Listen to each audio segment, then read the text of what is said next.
This man, for the sake of revenge, actually had the emperor torn apart by 5 horses. In the 18th year of Yuan Kong, amidst a sky full of flying snow, the regent king Gu Huanhu raised an army to crusade against the imperial family. He finally ended the rule of Emperor Zhaowu, Lu Lingxian. On the execution ground, Lu Lingxian screamed hysterically, "Gu Huanhu, you treasonous rebel! How dare you plot against your superior?" Regent King Gu Huanhu unhurriedly picked up a bow and arrow, drew the bowstring, and then said in an icy tone, "You are benevolent as a ruler and unjust as a husband. A scoundrel like you. What face do you have to spout nonsense here?" After speaking, he released the bowstring and shot the arrow in his hand. With a miserable scream, the arrow swiftly pierced through Lu Lingshuan's back, pinning him to the wooden board. Lu Lingxian used his last bit of strength to continue roaring, "What a regent king for the country and the people. In the end, isn't it all for that foolishly oblivious Chu Pingyang?" The regent king instantly radiated murderous intent and roared, "You have no right to mention that name. You deceived her, harmed her, and stepped on her bones to rise to power. Everything happening now is your own doing." Then he turned around indifferently and raised his arm, signaling his subordinates to begin the execution. The horses immediately raised their hooves, neighed, and galloped wildly. Emperor Zhaowu, Lu Lingxian, passed away. At this moment, the regent king, having avenged his great enmity, looked into the distance with sorrow and muttered to himself, "Even if you are torn apart by 5 horses, she will not come back." But who would have known that the soul of Yong'an County Princess Chu Pingyang witnessed everything from the palace wall? Watching Lu Lingxian meet his end, her heart also found some comfort. Suddenly, a wave of dizziness struck, and Chu Pingyang slowly closed her eyes. When she opened them again, she saw Tsi smiling and coming forward to say to her, "Young mistress, you are finally awake. Get up quickly. Let this servant help you wash and dress." Chu Pingyang was startled and sat up abruptly, her heart filled with confusion. After being forced to death by Lu Lingxian, her soul had been trapped on the palace wall. Why would she appear here? Moreover, Tsi had already been killed by Lu Lingxian trying to protect her. How could she also appear here? At this moment, another maid, Zitan, walked in from outside. Seeing that Chu Pingyang was awake, she immediately squeezed in front of Tsi and whispered, "Princess, the 3rd prince is waiting for you at the listening bamboo cottage." Chu Pingyang recalled her past life and the look on Zitan's face when she fed her the poison. Unconsciously, she clenched her fists. However, the meeting at the listening bamboo cottage happened 10 years ago. At that time, the 3rd prince, Lu Lingxian, was still an unfavored prince. Suddenly, Chu Pingyang realized, could it be that I've been reborn back to 10 years ago? It's truly incredible. 10 years ago, nothing had happened yet. But on second thought, since I have been given this opportunity, I should live well again. So Chu Pingyang stood up with a smile and walked towards the dressing table. Then she ordered the maid, "Help me dress up properly. I have to go see the 3rd prince in a while." At this moment, Chu Pingyang, in an excellent mood, chose her favorite earrings and put them on. Facing herself in the mirror, she secretly swore, "Lu Lingxian, this time I will personally settle the grievances between us." The woman had just been reborn and immediately sent a big gift to her enemy. Dressed up, Chu Pingyang, led by her maid, went to the listening bamboo cottage to attend the appointment with her past life's enemy, the 3rd prince Lu Lingxian. Zitan quietly approached and said, "Princess, the 3rd prince asked to discuss important matters with you. Why did you bring Tsi along?" Chu Pingyang stared at the person in front of her, recalling her past life. She had trusted the 3rd prince and developed feelings for him. And this girl had contributed many assists. Presumably, Zitan had already been bought off by this time. Then she turned sideways and said seriously, "Since there is nothing illicit between the 3rd prince and me, why can't I bring Tsi?" After speaking, she ignored Zitan and walked straight ahead. Walking up to a pillar, Chu Pingyang suddenly looked pained, clutching her stomach, unable to straighten her back from the pain. Tsi hurriedly stepped forward and carefully supported her. "Princess, you look so pale. Why don't we go back first?" Hearing this, Zitan rushed forward, pushed Tsi away, and said anxiously, "Princess, we are almost at the listening bamboo cottage. Just bear a little longer." Chu Pingyang thought to herself, what a treacherous girl. I'm in this much pain, and she doesn't care at all, only wanting to complete the task given by the third prince. But she didn't intend to expose Zieten yet. Instead, she said to her, I need to go back and rest. You wait here for the third prince on my behalf. If he comes, ask him to wait a moment. Then she took Lifsi and turned to walk back. On the way back, the mistress and servant came to a stone bench. Lifsi helped Chu Pingyang sit down and was about to go call for help. Chu Pingyang hurriedly stopped her and whispered, I was pretending just now. Actually, I want you to quietly do something for me. Then she had Lifsi lean in and instructed, find an unfamiliar maid to go to the second Mrs. Courtyard and deliver a message. Before long, a maid ran into Yusho Courtyard. Miss, this servant heard that Prince Duan has come to our manor. He is currently talking with the princess at the Listening Bamboo Cottage. Hearing this, Chu Qingyu, who was dyeing her nails, asked angrily, why did no one come to report to me? The maid stepped forward. It must be that the princess is jealous of your heavenly beauty, Mississippi. She was afraid Prince Duan would see you, so she kept a secret. Chu Qingyu's almond eyes widened, and she said loudly, help me dress up. I will definitely outshine that hoof.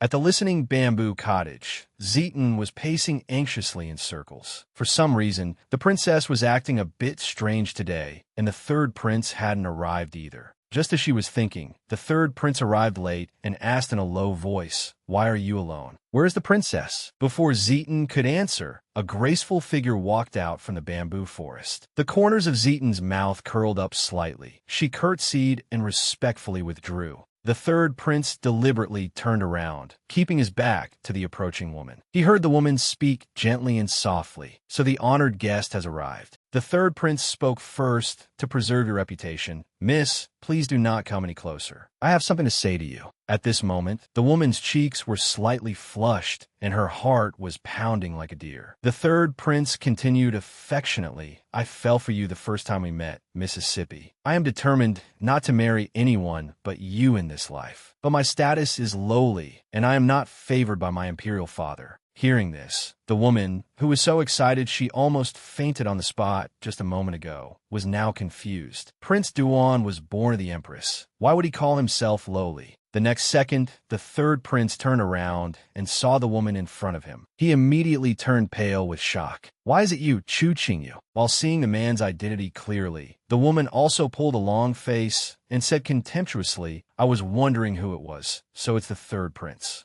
With your lowly status, you want to be a toad, eating swan meat, deluding yourself into asking for my hand? If word gets out, the entire Mu Jing will laugh their heads off. I advise you to stop dreaming. After speaking, she flicked her sleeves and left in a huff. Meanwhile, Chu Pingyang, hiding in the dark, looked at the third prince's ashen face, feeling secretly delighted. Lu Lingxian, do you like this meeting gift? Don't rush. We have a long time ahead. This woman had just finished tormenting the scumbag and immediately went to work on her career. A month had passed since the scumbag incident. During this time, Chu Pingyang obtained the Ueza Royal formula from her grandfather in Medicine King Valley and studied it painstakingly. Finally, she developed the red jade paste. On this day, Chu Pingyang ordered Lifsi to bring the red jade paste and accompany her to Xiangbao Zhai. In the carriage, Chu Pingyang recalled that at this time in her previous life, a merchant selling women's cosmetics suddenly arrived in the capital. Within a few days, he became the object of pursuit for the whole city. In just a few years, he easily became the richest man in the capital. Before long, the carriage arrived at the entrance of Xiangbao Zhai.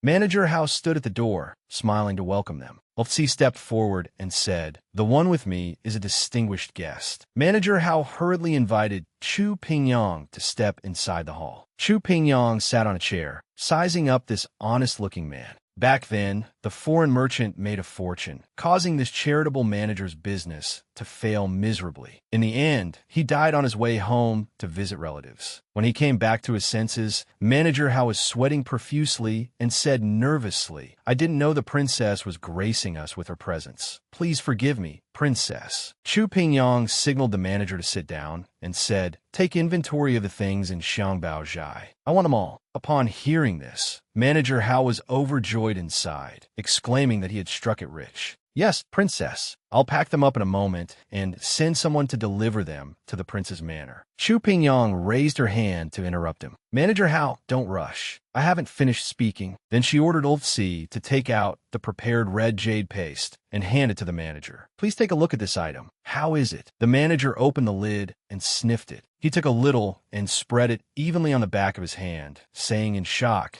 this contains a substantial amount of atractalodes and lingji. If used daily on the face, it will make the skin rosy like jade and delicate enough to be broken by a breeze. Chu Pingyong smiled and continued, I developed this myself. I want to sell it at Xiangbao Zhai. However, I have a condition. I hope the manager will transfer Xiangbao Zhai to my name. Manager Hao was startled. The princess wants to buy my shop? Then he immediately cupped his hands and said, this shop was left behind by 4 generations of hard work by my ancestors. My family has relied on this for a living for generations. Chu Pingyong replied unhurriedly, Manager Hao, don't panic. I'm not here to rob you of your shop. I won't touch the signboard or the staff. You will just have an additional owner. The manager looked troubled and hesitant. Chu Pingyong put down the teacup in her hand and said, business is difficult nowadays. I originally wanted to help the manager tide over the difficulties. I didn't expect it to be an unnecessary move on my part. Let's go. Manager Hao hurriedly stopped Chu Pingyong, who was about to leave. It is a blessing for this humble one that the princess thinks highly of it, but I hope the princess will manage it with care. Chu Pingyong promised, I will definitely restore the reputation of Xiangbao Zhai.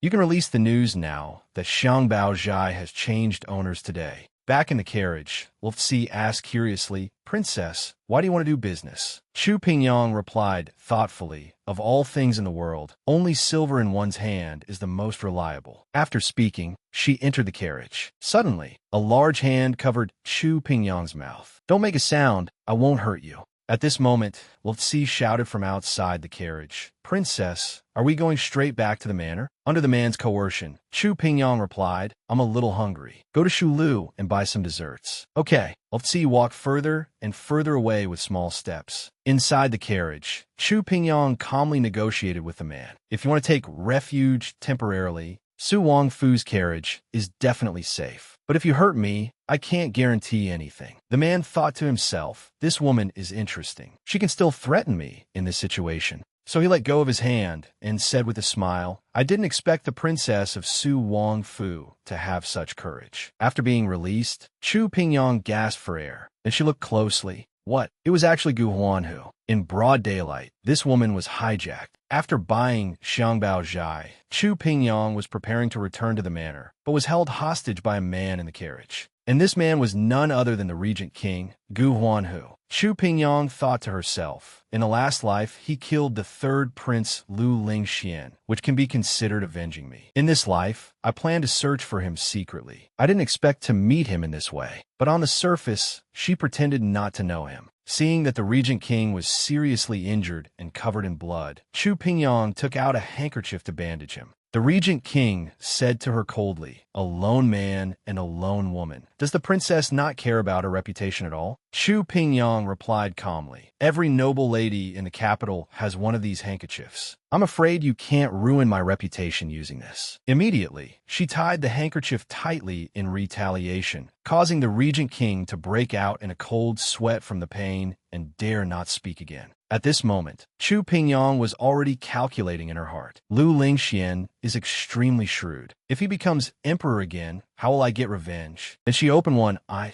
and peeked at the Regent King. So, if I befriend this man in front of me, it will definitely be beneficial and harmless. The Regent King seemed to feel this gaze and turned his head. Chu Pingyong immediately turned awkwardly to the other side. Just then, Wolfsi returned from buying things and asked if they should return to the manor. Chu Pingyong signaled the Regent King not to make a sound. Then she poked her head out and told Wolfsi, I'm not feeling well right now. Tell the coachman to go to Dr. Su's clinic nearby. At this moment, the Regent King looked at Chu Pingyong's profile and actually felt she looked very much like his savior from childhood. Chu Pingyong turned her head and found the man staring straight at her. She explained, if the carriage returns to Su Wangfu, it won't be easy for you to leave. The Regent King asked in confusion, why would you help a thief who held you hostage? Chu Pingyong said lightly. I don't want to be your hostage and invite trouble. So helping you is helping myself. The Regent King revealed an appreciative smile, but was very puzzled why he had just mistaken her for his savior.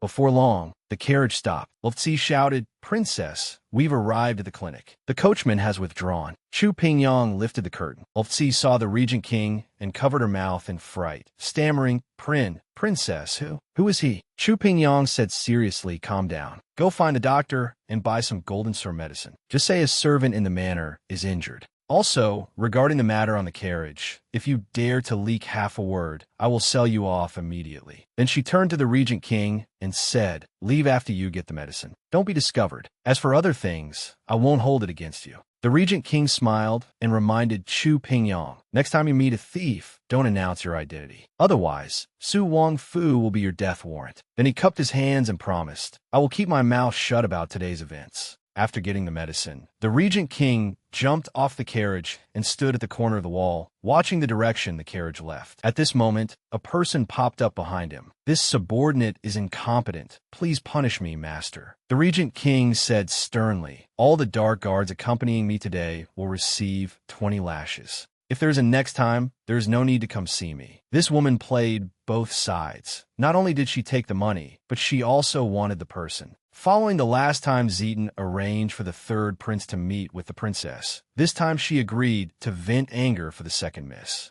Inside Yushio courtyard, Chu Qingyu was fiddling with flowers while asking her maid, did Chu Pingyong go out again? The maid replied, yes, she took Lifzi out early. Chu Qingyu picked a flower, held it in her hand, and muttered, why does she seem like a different person lately? Then she crushed the flower in her hand fiercely. I haven't avenged the humiliation she caused me in front of the third prince last time. At this time, the maid stepped forward and suggested, recently, the princess has always taken Lifzi with her. Zeton must have thoughts about it, if she could be used by us. Chu Qingyu lightly stroked her hair. Call her over, don't let anyone find out. An hour later, Zeton came to Yushio courtyard to pay respects to the second Mississippi. I wonder why the second miss called this servant here? Chu Qingyu arranged for a maid to give her a seat, then asked casually, why has an elder sister taken you out of the manor recently? Zeton answered carefully, perhaps this servant served poorly and made the princess unhappy. Chu Qingyu smiled and got straight to the point. Is that so? Then I won't beat around the bush. I called you here because I want you to do something for me. Then she casually lifted the red cloth covering the silver. Elder sister is allergic to violet pollen. She gets a rash as soon as she touches it. Do you understand? Zeton looked at the shining silver. Second miss wants me to harm the princess, but this servant cannot do it. Chu Qingyu continued, this pollen won't be fatal. It will only make her uncomfortable for half a day. If you don't do it, I'll find someone else. It's just that when the time comes, you, who have been to Yushio courtyard, will be the biggest suspect. Zeton said excitedly, second miss, you are forcing this servant. At this moment, a maid on the side stepped forward. Sister Zeton, our miss just wants to vent her anger. She won't really hurt the princess. Zeton touched her chin and hesitated. Seeing there was a chance, the maid quickly added, in the future, when we exchange news, there will naturally be benefits for you, sister. Zeton stared at the gleaming silver and thought for a moment. She picked up an ingot, put it in her sleeve, and replied, thank you for the reward, second Mississippi. This servant knows what to do. At night, Zeton quietly left Su Wangfu again and came to a pond. The third prince was already waiting there. Seeing Zeton arrive, he turned and asked, how is the princess recently? She answered respectfully, the princess often attends gatherings of nobles. Today she even took over Xiangbao Zhai to do business. However, in the evening, the princess mentioned going to Zhaojua Temple at the end of the month to pray for blessings. The third prince thoughtfully repeated, Zhaojua Temple. At this moment, Zeton suddenly cried and said, the princess has been very cold to this servant recently. I don't know if she has noticed something. Seeing the situation, the third prince quickly used his killer move. He gently stroked Zeton's cheek and wiped away her tears. I know you've been wronged. I will definitely make it up to you in the future. Seeing this, Zeton blushed shyly. She threw herself into the third prince's arms. It is my blessing to work for the third prince. But what she didn't expect was that all her movements were under the princess's control. At this time, in the princess's boudoir, the candlelight flickered slightly. Chu Pingyang seemed to be reading a book, but her mind was actually pondering about the Regent King. In my past life, I had no interaction with him. Why would he avenge me? Just then, Lutzi ran in. Princess, Zeton has returned to the manor. Should I call her over? Chu Pingyang smiled and said, Silly girl, she's the bait I put out. Let's not alert the snake. But Lutzi said angrily, not only did she go to Yushio courtyard, but she also ran out of the manor late at night. She must be plotting against the princess. Chu Pingyang closed the book and stood up. If she doesn't rush to seek death, how can I push her along? Arrange the matter at Zhaojue Temple tomorrow. Don't disappoint them. This woman set up a trap within a trap, waiting for the prey to walk right into it. In the blink of an eye, it was the end of the month. The female family members of Su Wangfu were settled in Zhaojue Temple, ready to participate in the prayer meeting. Early in the morning, Zeton took advantage of the time she was delivering face-washing water to Chu Pingyang. She poured the prepared violet pollen into the rouge box. She thought that if she didn't act today, the second miss would blame her. Suddenly, Chu Pingyang called her name. She forced herself to be calm, turned around, and asked, Princess, you're awake. Did you sleep well? Chu Pingyang stretched and said, Quite well. It's much quieter than the prince's manor. Then let this servant help you wash and dress. Chu Pingyang got out of bed, walked to the dressing table, and asked, What were you doing here just now? Zeton panicked and explained, I saw the dressing table was messy, so I tidied it up. Chu Pingyang wiped her face while nodding in praise. Then she said, I'm a bit hungry. Go to the kitchen and get me a bowl of vegetarian food. Zeton watched Chu Pingyang use the rouge before replying with relief, Okay, I'll go right now. Then she left the room with the wash water. After Chu Pingyang finished her vegetarian meal, the mistress and two servants set off to attend the blessing ceremony. On the way, they happened to run into Chu Qingyu. She actively came forward asking to join them, then started making trouble. I heard elder sister bought Xiangbao Zhai, but for noble families like ours, if we get tainted with the stench of commerce. Before she could finish, Chu Pingyang retorted directly, It is common for ladies in the capital to buy shops and do business. Why does it become something inferior when it comes out of younger sister's mouth? After speaking, Chu Pingyang suddenly started scratching her face. Chu Qingyu deliberately shouted loudly, Elder sister, what's wrong with your face? It's full of red rashes. Lutzi also cried out anxiously, Princess, your face. Chu Pingyang hurriedly turned and ran back towards the guest room.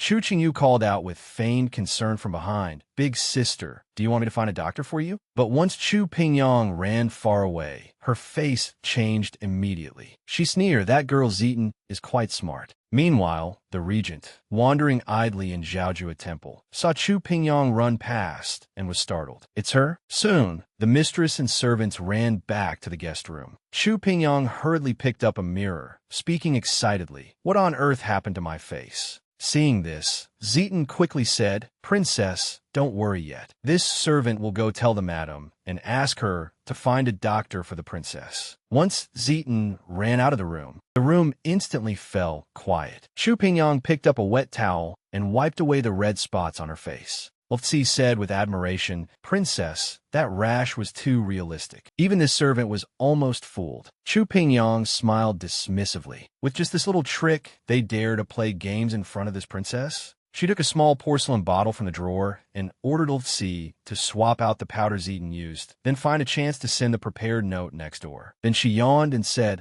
I'm going to sleep a bit more. At noon, Zeton carried a food box to deliver the vegetarian meal. She muttered as she walked, Her face is rotten like that, yet she doesn't forget to eat. Truly unbelievable. Just then, two young monks walked towards her, chatting excitedly. I heard the senior brother from the scripture depository saw an immortal in Jingpa Forest. As they passed each other, one of the young monks bumped into Zeton. He quickly apologized and stuffed a note into her hand. Zeton watched the two walk away in confusion, then quickly took out the note to read. Must lure the princess to Jingpa Forest tonight. It turned out to be an order from the third prince. But Zeton looked troubled. I just ruined the princess's looks on behalf of the second Mississippi. If she refuses to go, how will I explain this to the third prince? The woman relied on memories from her past life to successfully dodge a bullet. Zeton had damaged Chu Pingyang's face on the second Mrs. orders, while the third prince gave a new mission at this very moment. Just as she was pondering how to execute this, Chu Pingyang, who was looking in the mirror, suddenly asked, "You said there are no violets in this temple, so how could my face have an allergic reaction?" Zeton saw her chance and immediately leaned forward to answer, "Perhaps it's not the violets. Don't be unhappy.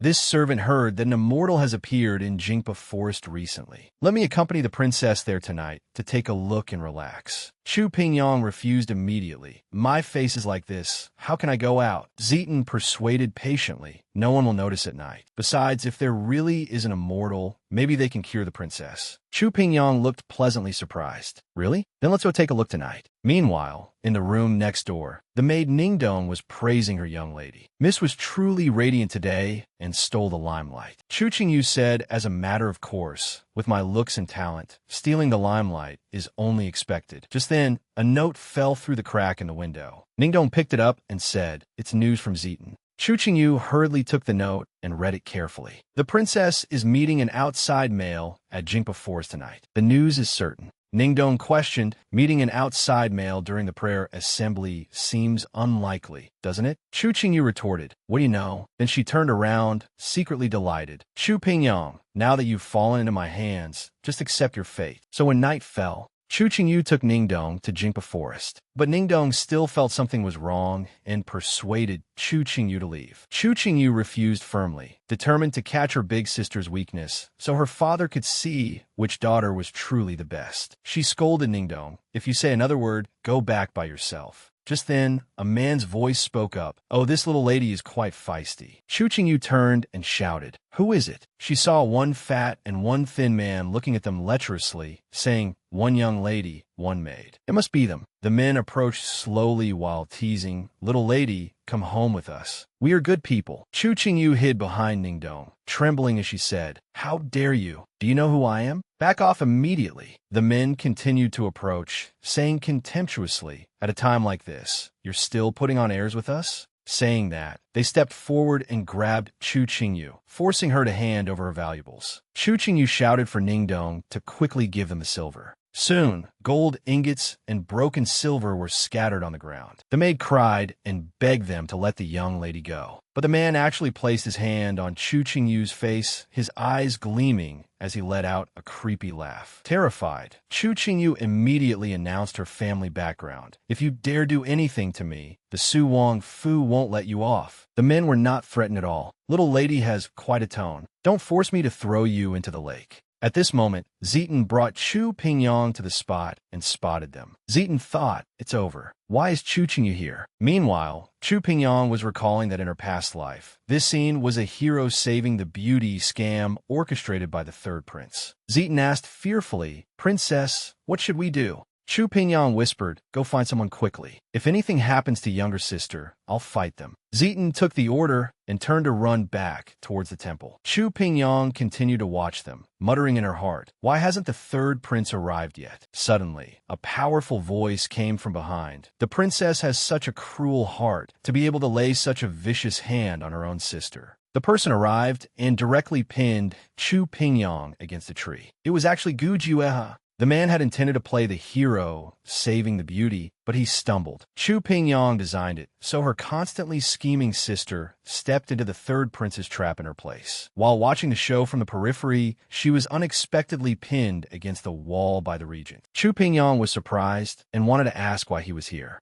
Unexpectedly, the regent covered her mouth directly. "Quiet, someone is coming." At this moment, the third prince suddenly appeared, shouting, "Who dares to plot evil outside a Buddhist temple?" Hearing someone arrive, Chu Qingyu cried for help. The man holding her hostage pushed her into the lake and turned to run, leaving Chu Qingyu, who only knew the dog paddle, splashing in the lake. The third prince came to the lakeside, smiling sinisterly. "As long as this succeeds, the power of the Su Wong Fu will be mine to use." So he shouted, "Miss, don't be afraid. I'll save you." Then he dove into the lake, swimming with all his might toward the woman struggling in the water. Meanwhile, the escaping men were excitedly discussing, "We made a huge profit on this job." Suddenly, the regent appeared from behind them, grabbing their jaws and forcing them to kneel on the ground. He turned back to ask Chu Pingyong, "Do you have anything to interrogate?" Chu Pingyong asked directly, "Did someone instruct you?" The men were extremely stubborn and refused to admit anyone instructed them. Chu Pingyong smiled and said, "Very well. You are real men, but I have a packet of poison powder here. There is no antidote. Once it touches you, it causes unbearable itching and pain until death. Can you withstand it?" Now the men were scared. They directly identified the third prince as the mastermind. At this time, the third prince had just pulled Chu Qingyu ashore. He asked with concern, "Miss, are you all right? The situation was urgent. Please forgive me, but I will definitely be responsible for you to the end." Hearing this, Chu Qingyu pushed him away fiercely. "You toad, stop dreaming." Only then did the third prince see the woman beside him clearly. He shouted in exasperation,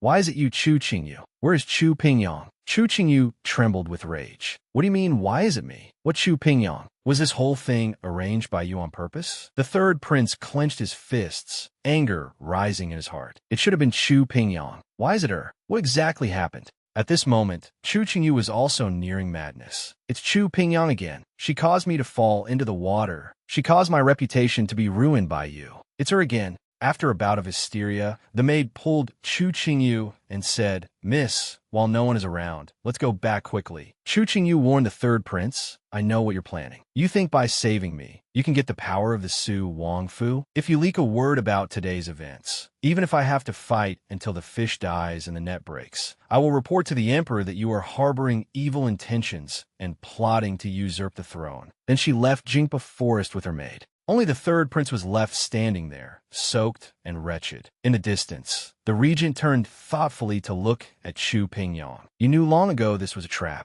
Chu Pingyong answered calmly, "Someone wanted to use me as a pawn. Unfortunately, their skills were too poor, and I detected it first." The regent continued to ask, "So you framed your own sister and let her suffer in your place?" Chu Pingyong asked in return, "But why would the noble lord appear here? Were you following me?" The regent turned around and did not speak. Chu Pingyong saw it was getting late and wanted to take her leave. But at this moment, the regent suddenly blocked her way. The third prince had set a hero saving the beauty trap for Chu Pingyong, intending to win her heart and control the entire Su Wong Fu's power. But he didn't expect the reborn Chu Pingyong to swap the civet for the crown prince, luring the second miss into the trap and destroying the third prince's scheme. Chu Pingyong and the regent, who witnessed the whole process, watched the wretched third prince leave Jingpa Forest. But the regent reached out to stop her, saying coldly, "A pampered young lady shows no fear when seeing killing and death, and even carries such deadly poison with her. Speak, who exactly are you?" Chu Pingyong answered subconsciously, "Rumor has it that the decisive and frosty regent does not like to meddle in other people's business."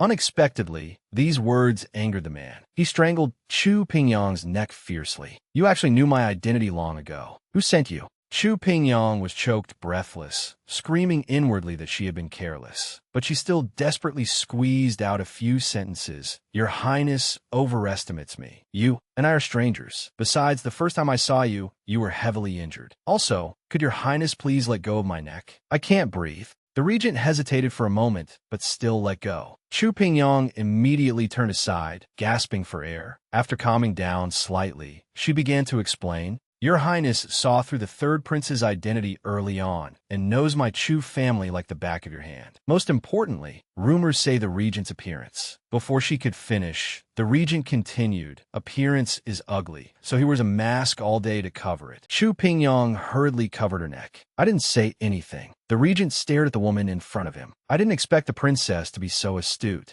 Chu Pingyong turned her head away and muttered softly, "There are many things you didn't expect." But she immediately straightened her expression and questioned, "Why did your Highness appear here tonight?" The regent answered simply, "Watching a play." But seeing Chu Pingyong's probing look, he added, "To see what kind of entanglement exists between the third prince and the princess." As a result, Chu Pingyong said contemptuously, "Entanglement? He covets the power of my Su Wong Fu, so he just pesters me blindly. If I were a woman from a small, humble family, he certainly wouldn't be like this." The regent was truly surprised by Chu Pingyang's attitude. How could she have such heavy guard against the third prince? Then he teased. Rumors in the capital say the Chu family princess is willful and domineering. Chu Pingyang raised an eyebrow. Did I disappoint, your highness? The regent smiled. Seeing you today, I'm truly impressed. It seems the rumors are untrue. At this moment, Chu Pingyang unconsciously touched her neck, which had been reddened by the regent's grip. The regent said apologetically, I was a bit heavy-handed. Chu Pingyang smiled slyly. I won't hold it against your highness for now. Let's consider it as your highness owing me a favor. Please keep today's matter secret. After speaking, she quickly slipped away. After all, this favor was almost exchanged with her life. She still felt a bit of panic in her heart. The regent, however, looked thoughtfully at her retreating figure. Perhaps at this moment, the roots of affection between the two had already been planted. Chu Pingyang used one scheme to kill 3 birds with 1 stone. She not only severely injured the third prince's pride, but also taught the constantly antagonistic Chu Qingyu a lesson. She also used someone else's hand to deal with the traitor Zieten. Chu Qingyu, who had mistakenly entered the third prince's trap in Jingpa Forest, returned to the guest room in a wretched state supported by Ningdong. She cursed hatefully. Zieten actually dared to lie to me. Then she suddenly turned back to warn Ningdong. If you dare to speak of this, I will sell you directly to a bitter, cold place. Ningdong whispered this servant understands. Then, while serving the young lady as she changed clothes, she said, this servant feels the princess seems like a different person. She is even cold towards the third prince. Chu Qingyu said disdainfully, if that third prince hadn't saved Chu Pingyang from human traffickers back then, he might be living worse than a head eunuch in the palace right now. Besides, Chu Pingyang is deeply favored by the palace. How could she look upon the third prince? As a result, Chu Qingyu got angrier as she spoke, throwing her clothes heavily onto the ground with a paw. I can't swallow this anger. Tomorrow, find someone to put Zieten in a sack, beat her severely, and then throw her by the roadside to fend for herself. The next day, the Su Wang Fu's carriage was on the way back to the manor. Ningdong quietly ran over and stopped Zieten. Come with me for a moment. The second miss has something to ask you. Zieten hesitated a little, but Ningdong chose to ignore it directly, dragging her away. Chu Pingyang, sitting in the carriage, saw this but paid no attention. Zieten was taken to a small grove. Suddenly, several servants popped out from behind, stuffing Zieten into a sack. Ningdong put her hands on her hips and issued the order. Beat her hard, just leave her with one breath. After a while, she ran back to report, Third miss, your orders have been carried out. Hearing this, Chu Qingyu shouted, stop the carriage. Then she went to her mother, asking to go with Chu Pingyang to Xin Pavilion to see the new fabrics. The mother was troubled. The princess's face hasn't healed yet. But Chu Qingyu kept acting spoiled, begging her mother to agree. At this time, Chu Pingyang walked over. Mother need not be troubled. I will accompany her. Mother has been very tired these past few days. Just go directly back to the manor to rest later. Seeing that it worked, Chu Qingyu quickly said, elder sister will bring Zi, so let Zieten stay behind to count the luggage. Soon, the two arrived on the main street of the capital. Chu Qingyu leaned affectionately against Chu Pingyang. But Chu Pingyang spoke up. Right now, it's just the two of us. There's no need to keep acting, right? Chu Qingyu looked very wronged. Elder sister saying this really breaks younger sister's heart. But in reality, she was thinking, I want everyone in the capital to know your ugly face, Chu Pingyang. So she said softly, sister, don't move. There's a small bug on your hair. Then, without explanation, she reached out directly and tore off Chu Pingyang's veil.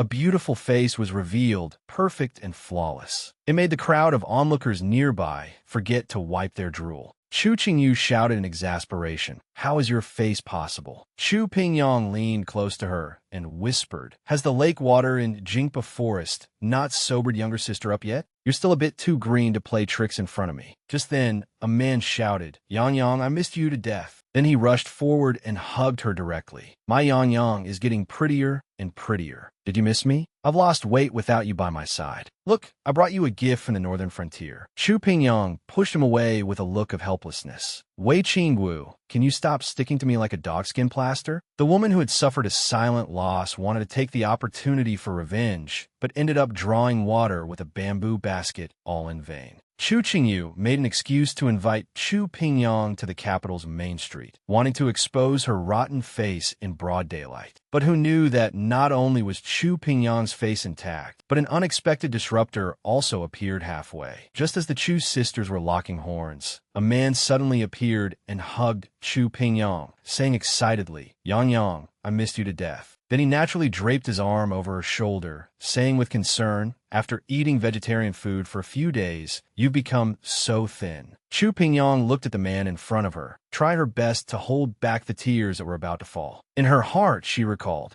"In my past life, I was blinded by that scumbag, causing brother Qingwu's heart to turn to ash. So he requested to guard the border and didn't see me again until his death." At this moment, Qingwu reached out his hand and waved it in front of her eyes. "Yang Yang, why are you crying?" Chu Pingyang quickly wiped away her tears and smiled. "Sing out of my eyes." The man asked anxiously, "Is someone bullying you?" Then he suddenly turned his head to look at Chu Qingyu. "Is it you?" Chu Qingyu shivered in fright. She thought, "This Wei Qingwu is the Empress's own nephew, a lawless mad dog. I better not get bitten by him." At this time, Chu Pingyang put on an act. What bad intentions could second sister have? She just wanted me to lose all face in the capital, that's all. Hearing this, Qingwu went berserk directly, shouting Chu Qingyu's name. Chu Qingyu's hair stood on end. She hurriedly said goodbye and ran for her life. Chu Pingyang couldn't help covering her mouth to chuckle. Qingwu looked at her coquettishly. "I was helping you vent your anger." Chu Pingyang gave him a chop with her hand with a paw. "You're not allowed to bully people anymore. By the way, where are you going today?" Wei Qingwu replied that he had originally intended to go to the Miaoying Pavilion to listen to music, but Miss Xueji had contracted a strange illness. Her hair was falling out in clumps. A young girl, yet her scalp was shining bald. Despite seeking many famous doctors, there was no cure. Upon hearing this, Chu Pingyang became interested and asked Wei Qingwu to take her to see. After disguising themselves, the group arrived at the Miaoying Pavilion. The madam lamented that ever since Xueji fell ill, business had been getting worse by the day. Wei Qingwu told the madam to rest assured, saying the young lady behind him was there to solve Xueji's worries. The madam hurriedly went into the room to tell Xueji that a doctor had come to see her. Xueji sounded dispirited, saying she had seen so many doctors and none had a way to cure her. At this moment,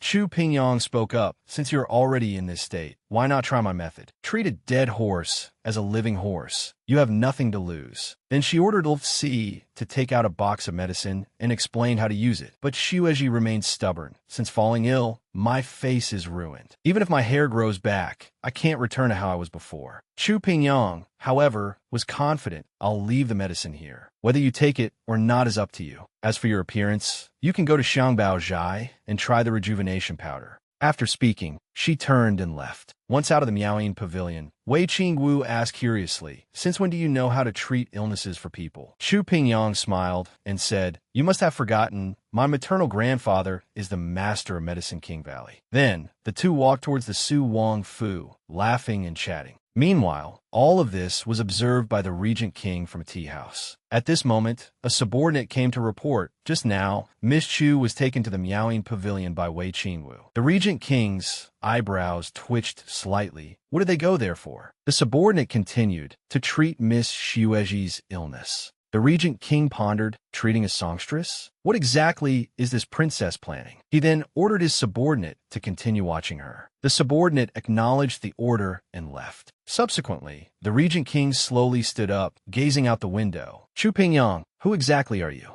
Ever since Zeton was put in a sack and beaten, she had disappeared without a trace. Unexpectedly, the third prince found her trail. From the grass, a bloody hand reached out tremblingly, accompanied by a faint cry that was almost inaudible. Covered in injuries, Zeton struggled desperately to move. "Is anyone there? Come save me." At this moment, a man slowly approached. Zeton looked up with difficulty. Her originally dull and empty eyes instantly filled with sparks of hope. "It's you. You've come to save me." The person who came was none other than the third prince. He looked at Zeton gently and reached out his hand. But just as their hands were about to touch, the man withdrew his hand, squatted down, and asked coldly, "Who beat you like this?" Zeton immediately said with hatred, "It was Chu Qingyu who sent people to beat me severely. Third prince, you must avenge me." The man said gently, "So was the second Mississippi." But the next second, his face changed completely. He grabbed Zetan's face fiercely. Is it because you brought her to meet me? The woman was terrified. I didn't. Well, I brought the princess over. The second miss was already there. The third prince's face gradually became hideous. Then where was Chu Pingyang? Where did you go at that time?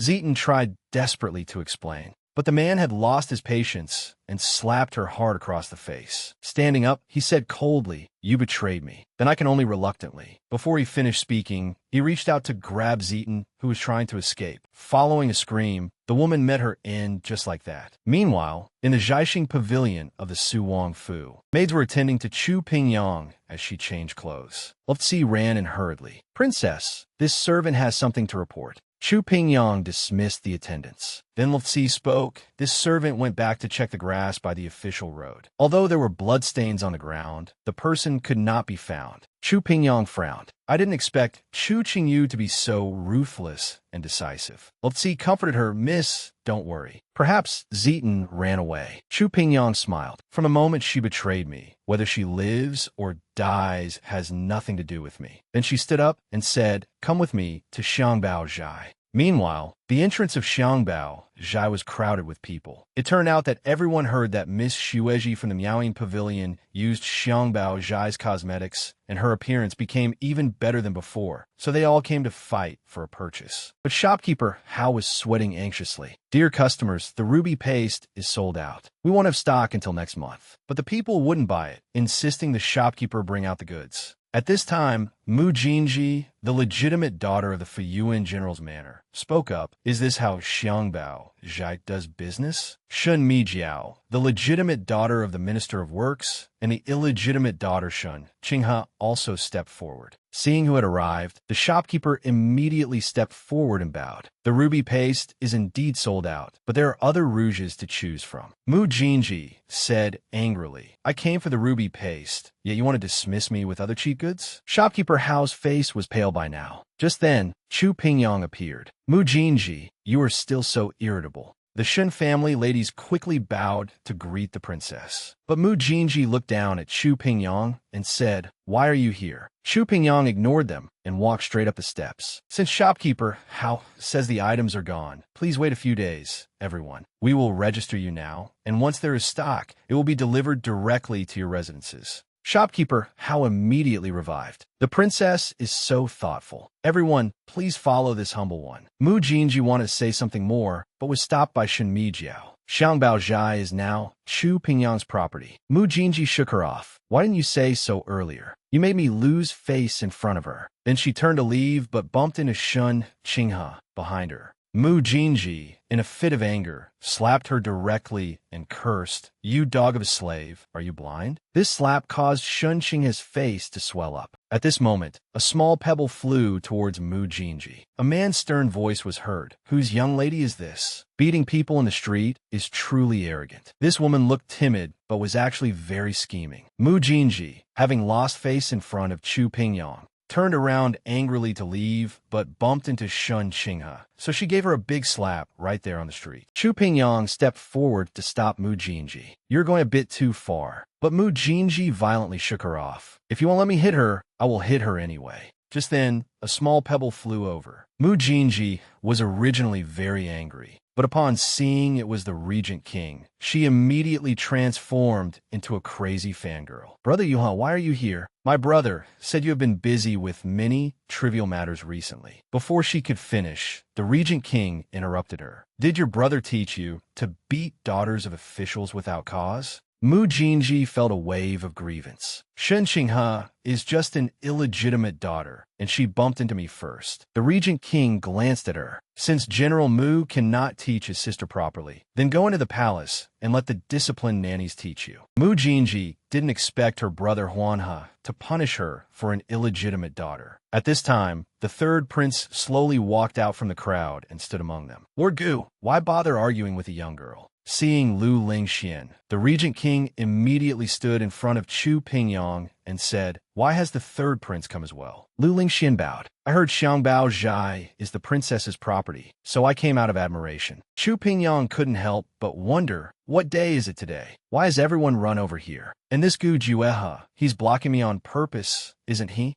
At this point, the third prince continued. Although Miss Mu is from a military family, she is still a girl from the boudoir. Your Highness, let go this time. But unexpectedly, Mu Jinji didn't appreciate it at all. It is my blessing that Brother Huanhe is willing to discipline me. I don't need the third prince to meddle. Then she quietly made a gesture to Shen Mijiao. Shen Mijiao understood instantly. She directly pushed Shen Qinghe out to admit her mistake, and this push happened to shove her right next to the third prince. Lu Lingxian hurriedly supported her, and Shen Qinghe actually whispered a warning, "Be careful of Gu Juehe." The third prince was stunned for a moment upon hearing this, but immediately recovered his expression. Meanwhile, Shen Qinghe had already quietly knelt before the Regent King. It was indeed Qinghe who bumped into Miss Mu. "Please show mercy, Your Highness." The Regent King looked back at Chu Pingyang, then mounted his Fergana horse and said, "Second miss of the Mu family, if you dare to bully others again, this prince will not be so easy to talk to."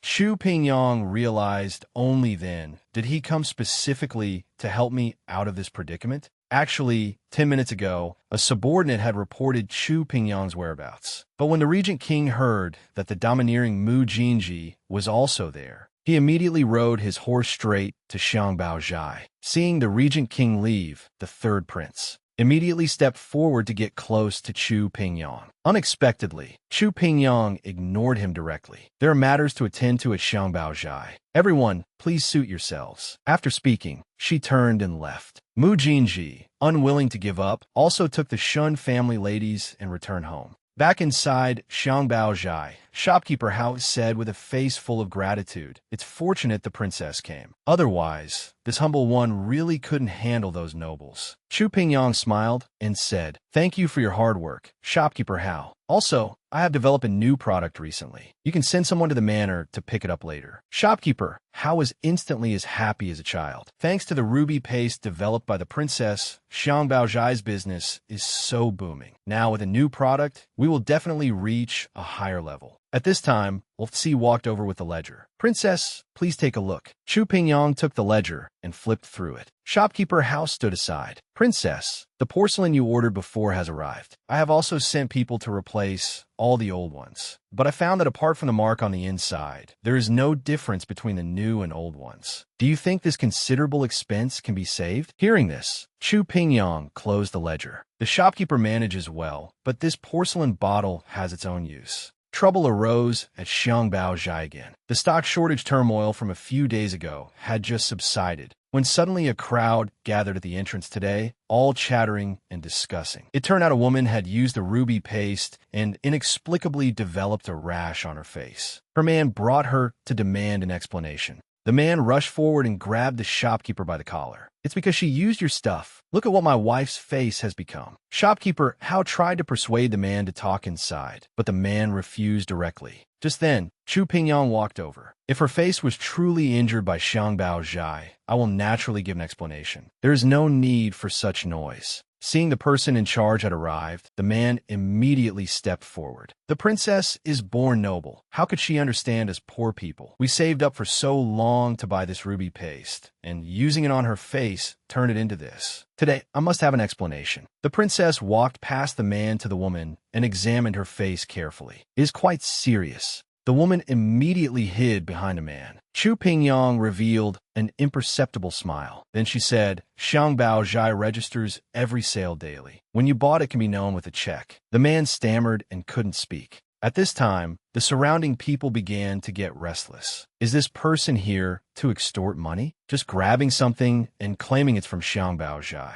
Seeing the situation turning against him, the man started to make a scene unreasonably. He held the porcelain bottle high. "You are bullying people with your power." Chu Pingyang shouted angrily, "Enough! You can't produce evidence, and yet you keep opening your mouth to frame us. I have already reported to the officials. Someone will be here in less than the time it takes to burn a stick of incense. Think carefully. Can you bear the crime of slandering a princess?" The man instantly lost his momentum. Chu Pingyang pursued the advantage. I'll ask you one more time. Why are you framing Xiangbao Zhai? The man was so scared he threw away the porcelain bottle, and his legs went soft as he knelt down. The porcelain bottle happened to roll to the Regent King's feet. He picked it up. I heard someone was causing trouble, so this prince came specifically to check. At this moment, Luftsi whispered to the princess, "This is too coincidental. How do we meet the prince? Every time." Chu Pingyang's expression was serious. When such coincidences happen too often, they're not real coincidences. The Regent King stepped forward and handed her the porcelain bottle. Chu Pingyang took the bottle and said, word by word, "Since the prince happened to come, I will borrow your authority." Saying this, she walked up to the man and asked, "What did you buy this counterfeit?" Although the man was guilty, he still stubbornly insisted on blaming Xiangbao Zhai on the surface. Chu Pingyang ordered Luftsi to clean the porcelain bottle. Then she glared at the man. "I gave you a chance. Unfortunately, you didn't cherish it." She picked up the clean porcelain bottle and said slowly, "Since I took over Xiangbao Zhai, I changed the container for the cosmetics. Although the outside looks the same, the inside bears my private seal. But yours is completely clean on the inside." Then she threw the porcelain bottle in front of the man. "You still dare to argue this is my item?" Meanwhile, on the second floor of the tea house, seeing this situation, Chu Qingyu scolded her maid loudly. "How did you handle things?" Ningdong explained aggrievedly. "Buying things at Xiangbao Zhai requires registration. This servant could only send someone else to buy it. I'm afraid that person pocketed the money and bought a fake one back. And I didn't expect the princess to be so clever as to make preparations in advance." Hearing this, Chu Qingyu slapped her. "What cleverness? It's clearly cunning.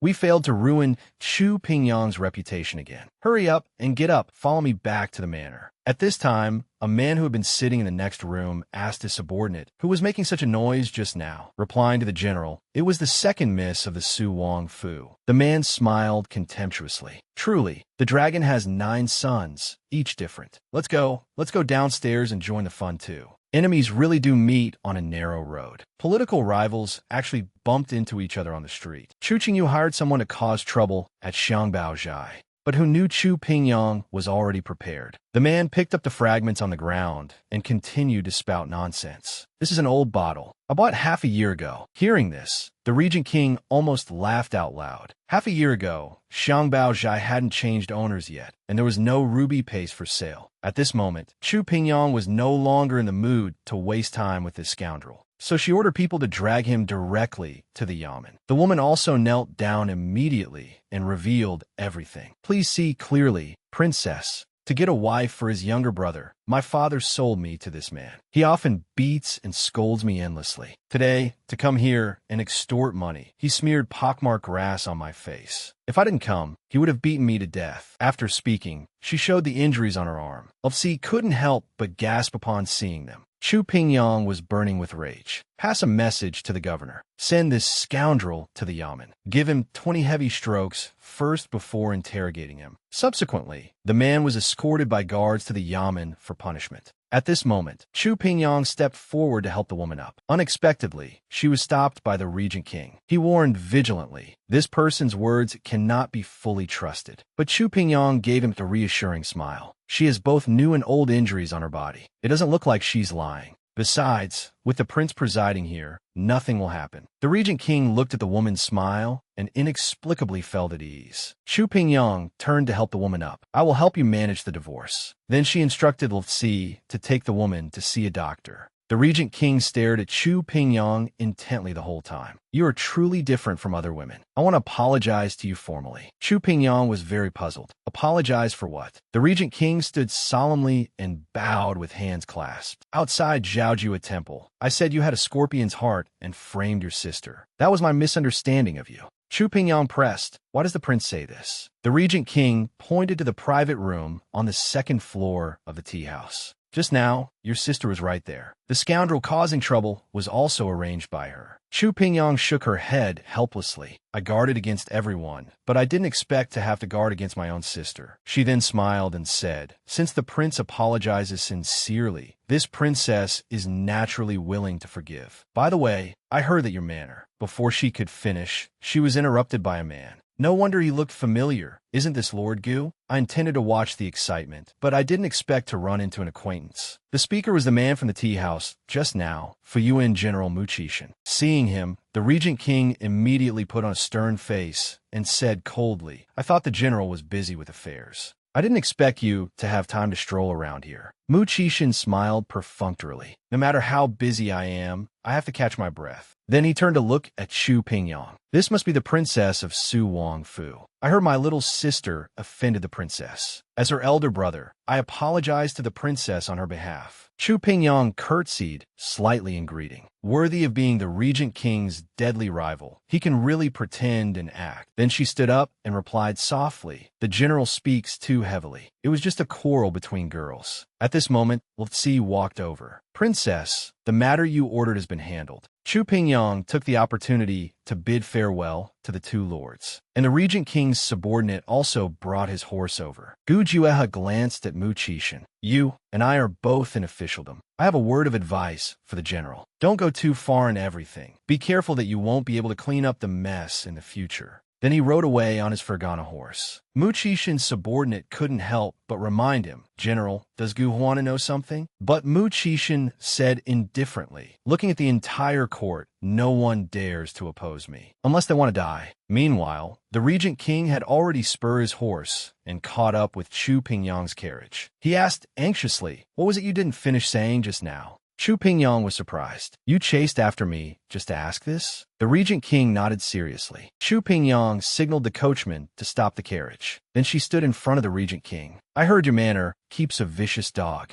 The Regent King answered without thinking, "That is raised by my subordinate Sia's son. It's not really a vicious dog. It just looks a bit fierce." Chu Pingyang smiled and said, "That's great. My sister is most afraid of dogs. Can I borrow this vicious dog for a use? I want to teach my sister a lesson, so she will remember it." This woman actually went to borrow a dog to scare her sister. After the counterfeit incident, the misunderstanding between Chu Pingyang and the Regent King had been resolved. However, her younger sister actually hired someone to cause trouble at Xiangbao Zhai. This score had to be settled. So, she borrowed a fierce dog named Xianying raised in the Regent King's manor. She grinned and told the dog, "When you see my sister later, go up and scare her. If you do well, I'll reward you with jerky." Then she took it to Yushio courtyard. As soon as she entered, she saw maids kneeling all over the floor, while Chu Qingyu was throwing a tantrum inside. "We are both daughters of the Chu family. Why is she a county princess while I'm just a second miss?" Then she smashed everything breakable in the room. Just then, a porcelain bowl flew out and landed right at Xianying's feet. It immediately bared its big white teeth and barked wildly twice. Ningdong looked back, wondering why the county princess had come. Chu Pingyang led the dog straight to the door. "I heard second sister return to the manor and threw a huge temper tantrum. I came specifically to have a look." Meanwhile, Xianying's barking also startled Chu Qingyu. She shouted irritably from inside the room, "Where did this stray dog come from? Get out of here." Then she stormed over and opened the door. Seeing Chu Pingyang standing before her, she said snappishly, "Why are you here?" Chu Pingyang didn't answer. Instead, she silently let go of the leash. Seeing a chance to earn merit, Xianying barked and charged at Chu Qingyu. Chu Qingyu was terrified and dodged backward. Accidentally stepping on a shard of porcelain, she slipped and fell to the ground. Xianying got right in her face, baring its teeth. Chu Qingyu screamed, "What are you all good for? Come pull it away." Ningdong hurriedly stepped forward, using all her strength but failing to drag it away. In her panic, Chu Qingyu grabbed a piece of broken porcelain. She raised her arm to stab the dog in front of her. Seeing the situation turn bad, Chu Pingyang immediately called out, "Xianying, come back." The dog obediently ran back to Chu Pingyang's side. Having caught her breath, Chu Qingyu stepped forward and scolded angrily, "You actually set a dog on me. I'm going to tell father." Chu Pingyang looked indifferent. "Sure, go ahead. I also wanted to find a chance to tell father about the good deeds you did at Zhaojua Temple and Xiangbao Zhai." Chu Qingyu gritted her teeth in anger, but had nothing to say. Chu Pingyang continued, "Considering we are sisters, today was just a small punishment. If there is a next time, I can't guarantee the consequences." In the blink of an eye, night fell, and a bright moon hung in the sky. Gu Jueha was gracefully wielding his long sword in the manor. fallen leaves swirled around with the energy of his sword. At this moment, his subordinate Wei Di stepped forward. The Regent King sheathed his long sword and asked, "Is there news from Sun?" Wei Di answered respectfully, "The floods in Qinghe town have been managed. The refugees have been sheltered and no riots occurred. You should return to the capital by the end of the month." The Regent King ordered, "Sun's journey back won't be peaceful. Send more men to meet him. Also, how is the matter I asked you to investigate?" Wei Di reported truthfully, 15 years ago, the Yongmen County princess did indeed go to Chunjiang Prefecture with Prince Su.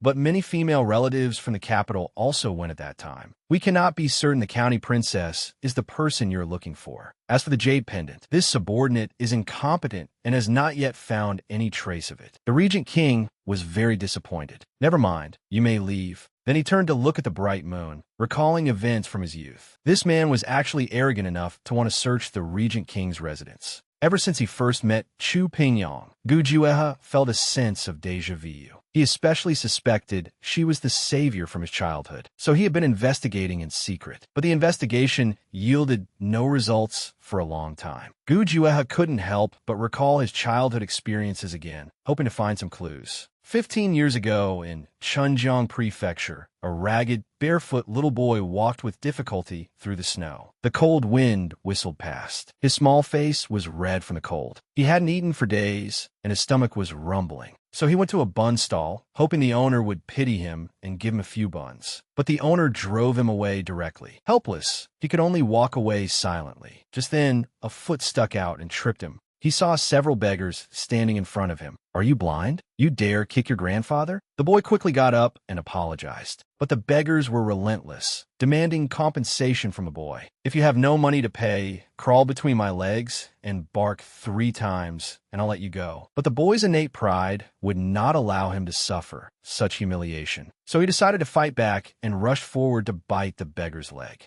The beggar, in pain, grabbed him and beat him. Just then, a sedan chair passed in front of them. A tender voice from inside the sedan asked, "Why is it so noisy outside?" An older maid replied, "Miss, it's some beggars fighting." The girl lifted the curtain. "Give them some silver and tell them to disperse. It's pitiful in this freezing weather." Just as she finished speaking, the boy was kicked over and crashed headfirst into the sedan. Blood flowed down his forehead. Seeing they had offended a noble, the beggars quickly fled. At this moment, the girl stepped out of the sedan. The boy only saw the jade pendant on her body clearly. Before he fainted, seeing he was covered in injuries, the girl ordered him to be taken back to the manor and found a doctor to treat his wounds. Suddenly, a noise pulled the Regent King back from his memories. He saw a man climbing in through the window. The Regent King immediately drew his long sword and pointed it at the intruder, shouting, "Who is it?" The man, heavily injured, barely lifted his head. The Regent King was startled. "It's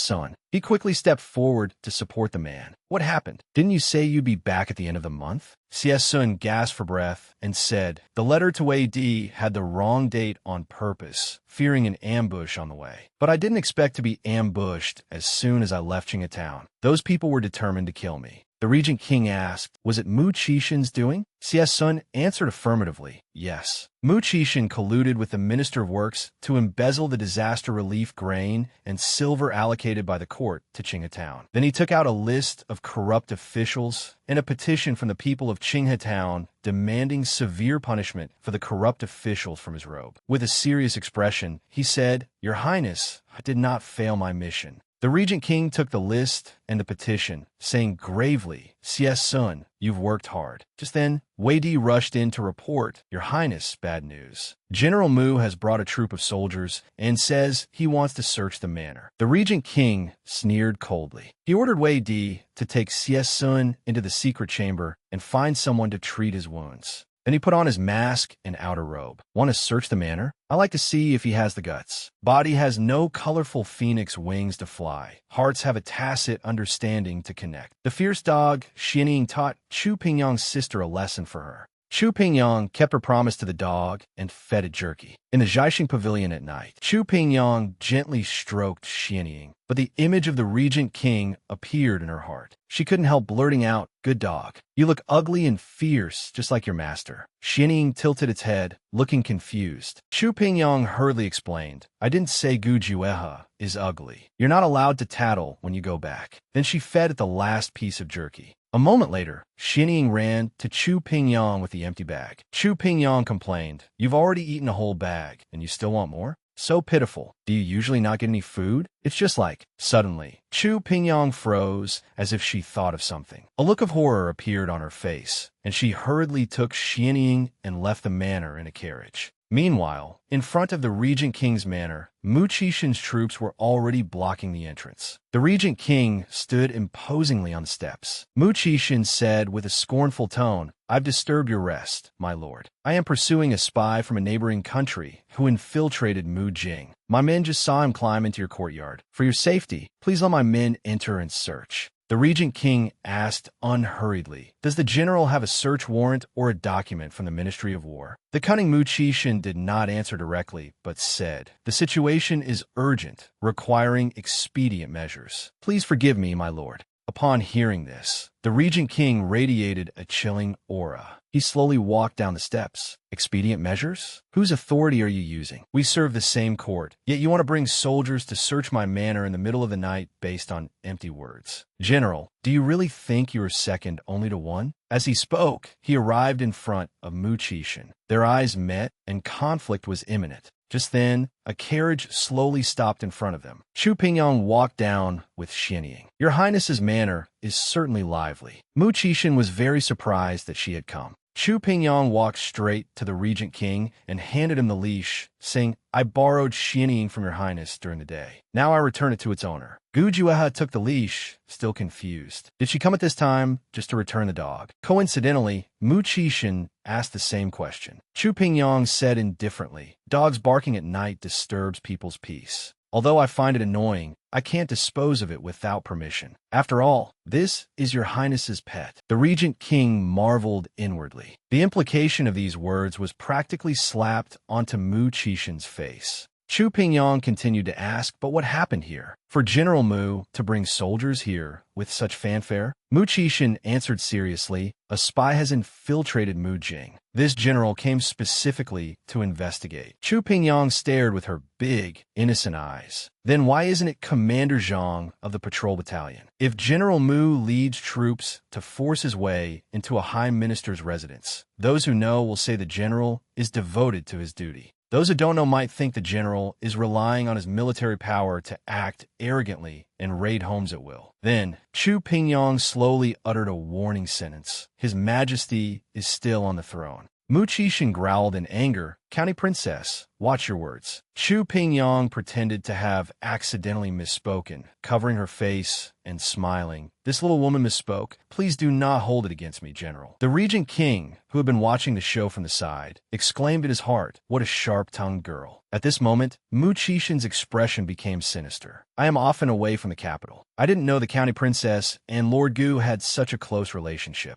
Gu Jueha quickly shielded Chu Pingyang behind him. "The general has immense power, yet there are things even you don't know. Tomorrow, I will send the storyteller from my manor to the general's residence to give you a good lecture on the way of subject." Mu Qixin was so angry his veins popped out. His fierce eyes seemed ready to burn everything down. The Regent King then stepped aside. "If the general insists on searching the manor, then please enter." Mu Qixin uttered a threat. "I miscalculated this time. Next time, you won't be so lucky." Then he unwillingly led his troops away. Chu Pingyang looked down at her hand, which was tightly held by the Regent King, and felt a warmth in her heart. This man was unexpectedly reliable. Gu Jue realized what he was doing and immediately let go. "Apologies, but why did you come over so late?" Chu Pingyang smiled sweetly. "I felt something was happening at your manor, so I rushed over immediately." Then she blinked mischievously. "Maybe your Highness and I have a tacit understanding." This man had unknowingly fallen in love. Mu Qixin led his troops, chasing Xie Sun to the Regent King's manor, using the excuse of hunting a spy to demand a search. Just as the two were at daggers drawn, Chu Pingyang appeared in time to resolve the crisis.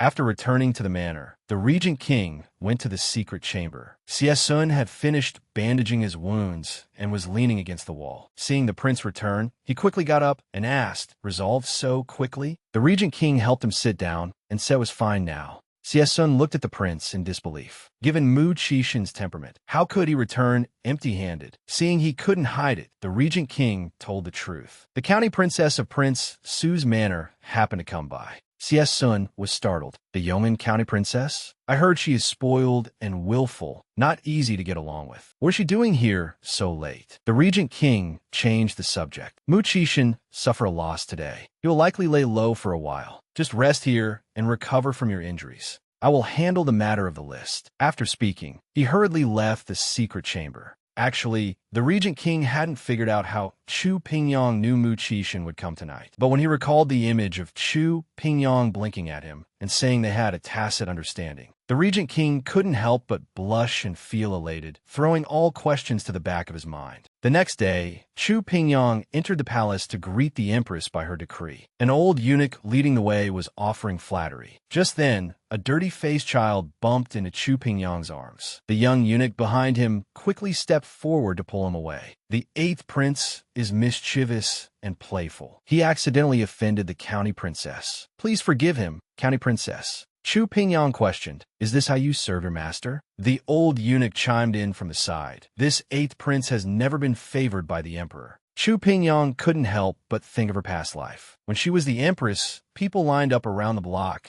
to curry favor with her. But when she lost power, those people immediately changed their faces and began to insult and trample on her at will. It was extremely similar to the child before her. So she scolded the young eunuch. Even if the 8th prince is not favored, he is of royal blood. How can you be allowed to bully him? Then she squatted down and whispered to the 8th prince, in this imperial city, if you don't find a way to protect yourself, you'll only be skinned and boned. Just then, Wei Qingwu walked over. Yang, you didn't tell me you were coming to the palace. Chu Pingyong smiled at him, thinking to herself. In her past life, it was Wei Qingwu who told her that Mu Qixin broke into the regent king's manor at night and found Sun. Although they couldn't get anything out of him in the end, they broke one of his legs. It was because she knew this news that she could prevent it from happening last night, and also make Gu Juehe owe her another favor. Qingwu looked at the young eunuch kneeling on the ground and patted Chu Pingyong's head. Yang, don't be angry. I'll handle this. Then he said sternly, an evil servant bullying his master. Send him to the Department of Punishment for 20 heavy strokes. Eunuch Li will supervise the punishment. The old eunuch quickly responded, this servant understands. Qingwu smiled and took Chu Pingyong's hand. Yang, let's go quickly. My aunt is still waiting for us to pay our respects. Meanwhile, the 8th prince watched their retreating figures. He asked in a low voice, Eunuch Li, who was that sister just now? The old eunuch answered respectfully, replying to the 8th prince. That is the Yong'an county princess of Prince Su's manor. This man could walk sideways in the capital, yet he had no way to get the person he loved. Chu Pingyong entered the palace by decree to see the empress. She met Wei Qingwu on the way.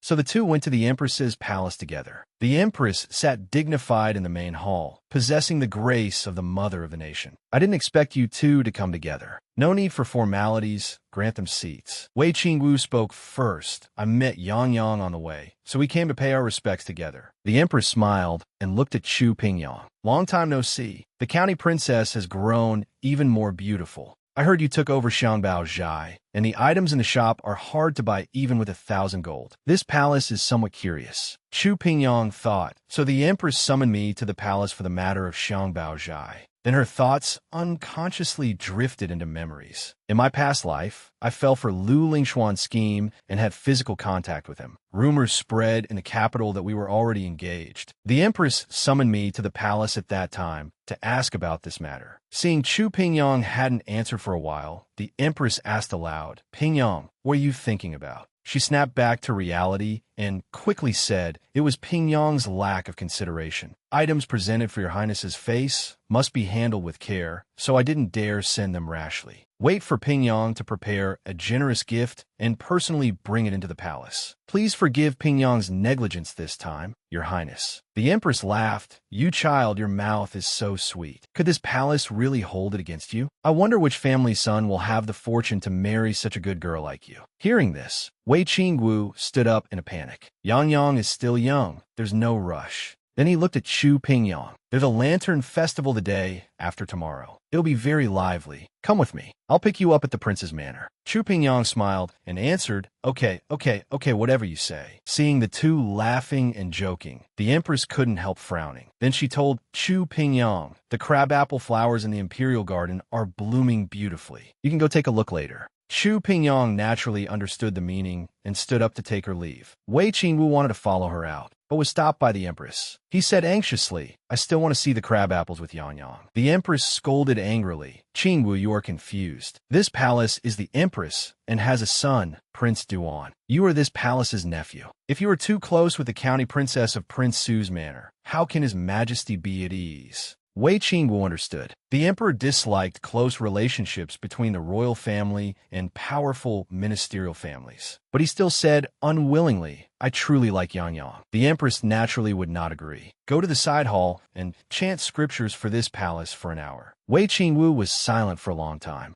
then turned and left helplessly. Meanwhile, in the imperial garden, Lu Ji said worriedly, County Princess, that eunuch Li is quite favored by the emperor. You shouldn't have offended him for the 8th prince today. Chu Pingyang said nonchalantly, am I afraid of him? I stood up for the 8th prince simply because I felt that child was pitiful. Lu Ji quickly added, since that's the case, this servant will go give the 8th prince some silver. Chu Pingyang played with a crabapple flower and said softly, no need. In this palace, if you want to live, you must grow your own claws. Otherwise, there's only death. Just then, the regent king walked out from the sea of flowers. The county princess speaks as if she has fought to the death in the palace. This woman, in order to change her fate, actually wanted to steal someone else's destiny. Chu Pingyang obtained the empress's permission to view the crabapple flowers in the imperial garden, just as the mistress and her 2 servants were talking about the 8th prince. The regent king suddenly appeared. Chu Pingyang stepped forward to greet him, teasing, Your Highness, this habit of eavesdropping. It seems you just can't break it. The regent king's expression remained unchanged as he said, I wanted to ask you, how exactly did you know Mu Qixin would come? Chu Pingyang hadn't expected him to be so direct, so she made up an excuse. I heard it from Brother Qinwu. Seeing the skeptical look in the regent king's eyes,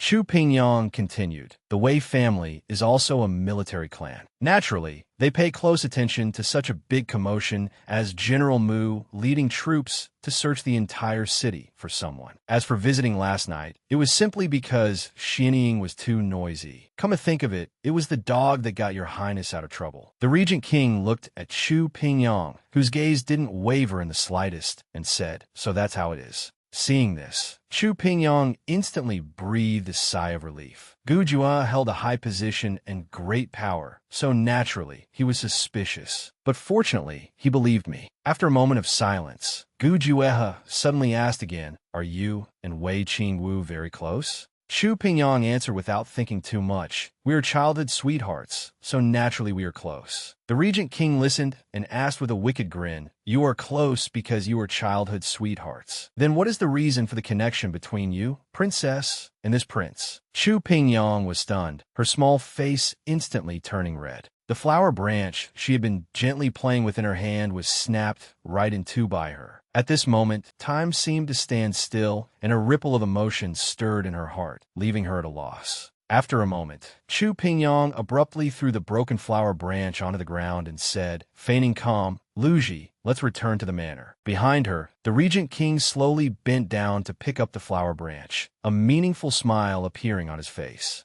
This girl has quite the nerve, and quite the temper too. But neither of them noticed that the 3rd prince was hiding behind a pillar not far away, his gaze revealing intense resentment. 3 days later, at the lively Lantern Festival, the 10-mile-long street was bustling with people, colorful under the neon lights. Wei Qingwu and Chu Pingyang walked through the crowded street, soaking in the lively atmosphere. Suddenly, Wei Qingwu saw a cute rabbit-shaped lantern and decided to give it to Chu Pingyang. Yang Yang, I'm going to buy something. I'll be right back. Wait for me here. Then he turned and ran off. Just then, a delicate voice came from behind Chu Pingyang. Qinghe pays her respects to the princess. Chu Pingyang turned around to look. Wasn't this the 2nd miss of the minister's manor who appeared in episode 13? But what Chu Pingyang didn't know was that this woman was also reborn. In her previous life, Shun Qinghe, born of a concubine, was frequently bullied in her manner. First, she was pushed into the water and was in a coma for over a month. Then she was schemed against and disfigured. Finally, she was betrothed to an old man over 50 and tortured to death. In this life, she returned to the day she fell into the water, and relying on her memories from her past life,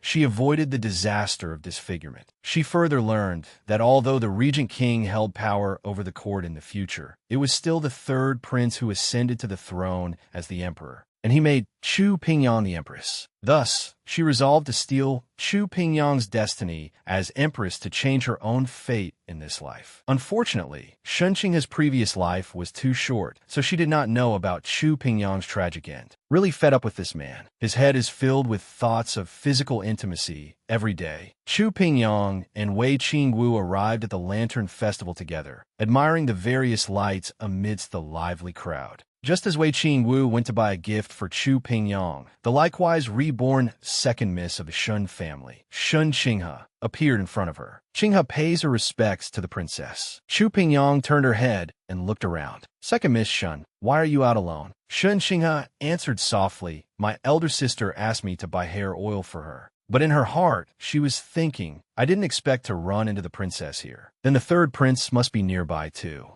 At this moment, Wei Qingwu ran back holding a rabbit lantern, shouting excitedly, Yang Yang, look, do you like it? Chu Pingyang took the lantern and smiled, saying, you bought it especially for me, of course I like it. Meanwhile, Shun Qinghe, looking around, indeed saw the third prince wearing a cloak in the crowd, not far away. She thought to herself, in this life, the third prince hasn't proposed to the Prince Su Manor yet, but for the sake of this marriage, he will inevitably take action. By the time she came back to her senses, Chu Pingyang was introducing her to Wei Qingwu. This is the second miss of the Minister of Works Manor. The Lantern Festival is crowded. It's unsafe for a girl alone. Find someone to escort Miss Shun to buy her things. At this moment, Shun Qinghe couldn't help but clench her hands tightly. I don't want to live like I did in my last life. Since I've decided to steal Chu Pingyang's destiny as empress, then I must destroy all the plans the third prince has made for this marriage. So she grabbed Chu Pingyang's arm and said excitedly, the Lantern Festival is a mix of good and bad people. Princess, you must also be careful. Chu Pingyang stared at her in surprise. The two looked at each other in silence for a moment. Shun Qinghe spoke again. Princess, Qinghe will take her leave first. Please, you must be careful. Chu Pingyang stood there in a daze, repeating Shun Qinghe's words in her head, unable to figure out if it was just a normal reminder or if there was a hidden meaning. Wei Qingwu, confused, gently poked Chu Pingyang. Yang Yang, what are you daydreaming about? Let's go look ahead. Chu Pingyang snapped out of it and agreed. For a while after that, she had no heart to enjoy the Lantern Festival, constantly brooding over Shun Qinghe's words.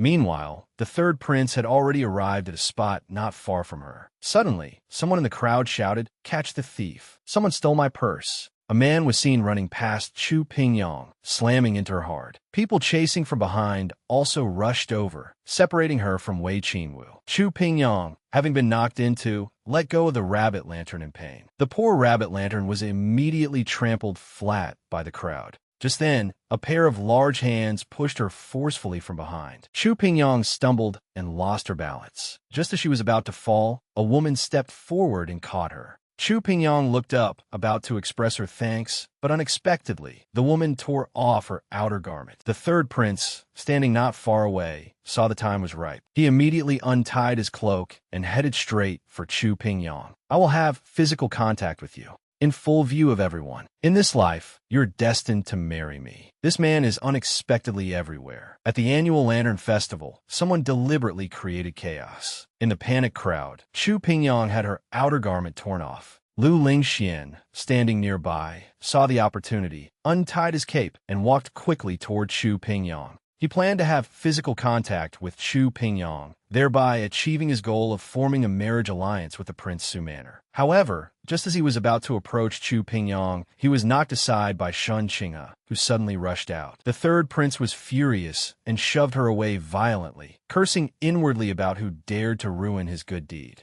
Shun Qinghe was pushed to the ground, repeating in her mind, I must not let the third prince succeed, otherwise my hope for the position of empress will truly be gone. Meanwhile, Chu Pingyang, clutching her torn outer garment, thought, someone really dares to plot against me in full view view of the public. Then don't blame me for being ruthless. So she pulled out her hairpin, preparing to stab the woman beside her. But just then, all the lanterns suddenly went out. The street was instantly plunged into darkness, and the crowd fell into complete panic. At this moment, a strong hand grabbed Chu Pingyang's arm. Without a word, she raised the hairpin and stabbed fiercely at that hand, only to hear a familiar voice say, "Princess, you strike quite ruthlessly." Then, without explanation, he draped a cloak over Chu Pingyang and led her into a small alley. At this point, Chu Pingyang finally saw the person's face clearly. It was indeed Gu Juehe. So she hurriedly stepped forward and said, "Thank you, Your Highness, for your help." But the Regent King started teasing her. Today, this prince suddenly had the urge to visit the Lantern Festival. I didn't expect to encounter the princess in danger again. Is the princess having a year of bad luck? Chu Pingyang lowered her head and whispered, "Indeed, is a year of bad luck. But I won't suffer this in silence for nothing." The Regent King smiled with satisfaction. It seems the princess has already made a decision. Then this prince won't meddle. As he turned to leave, he didn't forget to remind Chu Pingyang, "Tidy yourself up and go back quickly. Don't give people cause for gossip." Chu Pingyang looked at Gu Juehe's retreating figure and couldn't help but wonder, did he really come just to visit the Lantern Festival? Just then, Wei Qingwu and Lu Ji found her. "Princess, it's so good that you're all right." Chu Pingyang smiled and said, "I was just pushed aside by the crowd." Wei Qingwu also said worriedly, "It's good that nothing happened to Yang Yang. Otherwise, I would have blamed myself to death." Meanwhile, the third prince, whose plan had been disrupted, was staring viciously at Shun Qinghe, who had been pushed to the ground. "It was this woman who ruined my good deed. Otherwise, today's matter would have succeeded for sure." So he prepared to take revenge on Shun Qinghe. But the bailiffs from Yamen arrived at that moment. Lu Lingxian, afraid of exposing himself, hurriedly turned and disappeared into the crowd. Moments later, the lanterns on the long street were relit. The head constable from Yamen came to Wei Qingwu. It was this official's incompetence that startled young General Wei and the princess. Wei Qingwu didn't blame him, but ordered him to dig 3 feet into the ground if necessary to catch the people who caused the chaos just now. At this moment, Chu Pingyang saw the back of the figure she would hate for her entire life. "Lu Lingxian, it's you again. This villain harms me repeatedly and even uses such low methods." Just then, Shun Qinghe also ran over. "I just finished buying hair oil and wanted to come back to thank the princess for the kindness of sending someone to escort me. I didn't expect to see you being pushed and shoved. I rushed over to try to protect the princess, but I uselessly fell down myself." Chu Pingyang looked with concern at the scrape on Shun Qinghe's hand. "Later, I'll have Lu Ji send some ointment to Madame Shun. You go ask her for it. She won't dare to make things difficult for you. Then I'll send someone to take you back to your manor. The night is deep and cold. This way I can be at ease." At this moment, Shun Qinghe blushed, feeling warm inside. "No one has ever been this good to me. If only the Empress in the previous life hadn't been you. How good that would be. I don't want to eat dog food anymore." Lu Lingxuan's scheme failed again because of Shun Qinghe's interference. He stood in a small alley, fiercely punching the wall. "If not for that crazy woman, how could I have failed?" Just then, someone came up behind him. Lu Lingxian turned around and growled, "Who is it?" Shun Qinghe mustered her courage and said, "Your Highness the Third Prince. This subject is Shun Qinghe, daughter of the Minister of Works." Lu Lingxian recognized her at a glance as the crazy woman from earlier. "Since she knows my identity and still came to ruin my plans, then this person absolutely cannot be kept alive." So he drew the dagger from his waist, approached Shun Qinghe, and said, "So it's the daughter of the minister's manor. Why are you looking for me late at night?" Shun Qinghe took a deep breath and said slowly, "Your Highness's setup today was nothing more than wanting the power of the Prince Su Manor." A glint of coldness flashed in Lu Lingxuan's eyes. Shun Qinghe ignored his gaze and continued, "Congratulations, Your Highness. In the future, you will no longer need to rely on anyone's power, because I alone can help you achieve your heart's desire and ascend to the throne." Lu Lingxian raised an eyebrow and asked back, "Just relying on you?" Shun Qinghe stepped forward confidently and said, "I know I am of lowly status, and it is hard to gain your Highness's trust. But please, Your Highness, listen to Qinghe's strategy before making a decision. Thus, in the dark alley, the scent of conspiracy filled the air. Meanwhile, Chu Pingyong sat in the sedan chair returning to the manor, pondering. I thought that villain Lu Lingxian would settle down after his previous failures. I didn't expect his wicked heart to still be alive. Suddenly, a small pebble hit the roof of the carriage. Then, it was hit 2 more times in succession. Wei Qingwu asked aloud, Yang Yang, did you hear a noise just now? Chu Pingyong lifted the sedan curtain and said, I didn't hear anything. But Brother Qingwu, we are very close to Prince Su Manor now. You can stop escorting me here. But Wei Qingwu insisted on escorting her to the main gate of Prince Su Manor. Chu Pingyong smiled awkwardly. You're someone who can't keep a secret. I don't want my father to know about what happened just now. Wei Qingwu looked innocent. Am I that kind of person? But his voice got smaller and smaller. And finally, he said helplessly, All right, I'll come to Manor to see you tomorrow. After Wei Qingwu walked away, Chu Pingyong ordered the sedan to stop. She suspected the 3 noises just now were Gu Juehe's secret signal. So she made an excuse that she was feeling a bit stuffy and asked Luji to accompany her for a walk. Sure enough, at a corner, she saw Gu Juehe staring at her with a grin. The princess arrived quite quickly. It seems my 3 pebbles were thrown just right. Chu Pingyong retorted, Your Highness's pebbles disturbed my peaceful dream, yet you're feeling pleased with yourself? Luji watched the 2 going back and forth, thinking, I'd better go guard the alley entrance. Otherwise, I'll be fed dog food until I vomit tonight. Subsequently, the Regent King pointed to several people kneeling on the ground. This prince actually didn't want to disturb the princess. But coincidentally, I caught these people. I've already interrogated them in advance. They were all paid to do the job. They couldn't name the mastermind. So, how does the princess intend to deal with them? Chu Pingyong recognized these people as the ones who had bumped into her and tore her clothes. So after thinking for a moment, she said, Your Highness is better at such matters than I am. I'll leave it to you to handle. At this moment,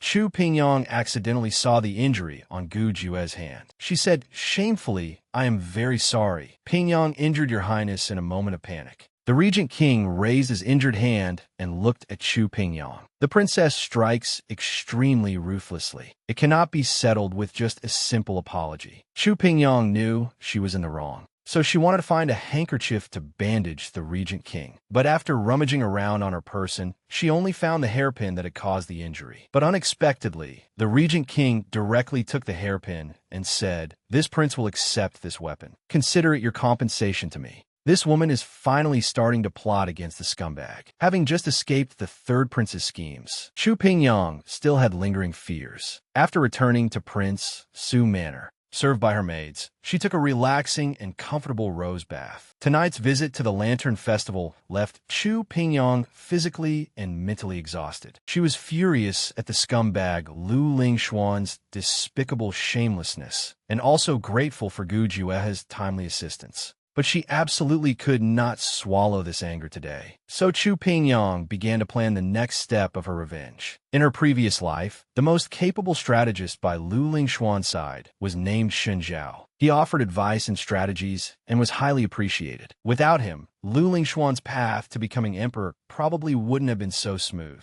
Shen Zhao's father had chosen the wrong side in the struggle for the throne and was dismissed from office, implicating his clansmen who were all forbidden from taking the imperial examinations. So even though Shen Zhao was overflowing with talent and extremely learned, he could only teach young children at the orphanage. Lu Lingxian used precisely this point to bring this man under his command. He arranged a fake identity for Shen Zhao to take the imperial examinations. And to repay the favor of recognizing his talent, Shen Zhao became a sharp sword in Lu Lingxuan's hand. In this life, they haven't crossed paths yet. Then I will take this opportunity to make this sharp sword serve me, completely cutting off Lu Lingxuan's right-hand man. She heard there was a child in the orphanage who was naturally mischievous and often skipped class. Shen Zhao would often be forced to go out onto the streets to look for him. So early the next morning, Chu Pingyong went to Zai, hoping to run into Shen Zhao by chance. Shopkeeper Hao, seeing the princess, immediately began to report on work. The red jade cream for the Empress has been prepared and will be brought for the princess to inspect immediately. Also, The noble ladies in the capital have heard about this and are increasingly fighting to buy it. Our Zhangbozai's business will get better and better. Additionally, the new formula the princess sent over previously has been developed and tested and is ready for sale next month. Chu Pingyang was very satisfied with this. She smiled and said, "Shopkeeper, you do things very methodically. I plan to open a branch in the south of the city. I will ask the shopkeeper to take care of it then as well." Just then, a woman walked up holding an exquisite wooden box. This servant pays respects to the princess. Chu Pingyang asked with concern, "Have you gotten used to things these past few days?" The woman said with gratitude, "Thank you, princess, for helping Pingyang divorce that scoundrel who caused a scene at Zhangbozai and then arranging this job for me. Otherwise, Pingyang would definitely have been sold by my father again." Chu Pingyang, while checking the items in the box, said, "No need for this. You are steady in your work. I am very reassured. Send someone to deliver this gift box to the palace later." Then she poured herself a cup of tea and turned to the shopkeeper, saying,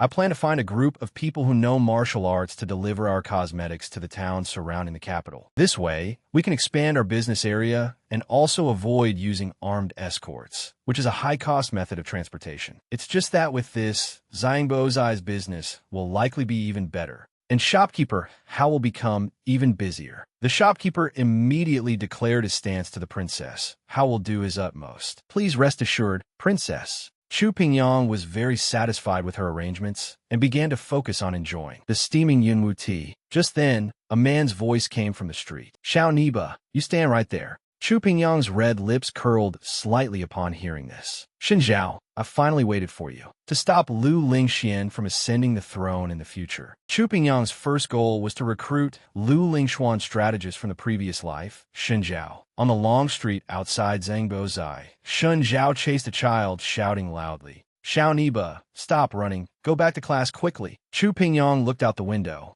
then signaled Lu Ji to proceed according to the plan, while she herself got up and went to a private room in Shulu. Lu Ji took a box of pastries and took a shortcut to the next intersection to wait for Shun Zhao to appear. Just at that moment, a child ran over. He kept looking back as he ran. "There are so many people fishing by the Shiliang River. If I don't go now, I'll..." Before he could finish, there was a thud. The child crashed right into Lu Ji. The box in Lu Ji's hands fell to the ground with a clatter. The assortment of little pastries inside scattered everywhere. She let out an exaggerated gasp. "My pastries!" At this moment, Shun Zhao caught up and saw the scene before him. He immediately expressed his apologies. "The child is young and mischievous. I am truly sorry. How much were these pastries? I will compensate you." Lu Ji looked very troubled and said, "My young miss specifically asked for these pastries. Now that they're like this, I can't explain it to her. You'll just have to come back with me to explain the situation." Then, without allowing any argument, she dragged the child away. Xiao Niba cried out in fear, "Teacher, save me." Xin Zhao felt that since the child was in the wrong, the request to apologize in person was not excessive. He could only helplessly follow Lu Ji to the shoe restaurant. In a private room, Chu Pingyang was tasting some delicacies. Lu Ji recounted the whole story. Hearing the woman before him being addressed as princess, Shun Zhao thought to himself, could this be the domineering Princess Yongin of Prince Su's manor? Xiao Niba is done for now.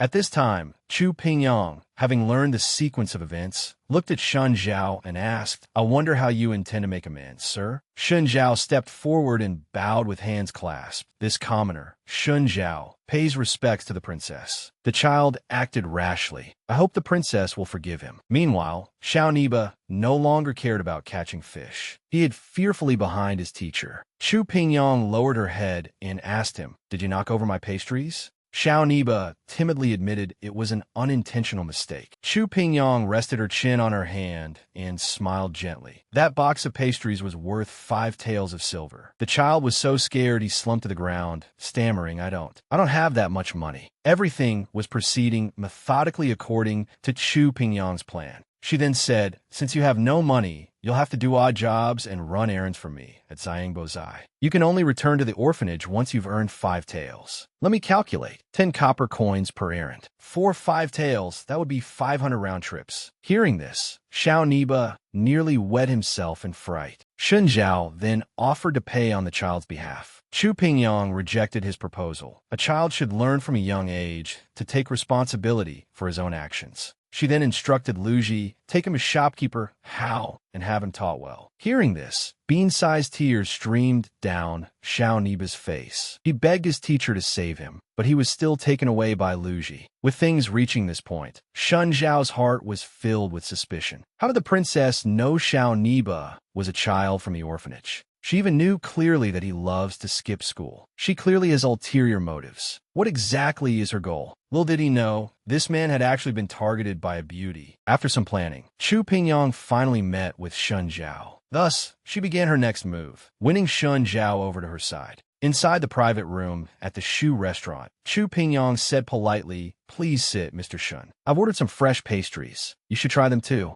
By now, Shun Zhao's mind was clear as a mirror. He asked seriously, the princess set up this situation today not merely to treat this commoner to pastries, surely? Chu Pingyang said nonchalantly, I didn't expect the young master of the Shun family of Anyang to one day refer to himself as a commoner. Shun Zhao's expression changed as he questioned. The Shun family fell years ago. I have long since become a commoner. Why does the princess suddenly bring up the past? What exactly is your intention? Chu Pingyang, however, looked calm and breezy. While eating a pastry, she replied, what intention could a girl like me have? It's just that my business lacks a manager, and I want you to take over. Shun Zhao retorted, the princess is wealthy and noble. What kind of manager could you not find? Why go to such great lengths to find me? Chu Pingyang smiled sweetly. A fortune teller said that if I want to succeed in this life, I must find someone named Shun Zhao to help me. Shun Zhao looked completely bewildered. I don't believe a word of it. Chu Pingyang smiled and explained, business people are always a bit superstitious. Shun Zhao suddenly became very cold, turned around, and said, so the princess is here to mock me today. I will compensate the princess for the pastries Xiao Niba knocked over. Chu Pingyang asked him with a slightly provocative tone, compensate? With what? With your monthly salary of 2 coins from the orphanage? Or by pawning the clothes on your back? Shun Zhao clenched his fists in resentment, mocking himself in his heart. I, Shun Zhao, harbor great ambitions and hot blood, yet I cannot display my aspirations to bring glory to my family. I can only end my life in this small orphanage. Chu Pingyang seemed to see through his inner thoughts and said seriously, I do not mean to humiliate you today, sir. I just want you to ask yourself how glorious the Shun family of Anyang once was. As a descendant of the Shun bloodline, are you really willing to let the family legacy end in your hands? Shun Zhao gave a light laugh. So the person spying outside the orphanage was sent by the princess. I didn't expect that Shun, would have a use I didn't even know about. Chu Pingyang's heart skipped a beat. There are others monitoring Shun Zhao. Shun Zhao continued, I only wish to live peacefully. Whatever the princess wants from me, please have mercy and let me go. Chu Pingyang said aggrievedly, sir, your speculation is truly hurtful. I simply cherish talent. I thought having you manage things for me would be better than your current simple fare. But Shun Zhao continued to decline. The princess is a noble lady of high standing, with inextricable ties to the court. My character is weak, and I do not wish to repeat past mistakes. Chu Pingyang's tone gradually became indifferent. I'm just doing a little business to pass the time. It's not like I'm asking you to fight for fame and power for me. Forget it, forget it. Consider it my overestimation of the Shun family of Anyang. Please do as you wish, sir. A trace of gloom flashed in Shun Zhao's eyes. He paused for a moment before bowing and taking his leave. At this moment, Luji walked in. Princess, did you finish discussing what you wanted to discuss? Chu Pingyang sighed, we'll have to take it slowly. Xiao Niba is still working at Xiangbo Zai, so there will be plenty of opportunities to deal with Shun Zhao in the future. By the way, find a few clever people to keep watch near the orphanage. Luji asked in confusion, does the princess want to know Shun Zhao's whereabouts at all times? Concern appeared in Chu Pingyang's eyes. No. I want to find out who else, besides me, is targeting Shun Zhao. After Chu Pingyang met with Shun Zhao, that she wanted to arrange a manager position for him, but Shun Zhao refused directly. However, Chu Pingyang accidentally learned that someone had been secretly monitoring Shun Zhao. Late one night, amidst pouring rain,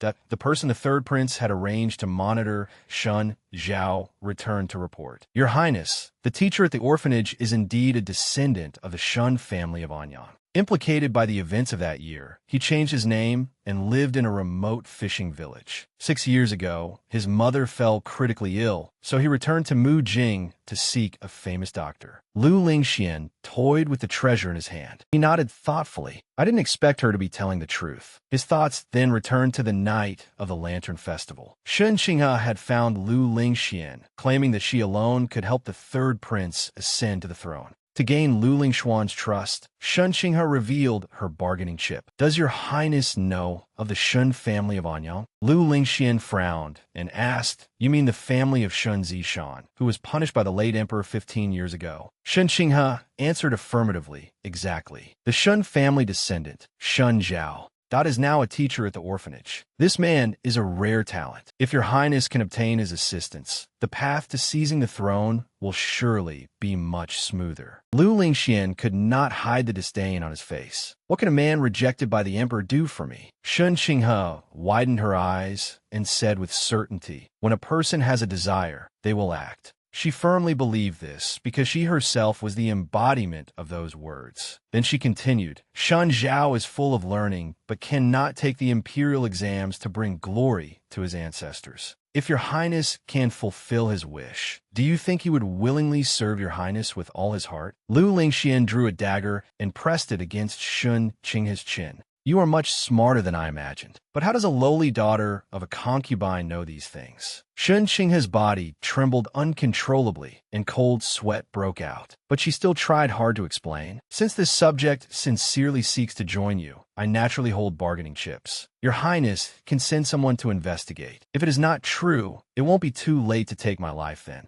Lu Lingxian immediately asked, Then what is your request? Shen Qinghe carefully moved the dagger away. Qinghe only asks your highness to grant me a good future after you succeed. A moment later, Lu Lingxian withdrew the dagger. He said in a threatening tone, If what you say is true, that I naturally won't skimp on your rewards. But if you dare to deceive me, I will make sure you die without a burial place. Then he turned to leave. Seeing this, Shen Qinghe added one more sentence. Your highness, for these next few months, please send someone to constantly monitor the price of rice. Lu Lingxian paused for a moment, said nothing, and left. Coming out of his thoughts, the third prince ordered his subordinate, no matter what, continue to keep a close eye on the orphanage. Also, send someone to monitor the rice prices for these next few months. If there is anything amiss, report to me immediately. Several days passed peacefully. On this day, Chu Pingyang came to Xiangbozai. She happened to run into Xiao Niba running back after a delivery. He was panting as he asked shopkeeper Hao, Which trip is this? The shopkeeper smiled and opened his little book. 8 trips the day before yesterday. 13 trips yesterday. This is the 3rd trip today. You still have to run 476 more round trips. Xiao Niba immediately burst into tears. I know I was wrong. I won't be naughty anymore. Teacher, why haven't you come to save me yet? Chu Pingyang squatted down and poked Xiao Niba's cheek. You're so naughty. Maybe your teacher doesn't want you anymore. Just then, Shun Zhao walked in hurriedly. Princess, please don't bully a child. Seeing his teacher arrive, Xiao Niba ran over crying and hugged Shun Zhao, saying, Teacher, take me home quickly. Chu Pingyang stood up and asked, Are you here to redeem him, sir? Shun Zhao presented the silver with both hands and said respectfully, Please accept these 5 taels of silver, princess, and let me take Xiao Niba back. Chu Pingyang took Xiao Niba's hand and asked him, Will you skip school again after you go back? Xiao Niba shook his head incessantly. I will never skip school again.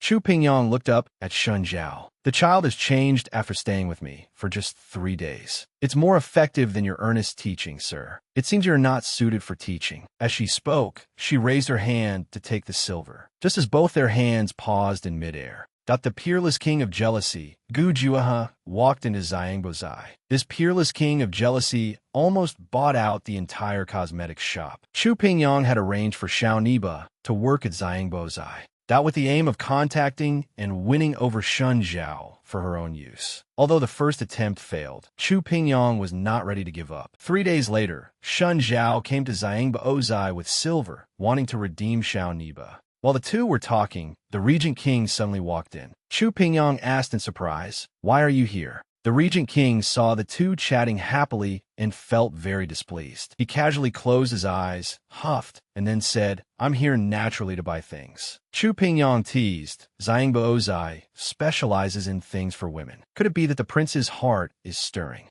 And you have a girl you fancy? The Regent King gave her a cold look. What? Does Xiangbo Ozai not only register the items sold, but also interrogate everyone who comes to buy? Chu Pingyong smiled wryly. It was just a joke, my lord. Please don't be angry. She immediately instructed shopkeeper Hao, take the prince to have a look yourself. Remember to bring out the best items. Shopkeeper Hao immediately stepped forward with a beaming smile. Lord Gu, this way please. The good stuff is all in the wing room over here. The Regent King looked speechlessly at Chu Pingyong and Shun Zhao. Turning his head, slightly disappointed, he whispered, lead the way. At this moment, Shun Zhao spoke up, the princess detained Xiao Niba simply to lure me here. But I already made myself very clear last time. Please do not make things difficult for me anymore, princess. Chu Pingyong retorted, difficult? If I really wanted to make things difficult for you, Mr. Shun, a single sentence could cost you your livelihood. Why would I go to all this trouble? I just couldn't bear to see a pearl covered in dust. I thought if you followed me, you could at least have a good future. But despite my repeated courtesy to a scholar, I still haven't been able to change your decision. It seems we are truly not meant to be. After speaking, Chu Pingyong turned back, staring at Shun Zhao while pondering in her heart. If this person cannot be used by me, the best solution is to kill him to prevent future trouble. But in my past life, when the Chu family was framed by Lu Lingxian for treason,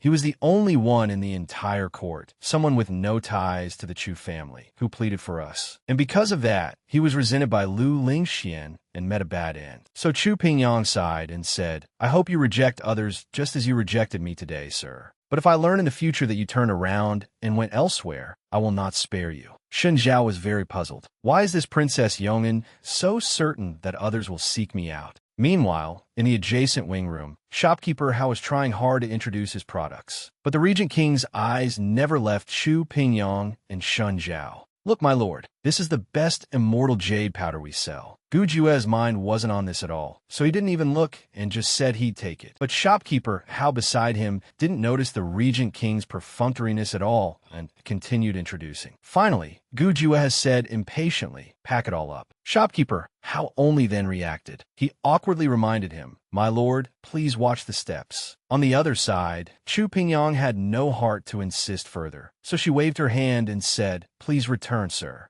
I will send Xiao Niba back to the orphanage in a few days. But at this moment, Shun Zhao's heart wavered a tiny bit. He subconsciously blurted out, Princess, what was the business you mentioned that day? Chu Pingyong was startled and felt particularly surprised. Just then, shopkeeper Hao walked out with the Regent King, holding a large box in his hands. Chu Pingyong immediately went up to greet them, instructing the shopkeeper, be sure to give the prince the lowest price. The Regent King casually said, thank you, princess. Then he turned to look at Shun Zhao and asked, this gentleman looks unfamiliar. I wonder who? Chu Pingyong explained to Gu Jue. He is the teacher of this mischievous child, here to discuss compensation. The Regent King muttered to himself, she comes to Xiangbo Ozai every day. Could it be for the scholar? Suddenly, his gaze focused on the jade pendant on Chu Pingyong. He was instantly shocked. He stared unblinkingly at the woman before him. This jade pendant, could it be? After Chu Pingyong's repeated efforts, Shun Zhao was finally moved by her proposal, and the jealous king, Gu Jue, also discovered that the jade pendant he had been searching for 15 years was actually worn by Chu Pingyong. After returning from Xiangbo Ozai,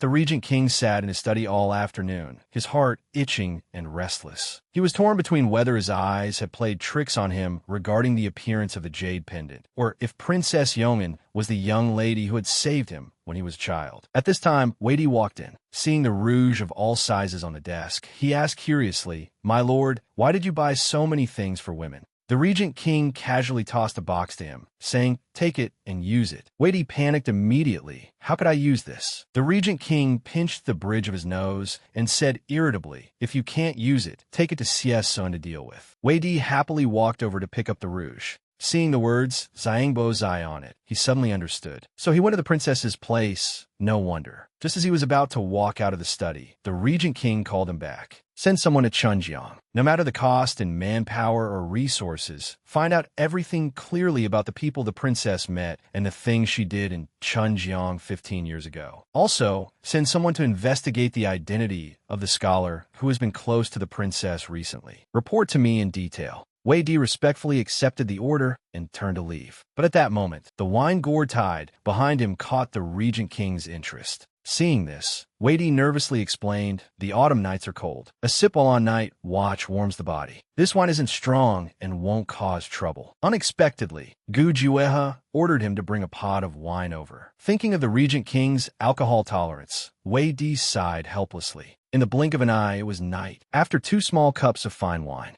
the Regent King, with a flushed face, looked at the drawing of the jade pendant in his hand and slammed the table fiercely. No, I must ask clearly right now if the person from back then was her. The scene shifted to the star-plucking pavilion in Prince Su's manor. A figure walked into Chu Pingyang's boudoir. Lu Ji was scolding angrily. Didn't I say not to disturb the princess if there's nothing important? Then she saw the Regent King staggering in. Lu Ji shouted in fright, Gu, Lord Gu, how dare you trespass into the princess's boudoir late at night? Help! Someone come quickly. Chu Pingyang calmly held Lu Ji back and said, if we alert people now, it will be even harder to explain. Go close the courtyard gate and the room door. Then guard outside and don't let anyone in. Lu Ji responded and then withdrew. Chu Pingyang turned and questioned the Regent King angrily. Although I have dealings with the prince, it is a friendship between gentlemen. Barging into my boudoir in the middle of the night like this. Do you think there's no one in my Prince Su's manor? The Regent King explained with slurred speech. Don't be angry. I wanted to knock, but I was afraid your servants wouldn't let me in. I just wanted to see you. Oh, no. I have something to ask you. Seeing his incoherent speech and ridiculously red face, Chu Pingyang asked, have you been drinking?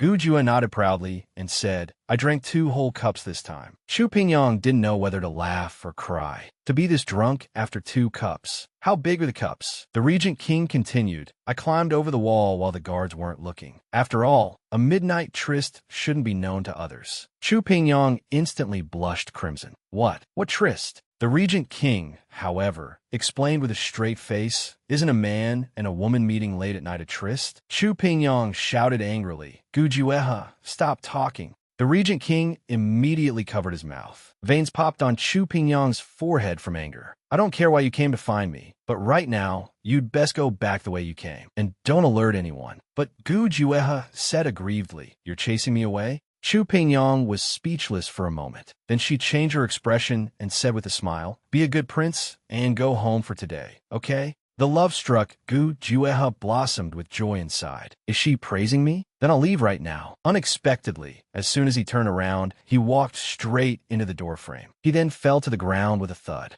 Unconscious, the Regent King had inadvertently learned that Chu Pingyang might be the young lady who saved him in his childhood. Unable to control the excitement and restlessness in his heart, and emboldened by his low tolerance for alcohol, he came to find Chu Pingyang late at night to verify it. But who would have thought he would accidentally crash into the door? Falling flat on his face, unconscious, Chu Pingyang intended to help him up, but even with all her might, she couldn't manage it. Just then, the Regent King's mask slipped off. This was the first time Chu Pingyang had seen Gu Juehe without his mask. She stared at the scar at the corner of the man's eye and muttered softly, this isn't as terrifying as the rumors say. At this moment, Gu Juehe began to mumble in his sleep. Chu Pingyang held her breath and leaned in to listen, but she couldn't hear anything clearly. She looked at Gu Juehe and began to worry. This big lug is so drunk. Even if Lu Ji and I worked together, we couldn't lift him. And if father is alerted, there will be no way to clean up this mess. So, she helplessly kicked Gu Juehe, then grabbed a quilt to cover him. She wrapped herself in a quilt and sat not far away, placing a basin of water in front of her. Before long, she fell into a deep sleep. Meanwhile, the Regent King was dreaming again about the time he met the young lady as a child. 15 years ago in Chunjiang Prefecture, amidst ice and snow. After Gu Jue's parents died unjustly, he was left alone with no one to rely on. Not only did he go hungry, but he was also frequently bullied. On this day, just as he was beaten bloody by a group of beggars and was on the verge of fainting,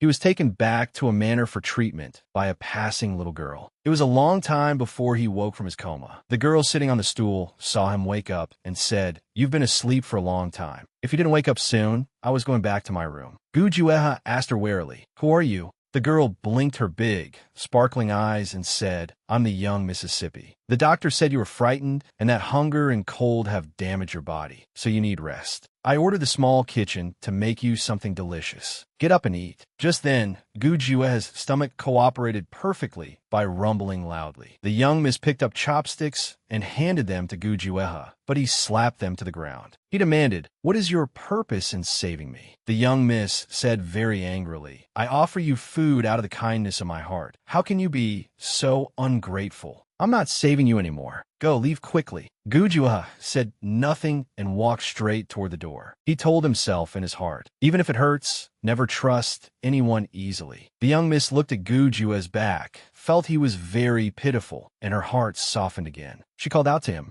"Wait, this young miss is magnanimous and won't hold it against you. The doctor said he would come and treat you again tomorrow. If you leave, I will have broken my word to others. I can't let you go." Then she picked up a pastry and looked at it. "Eat if you want, starve if you don't. I don't care about you anymore. Who told you to be fierce with me?" Then she deliberately bumped into him and walked out of the room. Gu Jueha touched the shoulder that had been bumped, walked over, and picked up a piece of pastry. He thought, if she wanted to harm me, she wouldn't have saved me on the street. Besides, I cannot die. My parents' grievances have not yet been cleared. So he took big bites of the pastry, swearing in his heart that he must survive. At this moment, the Regent King lying on the floor woke from his dream. "Why did I dream of the young miss again? My head hurts so much. Where's this?" He looked around and saw Chu Pingyang beside him. Depressed, he thought, "I used the alcohol for courage and ran to Prince Su's manor." So he stood up and walked toward Chu Pingyang, but he bumped into the water basin on the floor, making a noise. Chu Pingyang stirred and mumbled, "If you don't wake up, I'll splash water on you." Hearing this, the Regent King revealed a doting smile. She looks dignified and restrained usually, but she's actually full of mischievous ideas.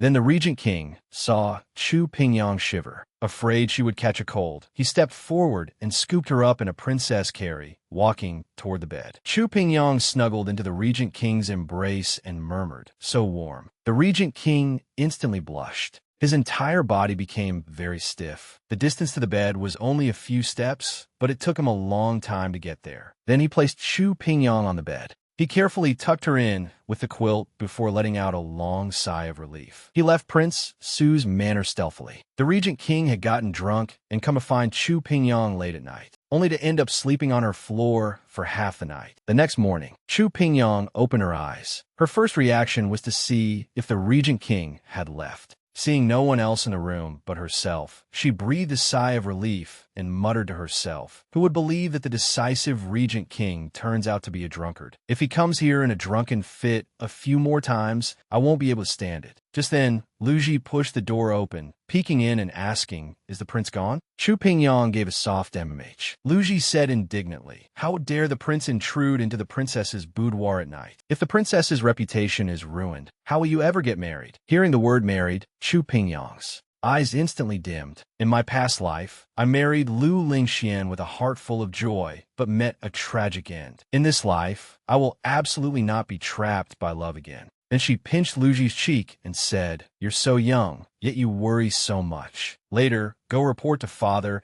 and ask him to find a maid who knows martial arts for me." Lu Ji smiled and agreed. After Chu Pingyang finished dressing, she ordered Lu Ji to bring a booklet and accompany her out. The scene shifted, and the master and servant arrived at the orphanage. Seeing Shun Zhao reading seriously, she couldn't help but sigh inwardly. If the Shun family hadn't been convicted back then, I'm afraid Shun Zhao would have been famous far and wide by now. Seeing Chu Pingyang, Shun Zhao immediately came forward to greet her. I didn't know the princess had arrived. Shun Zhao has been rude. Chu Pingyang skipped the pleasantries and got straight to the point. I wanted to explain things clearly to you yesterday. I've acquired a storefront in the south of the city and plan to open an escort agency. Shun Zhao thought for a moment and said seriously, the escort agencies in the capital are led by longmen. Their connections are deep-rooted and their operations are mature and stable. If the princess wants to share the pie now, I'm afraid it won't be easy. Chu Pingyang replied with a smile, I will only transport goods for Xiangbo Zai.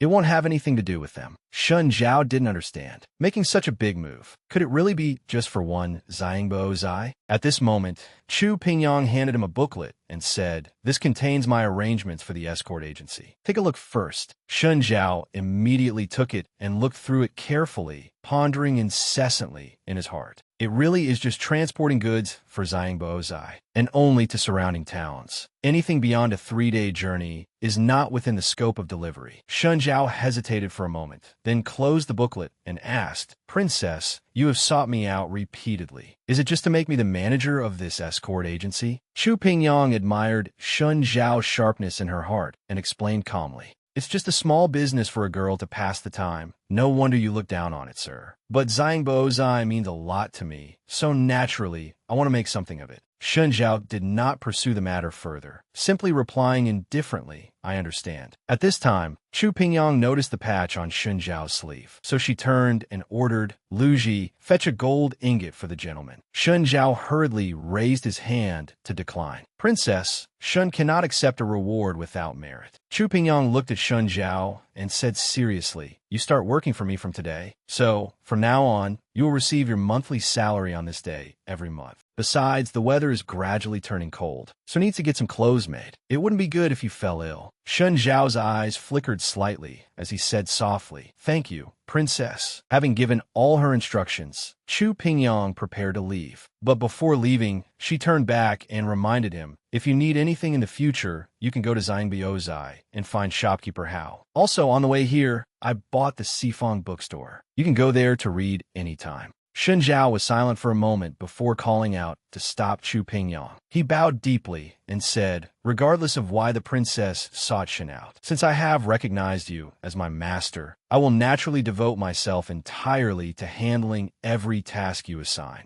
Chu Pingyang turned her head, looked at Shun Zhao with satisfaction, and said, I don't need you to sacrifice your life. I just need you by my side, working loyally. That is enough. Good birds choose trees to nest in. Shun Zhao finally agreed to work for Chu Pingyang, and with total devotion. Thus, Chu Pingyang handed over the management of the South City Escort Agency to Shun Zhao. After explaining all matters big and small, she left the orphanage. But as luck would have it, enemies crossed paths. As soon as she went out, she ran into Mu Jinji, Shun Mijiao, and Shun Qinghe.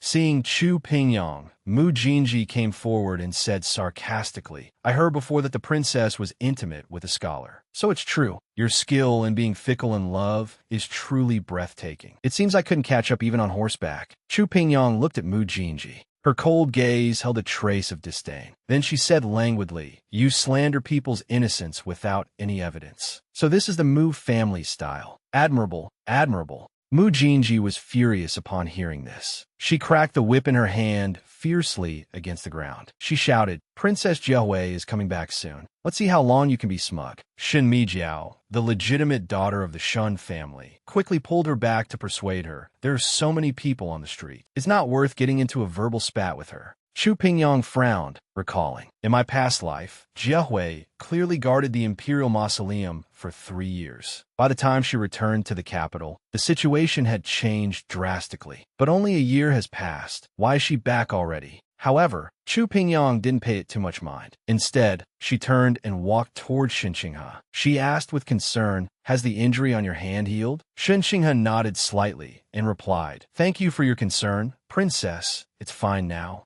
Then Chu Pingyang turned sideways to look at Shun Mijiao and said, if your manor is short of hands, I can send word to the broker to let you choose more servants. After all, a reputation for mistreating the concubine-born daughter of the manor is not good for Lord Shun or the Shun manor. But who knew that Chu Pingyang's warning would make Shun Mijiao burn with rage? After returning to the Shun manor, she punished Shun Qinghe by making her kneel outside the door, while she vented her emotions frantically inside the room. Teacups were smashed one after another. Shards flew onto Shun Qinghe's forehead, and blood instantly flowed out. But Shun Mijiao didn't stop. Instead, she cursed loudly. Who does Chu Pingyang think she is? Don't think that just because she put in a good word for you, you could become a young miss of the Shin Manor. Let me tell you, you will be of lowly birth for the rest of your life, only fit to be trampled under my feet. Without my permission, no one is allowed to give her food. Get out! Get out of here! Shun Qinghe stood up unhurriedly, looking as if she was long accustomed to this. She said softly, Qinghe takes her leave. She turned and went to the main gate of the Shin Manor. The servant guarding the gate stopped her. It's so late. What does the second miss want to go out for? Shun Qinghe said indifferently, to buy something for my sister. Then she walked out the gate without looking back. Looking at her back, the servants mocked. This young lady of a great household lives a life worse than ours. In the night, Shun Qinghe quietly walked into a small grove. She came up behind a man and said softly, "Greetings to the third prince." Lu Lingxian looked at her and spoke directly. "The matter you mentioned last time has been verified by me to be accurate. Shun Zhao is indeed a descendant of the Shun family of Anyang." Then he reached out to touch the wound on Shun Qinghe's forehead and continued. "I can refrain from asking how you knew, but since you sincerely seek refuge with me, I will naturally protect you." Shun Qinghe was so frightened that she quickly stepped back, dodging the third prince's hand. Lu Lingxian smiled and withdrew his hand, saying, "I heard that Chu Pingyang treats you very kindly." Shun Qinghe explained, "The princess has a kind heart. She probably couldn't bear to see me bullied by my legitimate sister." This played right into Lu Lingxuan's hands. So he hatched a plan and said, since she is kind-hearted, then find a way to stay by her side. No matter what she does or who she interacts with, report everything to me one by one. Shun Qinghe was slightly stunned. Does the third prince still intend to marry the princess? Seeing her delay in responding, Lu Lingxian said impatiently, "What? You are unwilling?" Shun Qinghe lowered her head and whispered, "Qinghe understands." Lu Lingxian achieved his goal and smiled with satisfaction. He calculated sinisterly in his heart, "I want Shun Zhao's assistance, and I certainly won't let go of the power and wealth of Prince Su's manor." A few days later, Princess Jiahui's imperial carriage returned to Mujing. While the common people were praising her increasingly extraordinary bearing, she was thinking in her heart, "I've been at the imperial mausoleum for a year. I wonder if he still remembers me." The first thing this woman did upon returning home was to meet her rival in love. Princess Jiahui returned to the capital in her carriage after guarding the imperial mausoleum for a year. The people of the capital were full of praise for her, but different voices also emerged. "I think Princess Yongin is better looking. Besides, the princess is also very capable. Not only did she save Zhangbiozai, but she also made it flourish." And these voices were all heard by the princess's maid without exception. After returning to Fengyang Pavilion, while massaging the princess's legs, the maid recounted what she had heard on the road. After listening, Jiahui showed a very disdainful expression on her face. That spoiled and domineering princess from Prince Su's manor actually went into business. This princess thinks she hasn't improved one bit. The maid immediately followed up with flattery. That is natural. Even if all the noble ladies in the capital were added together, they couldn't compare to the princess. Just then, a servant girl came in to report, "Princess, Her Majesty the Empress is extremely happy to know you are back and has asked you to go over for dinner tonight." Jiahui said indifferently, "This princess is exhausted from the journey. Go tell Mother Empress that I will go to pay my respects to her in a few days. Also, how is the news about Gu Juehe over the past year that I sent people to inquire about?" The servant girl stammered. Although Lord Gu has not yet married, it is heard that he and Princess Yongin are exceptionally close. Hearing this, Jiahui slammed her cutlery heavily onto the table and shouted angrily, "How could Chu Pingyang be involved with Gu Juehe? No, bring her into the palace. I want to see her." Meanwhile, Chu Pingyang was still in the courtyard, leisurely drinking tea and reading a book.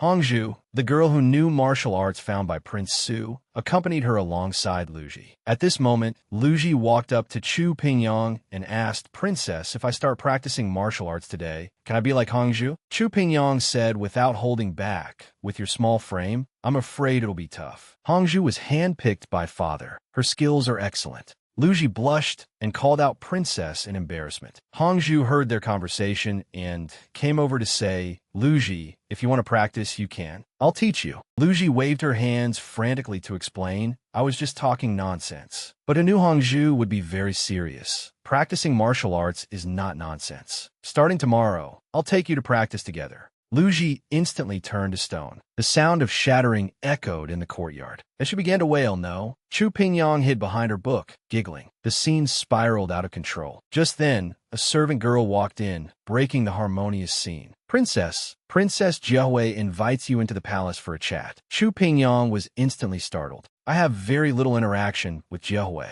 especially since she went to the Imperial Mausoleum. We have had even less contact. For her to want me to enter the palace at this time, I feel it's not that simple. Luji, on the other hand, was jubilant. The first person the princess summoned upon returning to the capital is our princess. Should we have Xiangbi Ozai prepare a grand gift? Chu Pingyang thought for a moment and said, that won't be necessary. Just go to the storeroom and pick some jade or treasures. I remember there's a Guanyin statue that's quite nice. Prepare some loose silver as well. We'll stop by to see the 8th prince later. In the afternoon, inside Fengyang Pavilion, Chu Pingyang brought Luji to pay respects to Jiahui. But Jiahui acted as if she didn't know they were there, only caring about selecting the bracelets in front of her, complaining they were either old-fashioned or not translucent enough. Chu Pingyang maintained her bowing posture, her legs starting to tremble. She thought to herself, just as I expected, the princess comes with ill intent today. Princess Jiahui learned that Chu Pingyang and Gu Juehe were close, so she became jealous. In a fit of rage, she invited Chu Pingyang into the palace to give her a display of authority. In Fengyang Pavilion, the princess fiddled with the bracelets in front of her, completely ignoring Chu Pingyang, who remained in a bowing posture at the side, until her legs began to tremble. Only after a reminder from her maid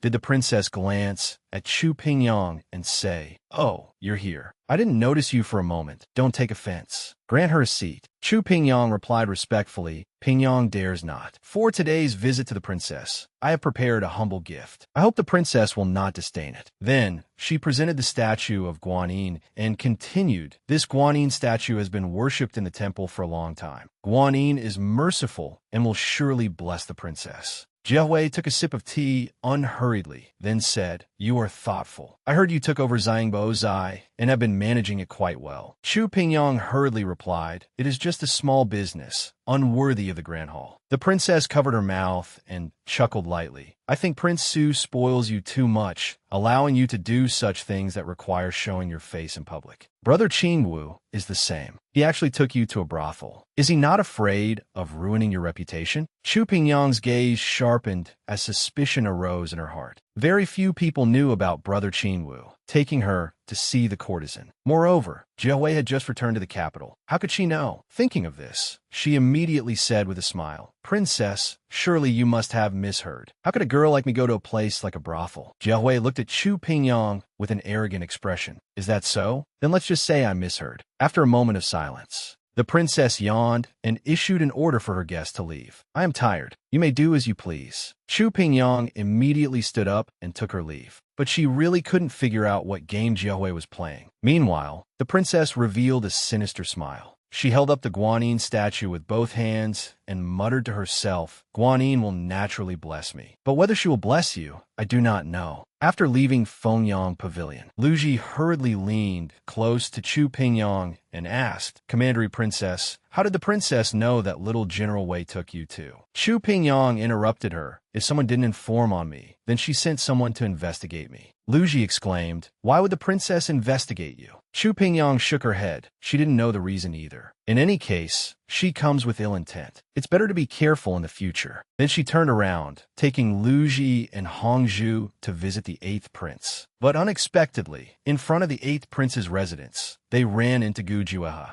He was seen bowing his head, speaking sternly to the 8th prince. "Your Highness, you must order the punishment of these servants yourself. If these 2 servants get away with it once, there will be a second time. You don't think someone will come to your aid every single time, do you?" The 8th prince suppressed the fear in his heart, imitating the regent king's manner, and said to the servants, "You are bold. How dare you deduct my monthly allowance? I punish you to slap each other 10 times. No, slap each other 20 times. Upon hearing this, the two servants cried out for mercy. Your Highness, spare our lives. But the regent king said from the side, what are you still standing there for? Do you want this prince to do it himself? Seeing there was no room for negotiation, the servants could only slap each other across the face, smack, smack. At this moment, Gu Jueha caught a glimpse of Chu Pingyang out of the corner of his eye. The 8th prince had already started running towards her, happily shouting, Sister Commandery Princess, who knew that in the next second he would be grabbed by the collar and pulled back by the regent king. Your Highness, watch the punishment being carried out. This subject will take his leave first. Then he walked straight towards Chu Pingyang.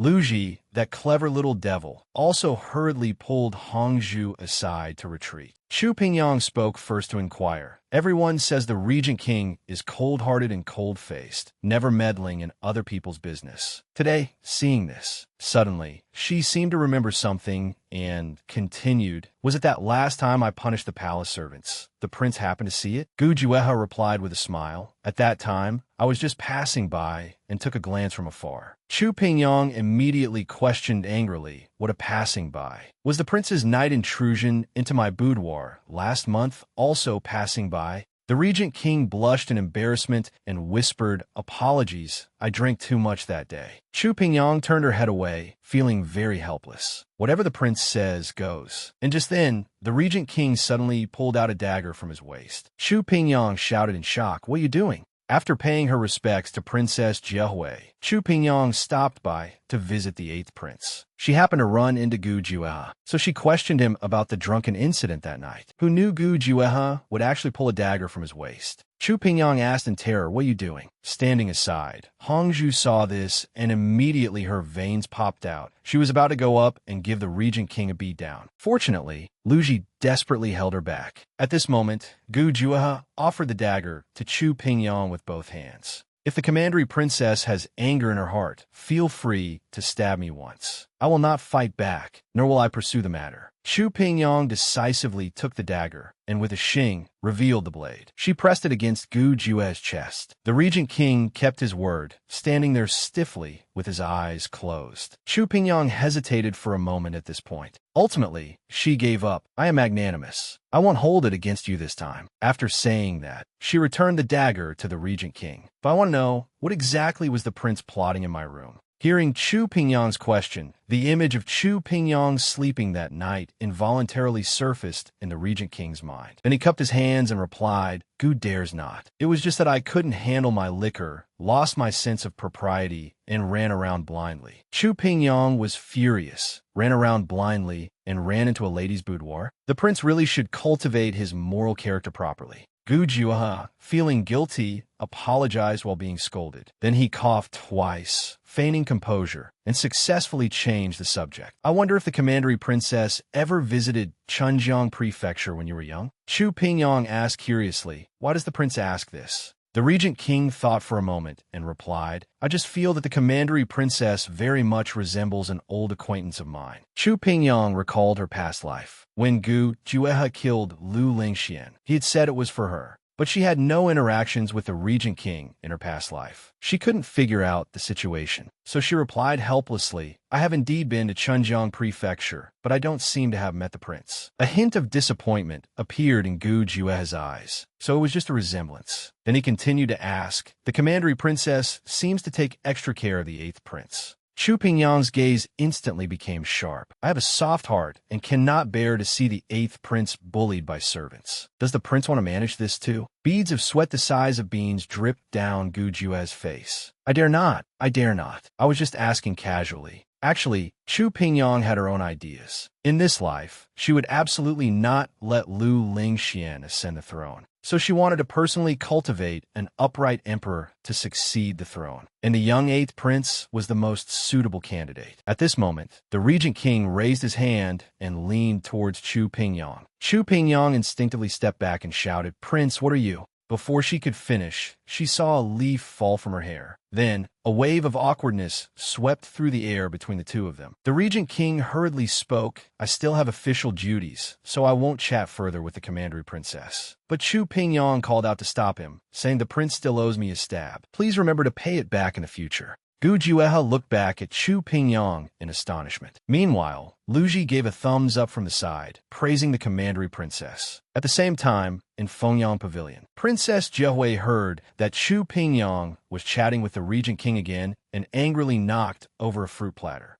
She cursed in her heart. Who does Chu Pingyang think she is, daring to snatch my man? Fine, just you wait. Then she said loudly, prepare the carriage for Weiyang Palace. I am going to pay respects to the Empress Mother. Princess Jiehui summoned her love rival, Chu Pingyang, and gave her a display of authority. But who knew that as soon as Chu Pingyang left, the princess received news that Chu Pingyang and the regent king were having a delightful conversation in the palace. This made her so angry, she practically exploded on the spot, mentally confronting Chu Pingyang. You actually dare to fight for a man with this princess? Just you wait. Then she hurriedly rushed to Weiyang Palace. The empress was exceptionally happy to see her precious daughter and even served her daughter's favorite pastries. Then she asked, I heard you summoned Commandery Princess Yongin? Jiehui rested her chin on her hand and replied lazily, Mother seems to know everything about your daughter's affairs. The empress said with a gentle expression, You are my flesh and blood. Of course, I care about your every move. But, Jiehui mocked, does your care mean sending your daughter to guard the imperial mausoleum? Seeing this, the empress reached out to hold her daughter's hand, but unexpectedly, she was ruthlessly dodged. Jiehui impatiently got straight to the point. Brother is not young anymore, right? I have been away from the palace for a year. Why is brother not married yet? Upon hearing this, the empress thought this hit the nail on the head. So she said,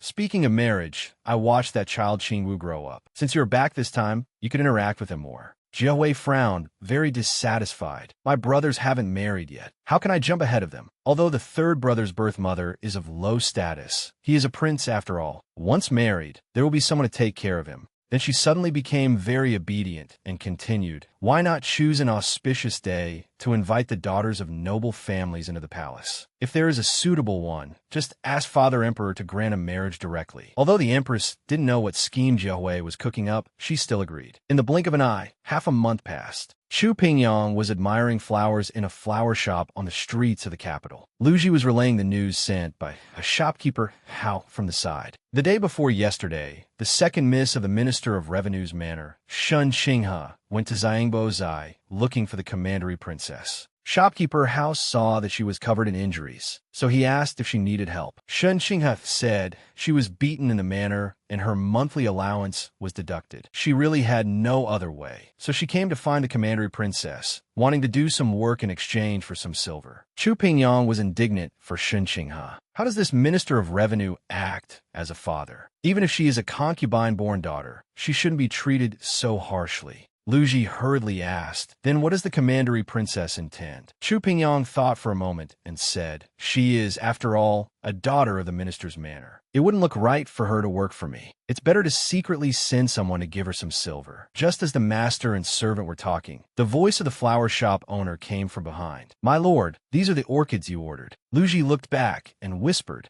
Commandery Princess, look, it's Lord Gu. Chu Pingyang turned her head to look, and Gu Jueha also happened to see Chu Pingyang. Their eyes met immediately. Chu Pingyang walked up and said, So the prince also likes orchids. The regent king nodded gently. The look in his eyes as he looked at the orchids was something Chu Pingyang had never seen before. It made her unconsciously mesmerized. She thought to herself, how did Gu Jueha become so gentle? Does he already have someone in his heart? Chu Pingyang met the regent king at the flower shop. After a simple greeting, she found that the regent king's expression was exceptionally gentle today. Just as she was captivated by the sight, the regent king spoke, I didn't expect to meet the commandery princess here. This time it really is a coincidence. Chu Pingyang teased upon hearing this. The way the prince says it, could it be that our past encounters were all deliberately arranged by you? The regent king suddenly felt incredibly awkward. He immediately dismissed his attendants and then asked softly, I heard that a banquet will be held in the palace soon. The princes are getting older, and presumably they will be selecting consorts. Will the commandery princess be going? Chu Pingyang lowered her head and thought.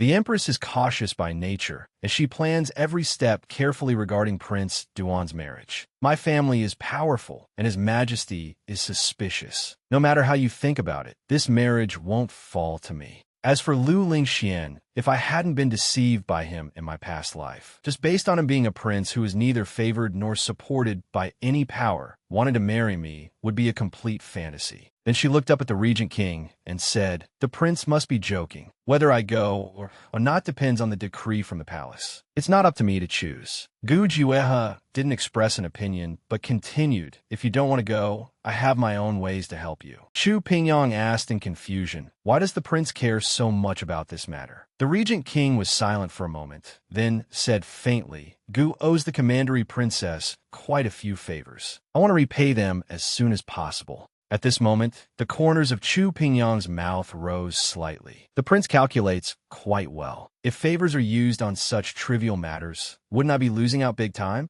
The regent king immediately replied, "Then let it continue to be owed. However, I heard that the commandery princess recently recruited a teacher." As soon as these words came out, Chu Pingyang, who was originally fiddling with the flowers and plants, froze instantly. Seeing the situation, the regent king leaned directly into her ear and said, "The commandery princess is truly bold. You even dare to employ Shun Zhao, whose entire clan was personally ordered by the late emperor to be barred from entering official service." Chu Pingyang felt incredibly angry inside. Why is this Gu Juehe so annoying? He investigates everything I do. So she turned her back to the regent king and said, "I saw that he had delicate features, so I thought about keeping him as a gigolo. Is it not allowed?" Upon hearing this, the regent king's jaw dropped in shock. Subconsciously, he snapped the orchid in front of him. Lu Ji also turned pale with fright, screaming in her heart with tears in her eyes, "Lord Gu, I'm rooting for you, but you have to step up." At this time, Chu Pingyang continued grumpily, "I know the prince has connections everywhere, but regarding the affairs of a girl like me, you'd better inquire less." After saying that, she took Lu Ji and Hongzhu back to the manor, leaving only the regent king holding the orchid plant, standing there in a daze with a frown. In a flash, the scene shifted to a precipice. Gu Juehe stood high up with the orchid. Xie stood aside and said, "Recently, His Majesty has become obsessed with seeking immortality and Taoism, wanting to emulate the Qin Emperor in pursuit of eternal life. The emperor ignores the corruption in the court, causing officials to fight openly and secretly. The country is already falling into decline." But after hearing this, the regent king just agreed faintly. Holding boundless power, who wouldn't want to live forever? Xie immediately questioned angrily, "What exactly are you thinking? Back then, you said entering the court as an official was to seize power, to investigate the events of that year. But now you..." Gu Juehe interrupted him. "Do you think seizing power is an easy task? Although the emperor is incompetent, his foundation is deep and solid. Moreover, there is Mu Qixin in the court opposing me." Then he knelt on the ground and lifted the orchid out of the pot, saying in a somewhat hoarse voice, "No one wants to clear the name of the old case more than I do." After speaking, he ignored Xie and proceeded to bury the orchid on this precipice by himself. At this moment, Xie suddenly remembered that today was the death anniversary of the master and madam. So he said apologetically, "I was too impatient. I won't disturb you." Then he turned and left. After burying the orchid with his bare hands, the regent king said with a heavy tone, "Father, mother, I will definitely avenge you. This man's parents died unjustly when he was young.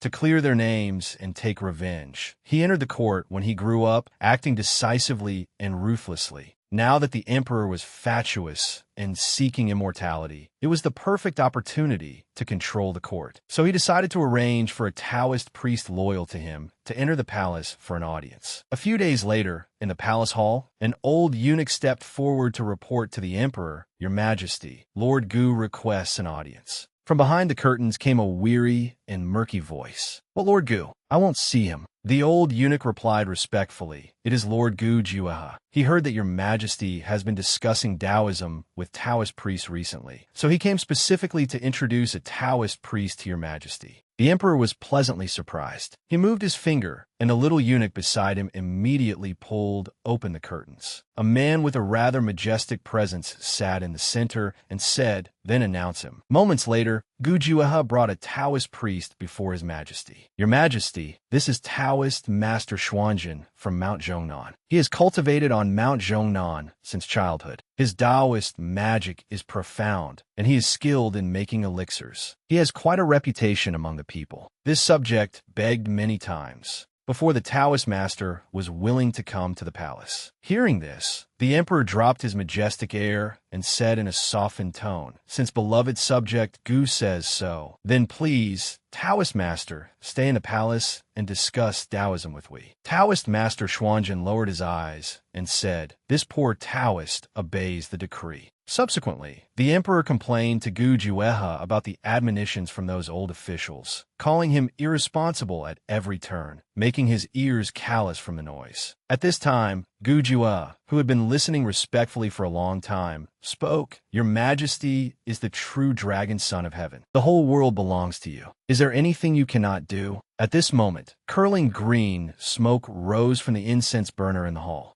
Gu Juehe also slowly withdrew from the palace. At dusk, Chu Pingyang was checking the accounts of Xiangbiozai in her room. Lu Ji urged in a low voice from the side, "Commandery Princess, stop looking. The lily soup made in the small kitchen will get cold if you don't drink it." Chu Pingyang lowered her head, took the soup, and remember to arrange a few more people to guard Xin Zhao's residence. Ensure his safety. Lu Ji responded, "Commandery Princess, rest assured." This servant already arranged it upon returning to the manor. At this moment, holding the soup, Chu Pingyang thought to herself, "I don't know if it's because Gu Juehe mentioned it a few days ago, but I've been feeling a bit uneasy lately." Just then, Hong Zhu reported from outside the door, "Commandery Princess, someone is asking to see you." Lu Ji complained, "Who is it at this late hour?" Hongzhu was seen walking and holding a child in her arms. Seeing little Neba, who had cried himself out of breath, Chu Pingyang suddenly had a bad premonition. "Little Neba, what's wrong?" Looking at Chu Pingyang, the child cried even more grievedly. "Sister Commandery Princess, Teacher was taken away by someone." Chu Pingyang hurriedly asked what exactly happened. Little Neba sobbed and said, "It's all my fault. Tonight, I insisted on dragging Teacher up the mountain to see shooting stars. As a result, we bumped into a bad guy with his face covered. He said his master wanted to see Teacher. Teacher didn't want to go at first, but the bad guy said if Teacher didn't go, he would capture me. So Teacher agreed to go with the bad guy. And let me go back." Speaking of this, little Neba cried even harder. "It's all because I was greedy for play. I harmed Teacher." While comforting little Neba, Chu Pingyang pondered, "Who could be, and what is their purpose?" Suddenly, the conversation with the Regent King at the flower shop a few days ago flashed through her mind. Her heart instantly burned with rage. She gradually lost her reason. Immediately, she shouted loudly, "Prepare the carriage. I'm going to see Gu Juehe." Xin Zhao was held hostage by a masked man. Little Neba found Chu Pingyang crying. After learning the sequence of events, Chu Pingyang's temper flared, and she became convinced that the Regent King was the mastermind behind the scenes. So she stormed off to the Gu residence in a rage to demand answers. The Regent King was quite surprised to see Chu Pingyang. He stepped forward to greet her and asked, "It's so late. Why has the princess?" But before he could finish, Chu Pingyang cut him off with an interrogation. "Lord Gu, I ask myself if I have ever used my favors to demand anything in return, yet you have been constantly investigating me. Investigate me if you must, but why did you send someone to abduct Xin Zhao?" The Regent King was baffled by the question, but he quickly realized what was happening. He crossed his arms and said with a smile, "So the princess lost someone and ran over here to blame me." Seeing Gu Juehe's reaction, Chu Pingyang cursed inwardly. No wonder everyone says this man is temperamental. Now it seems he truly changes his face faster than a dog. So she stepped forward, grabbed Gu Juehe's arm tightly, and said loudly, "Even if he is a descendant of the Shun clan, so many years have passed. Besides, the charges against the Shun family back then, that were already suspected to be groundless. Does your lordship intend to exterminate them all?" The Regent King looked at Chu Pingyang's anxious state over Xin Zhao and said seriously, "Chu Pingyang, I have no interest in Xin Zhao. The reason I investigated him is simply because I was worried." Chu Pingyang retorted, "Worried about what, my lord?" The Regent King pulled his arm back from Chu Pingyang's grasp. "What I am worried about has nothing to do with the princess. The princess only needs to know that the factor man is missing has nothing to do with me either." At this point, point, Chu Pingyang slowly calmed down. She recalled that someone had been inquiring about Shun Zhao before, but at that time, not a single useful piece of information was found. Just then, the Regent King ordered Wei Di to fetch his long sword. Then he looked at Chu Pingyang coldly and said, "There is no need for the princess to leverage past favors. Today, I will repay the princess's kindness once and for all." After saying that, he turned to leave to search for Shun Zhao. Unexpectedly, Chu Pingyang grabbed his sleeve from behind. "Gujueha, I'm going with you." Thus, the two of them arrived at the mountain where Shun Zhao had been taken. Chu Pingyang followed behind Gujueha. Walking the mountain path at night was quite arduous, but Chu Pingyang's thoughts were all on Gujueha. From the moment they left until now, he hadn't said a word. Why is this man so tormenting when he's angry? Suddenly, the Regent King stopped and asked, "I recall Shun Zhao isn't particularly strong." Chu Pingyang hurriedly replied, "Yes." The Regent King squatted on the ground, touched a footprint in front of him that was 3/10 deeper than usual, and said, "It seems Shun Zhao left a clue on purpose." Then he stood up, not forgetting to tease Chu Pingyang. He is indeed the man the princess has taken a fancy to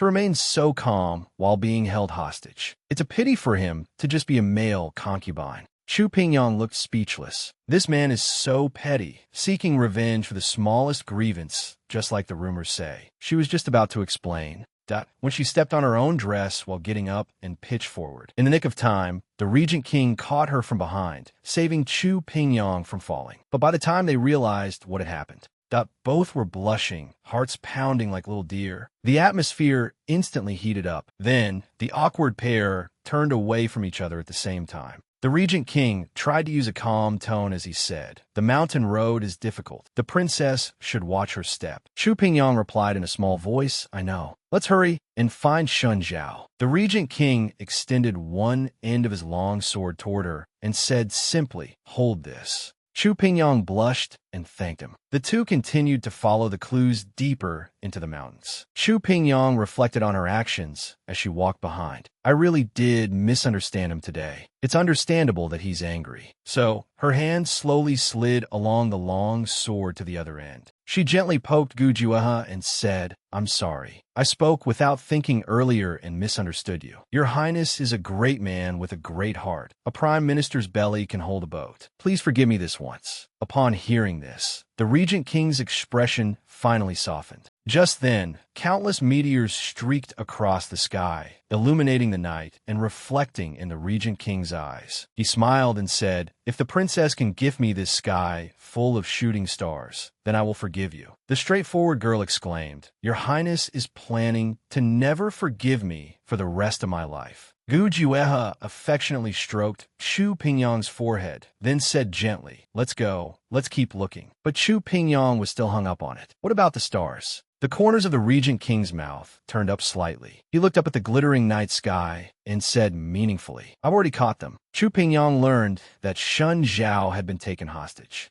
And rushed to the Regent King's residence overnight to demand his release. Who knew she had misunderstood Gujueha? And to repay Chu Pingyang's favor, the Regent King took her up the mountain to rescue Shun Zhao. The two followed the clues left by Shun Zhao all the way. Suddenly, the sound of rapid running was heard. Gujueha immediately became alert. He shielded Chu Pingyang behind him. As he unsheathed his sharp sword, he shouted, "Who is it?" They saw Shun Zhao running out from the depths of the woods in a panic. Chu Pingyang tilted her head and realized it was Shun Zhao. She immediately walked to Gujueha's side. Shun Zhao also quickened his pace, stepped forward, and said, "Princess, why are you here?" Chu Pingyang asked with concern, "Are you all right?" Shun Zhao gasped for breath and said, "I'm fine." Then he looked at the Regent King beside her. "May I ask who this is?" Chu Pingyang introduced him. "This is Lord Gu. He accompanied me to find you." Shun Zhao hurriedly bowed with hands clasped. But the Regent King said with a stern expression, "No need. I didn't make this trip for you anyway." Then he turned his back. Seeing this, Chu Pingyang stepped forward and asked Shun Zhao, "How did you escape? Do you know who took you?" Shun Zhao looked at the Regent King, hesitating to speak. Chu Pingyang understood and told him to relax, saying Lord Gu was one of their own. The love-struck Gujueha's heart bloomed again upon hearing this. The princess actually said, "I am one of her own." But actually, Chu Pingyang's thought was that the Regent King would find out sooner or later, so it was better to tell him directly. Perhaps he could even help track down a mastermind. Reassured, Shun Zhao began to recount his kidnapping. I was blindfolded at the time, and we walked for a long time before arriving in front of a house. After entering, I heard the person holding me say, "Master, your subordinate has invited Mr. Shun here." Then a man told him to withdraw. He walked up to me and asked me to sit on a chair. At that time, I guessed that this person probably didn't want to kill me, but wanted something from me. Otherwise, he wouldn't have gone to such great lengths to bring me deep into this quiet, uninhabited forest. So I asked him directly, "I wonder why the young master has brought Shun Zhao here late at night." The man laughed and said, "Worthy of being the teacher, still calm and composed in such a situation. Since the teacher is straightforward, let's get straight to the point. Rumor has it in the capital that the teacher has chosen the princess of the prince, Su Manor, as his master. Is this true or false?" I thought for a long time before answering. It was the princess's benevolence. Pitying my wretched state at the CIU Bureau, she gave me some errands to do. Shun Zhao is just a frail scholar. How could it be my turn to choose a master? But the man didn't believe me. He continued to press. "The capital is full of frail scholars. Why does the princess only pity you, teacher?" I suddenly remembered little Neba telling me that there were rumors in the capital that the princess wanted to keep me as a male concubine. So in my desperation, I could only use this as an excuse to stall the man. The man muttered something quietly after hearing this. His voice was very low. I only heard him say something about getting married. Then the man asked again, "Since that is the case, has the teacher ever thought about choosing another good master and achieving great things as a strategist? After all, as a descendant of the Shan family of Anyang, is the teacher really willing to follow behind a woman as a male favorite?" I was indeed abrupt today, but my sincerity in inviting the teacher is clear for heaven and earth to see. If the teacher can assist me, the day of great success will be the time when the grievances of your Shun family are redressed. I was truly shocked at the time. This person knew my identity and dared to make such a promise. He must be either a prince or a powerful minister. So the only plan for now was to stall him temporarily. Thus, I asked him to give me some time to consider. The man agreed and then left. At this point, Shun Zhao bowed to Chu Pingyang. The situation was critical, and I have tarnished the princess's reputation. Shun Zhao deserves to die. Chu Pingyang suddenly felt a headache coming on. She comforted Shun Zhao, saying it was an expedient measure. "Teacher, do not take it to heart. After all, I was the one who spread those nonsensical words first. However, this person is ambitious and knows so much. We have to guard against him." Then she thought to herself, could this person be Lu Lingxian? At this time in my previous life, he shouldn't have known of Shun Zhao's existence.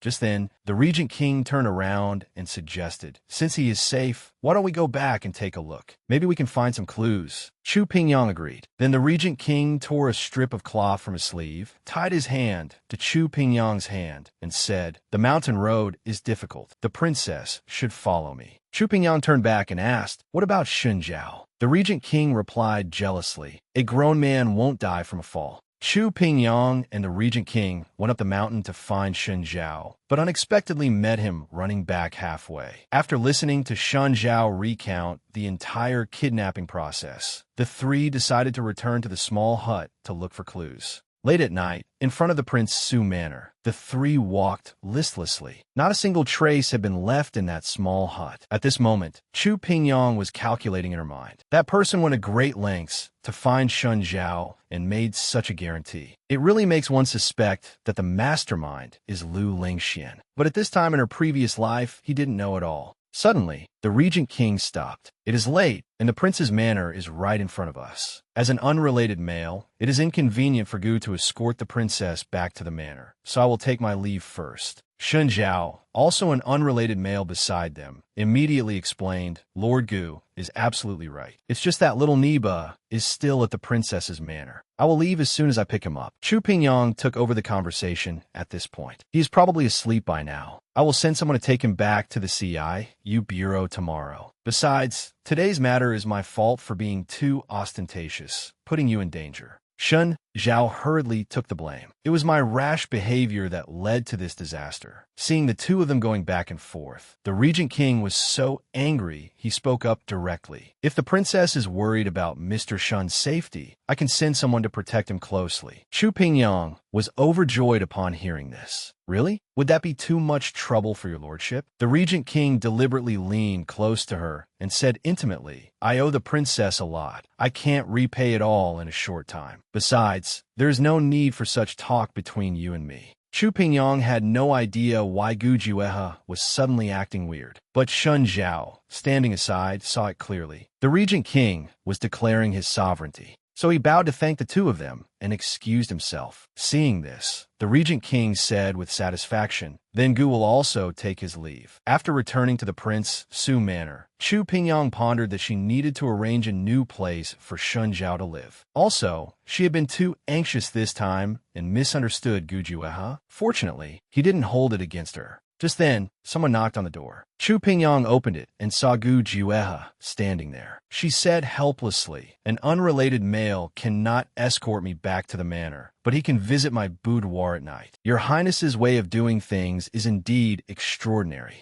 The Regent King said with a serious expression, there is something I don't understand, and I want an answer from the princess. Seeing this, Chu Pingyang led him into the room. The Regent King asked directly, is this Shun Zhao very important to you? Chu Pingyang thought to herself, of course he is important. Having Shun Zhao under my wing is equivalent to breaking a pair of Lu Lingxuan's wings, so he can never fly again. But she didn't want to tell Gu Juehe these things, so she fobbed him off, saying, Shun Zhao works for me. I can't let anything happen to him under my watch. The Regent King approached Chu Pingyang step by step, but he is a descendant of the Shun clan. When the princess came to find me, she kept saying that the Shun family's crimes were suspected to be groundless. Protecting a descendant of the Shun clan like this. Does the princess know something? Chu Pingyang was forced to retreat again and accidentally bumped into the table behind her. The jade pendant on the table wobbled and fell to the ground with a clatter. The Regent King's eyes lit up instantly. While interrogating Chu Pingyang about why she was protecting Shun Zhao, the Regent King accidentally discovered the jade pendant he had been longing for. He immediately squatted down, picked up the fallen jade pendant, and asked, does this jade pendant belong to the princess? Chu Pingyang was very surprised by Gu Juehe's action, so she asked back, does your highness like this jade pendant? The Regent King held the jade pendant in his hand, his body trembling uncontrollably from excitement. Yes, I like it very much. Chu Pingyang instantly felt very troubled. She thought this was left to me by my mother. Even if you like it, I can't give it to you. So she chose to ignore it and explain on her own. Although I am just a woman who doesn't understand politics, I have heard of the past glory of the Shun family of Anyang. I can't help but feel it's a pity. Now, that Shun Zhao is working under me. I naturally hope to protect him more, if your highness doesn't believe me. But just then, the Regent King suddenly stood up and interrupted Chu Pingyang. I believe what you say. Naturally, I believe it. Then he returned the jade pendant to Chu Pingyang and continued, I will send someone to be responsible for Shun Zhao's safety. Nothing like today that worries you will happen again. It's late. You've been tired all day. Rest soon. Chu Pingyang looked at the departing Gu Juehe, feeling a bit baffled. What on earth was with this 180-degree turn? Meanwhile, Gu Juehe, secretly squatting outside the Zhaixing Pavilion, could hardly conceal the excitement in his heart. His eyes also revealed a warm affection. It really is you, it really is you. My lady, how can I repay your kindness from the past? The next morning, Hong Zhu came to report. Princess, this servant has already quietly sent little Neba back to the CIU Bureau. I also checked the surroundings of the CIU Bureau. No clues were left. Everything was cleaned up very well. Chu Pingyang pondered for a moment and said, having finally found an opportunity to strike, they naturally wouldn't easily reveal themselves. How people continue to watch. Also, how is Shun Zhao? He wasn't scared by last night's events, was he?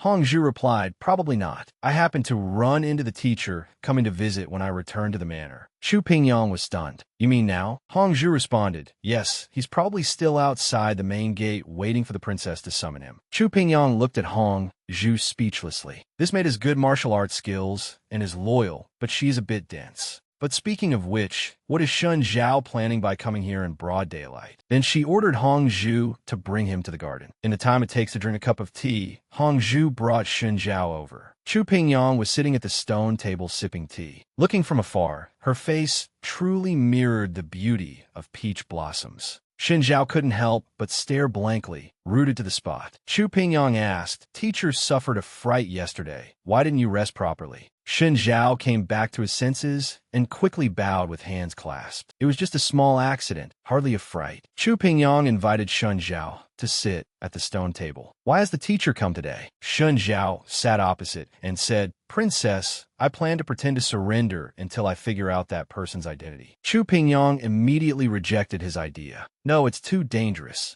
Seeking help from a tiger is no different from drinking poison to quench thirst." Shun Zhao smiled and said, "Didn't Lord Gu send secret guards to protect me? Besides, since that person could kidnap me, he could naturally kill me silently too." Chu Pingyang still insisted on disagreeing. "I have already started looking for a new residence for you." Shun Zhao interrupted her. "Princess, the most important thing right now is to figure out the other party's identity. We are in the light, and he is in the dark. It is impossible to guard against him effectively. Moreover, since Shun Zhao follows the princess, I naturally won't share the princess's burdens." Chu Pingyang couldn't win against him, so she had to instruct him, "If you sense anything wrong, you must withdraw immediately." Then Shun Zhao handed over a booklet and said, "During this time, I've been secretly investigating the movements in the surrounding towns. There isn't much else, but the price of rice seems to be fluctuating a bit. So I'll leave this booklet for you to peruse slowly. If there is nothing else, Shun Zhao will take his leave first." Chu Pingyang ordered Hong Zhu to see the teacher out. Then she went to the reclining chair to ponder. There is no war and no disaster right now. Why would the price of rice fluctuate? Just then, Lu Ji walked up to her and said, "Princess, news has come from the palace. The Empress is hosting a flower-pinning banquet in 3 days and has sent an invitation for the 2 young ladies to enter the palace." Chu Pingyang's gaze sharpened. Sure enough, it's here. Chu Pingyang received the news from the palace. The flower-pinning banquet in 3 days. Dot invited the 2 young ladies of the prince, Su Manor, to enter the palace. She looked at the petals falling into her teacup, lost in thought. Entering the palace this time is likely just to be a foil, but it's better to be careful. Then she ordered Lu Ji to take the news to Chu Qingyu. Also, send a prepared thank you gift to the Regent King's residence, thanking him for keeping Shinjiao safe. And this gift that Chu Pingyang had racked her brains to think of. That was exactly a replica of the jade pendant her mother gave her. Who told the Regent King to be so fond of that jade pendant? 3 days later, in the imperial garden, young ladies from noble families gathered together. They were chattering away. At this time, Shin Mi Jiao leaned close to Mu Jinji and whispered, "Sister, which family's daughter do you think His Majesty will betroth to Prince Duan?" Mu Jinji replied absent-mindedly, "The thoughts of the imperial family are not for you and me to comment on." Meanwhile, Shun Xinghe took advantage of the fact that no one was paying attention to her. And sneaked behind a rockery. Seeing her, Lu Lingxian, who had been waiting there for a long time, complained with dissatisfaction. "What is it that couldn't wait until tomorrow? Why must you see me at this moment?" Shun Xinghe leaned forward and whispered, "Your Highness, a major event will happen at the flower-pinning banquet today. If you can prevent this from happening, seizing the succession and ascending the throne will be just around the corner." At the same time, the 2 young ladies of the Chu family also arrived in the imperial garden. Chu Pingyang was dressed simply and elegantly, while Chu Qingyu was dressed flamboyantly. It seemed she was aiming for Prince Duan today. Just then, a palace servant announced loudly, "His Majesty has arrived." Everyone immediately knelt to pay respects to His Majesty. The emperor said kindly, "You may all rise. I called you into the palace today to admire the flowers, so don't be restrained." Suddenly, Princess Jiahui said loudly, "Mother, look, that's Yang Yang." Although she was dressed simply, I saw her at a glance. Not to mention the people at the banquet today, even looking across the entire capital, no one is more beautiful than her. As soon as these words came out, instantly everyone looked at Chu Pingyang with deep hostility. She was very puzzled. How exactly did I offend this princess? She made me a target right at the start, but she dared not neglect her manners and replied respectfully, "The princess praises me too much. Pingyang is unworthy of such praise." His Majesty governs the country well, and the capital is blessed with good fortune. All the sisters here have their own grace, just like the 100 flowers in this garden. Princess Jiahui immediately picked up the conversation. Only when 100 flowers bloom can we live up to the kindness of father and the empress in hosting this banquet. The old emperor stroked his beard, unable to stop smiling. Jiahui is right. Yong'an's eloquence is as pleasing as her appearance. No wonder you hold her in the palm of your hand, the princess said with a very aggrieved expression. I knew father and mother empress like Yang. Your own daughter is being compared unfavorably. Fortunately, your daughter prepared a gift today. At this moment, a maid presented a pair of new shoes. The princess continued, Father, don't look at the rough stitching on these shoes. Your daughter made them with her own hands. My hands were almost ruined by the needle pricks. And this jade statue, it was given to me by Yang when she entered the palace last time. I have kept it carefully. I was just waiting for this opportunity to present it to the Buddha. Chu Pingyang suddenly felt something was wrong. Why would the princess take what I gave her and re-gift it to the empress? At this moment, the princess said to Chu Pingyang, Yang, come here. You gave this to me, and now I'm giving it to Mother Empress. You won't be angry, will you? Chu Pingyang didn't know what the princess was planning, so she replied carefully. The princess speaks too heavily. It is a blessing for this subject's daughter that this item can catch the eye of the empress and the princess. The princess smiled and said, Then you shall present this jade statue to Mother Empress. Chu Pingyang tried to decline, but the princess gave her no chance. If the stalemate continued, it would likely displease the emperor and empress. So she had to brace herself. She presented the jade statue to the empress. The empress reached out with a smile to receive it. Unexpectedly, a crack was heard. Everyone fell into a state of panic. Jealousy makes this woman unrecognizable. She can come up with such damaging tricks. Chu Pingyang was invited to the palace for the flower-pinning banquet, but she didn't expect this to be a conspiracy designed against her. Jiahui used clever words to make Chu Pingyang present the jade statue to the empress. But the moment the empress touched it, the jade statue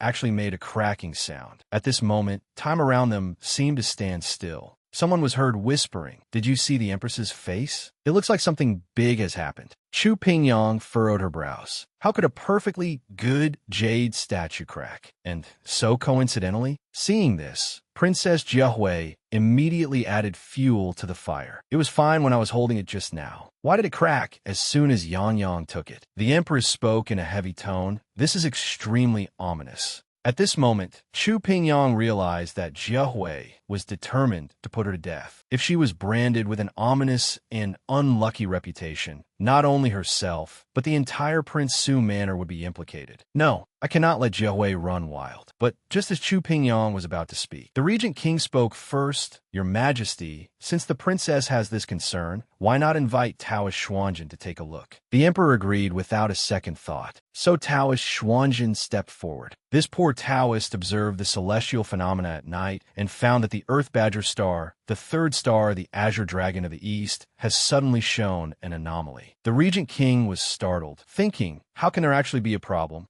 The Taoist continued, the Badger star belongs to the Eastern Azure Dragon. If the star acts up, disaster will befall. However, before the Taoist could finish, Jiahui exclaimed directly, could it be that Yang is really a disaster star? Chu Pingyang seized the opportunity and knelt on the ground with a thud. Your Highness, this matter cannot be concluded yet. If someone tampered with the jade statue, wouldn't this subject's daughter be bearing this crime for nothing? Jiahui asked with an innocent face. Yang, by saying this, are you suspecting that I deliberately framed you? Chu Pingyang replied with sonorous force. This subject's daughter dares not speculate wildly. But both you and I have touched the jade statue. That is a fact. Jiahui was startled in her heart. Damn it, I was outmaneuvered by this woman. Seeing Jiahui speechless, the empress changed the subject. Taoist Xuanjin, did you not finish your words just now? The Taoist nodded and said, in reply to your Majesty and the empress, although the Earth Badger star has suddenly shown an anomaly, there is a way to resolve it. At this time, the Taoist secretly glanced at the Regent King, turned around, and said,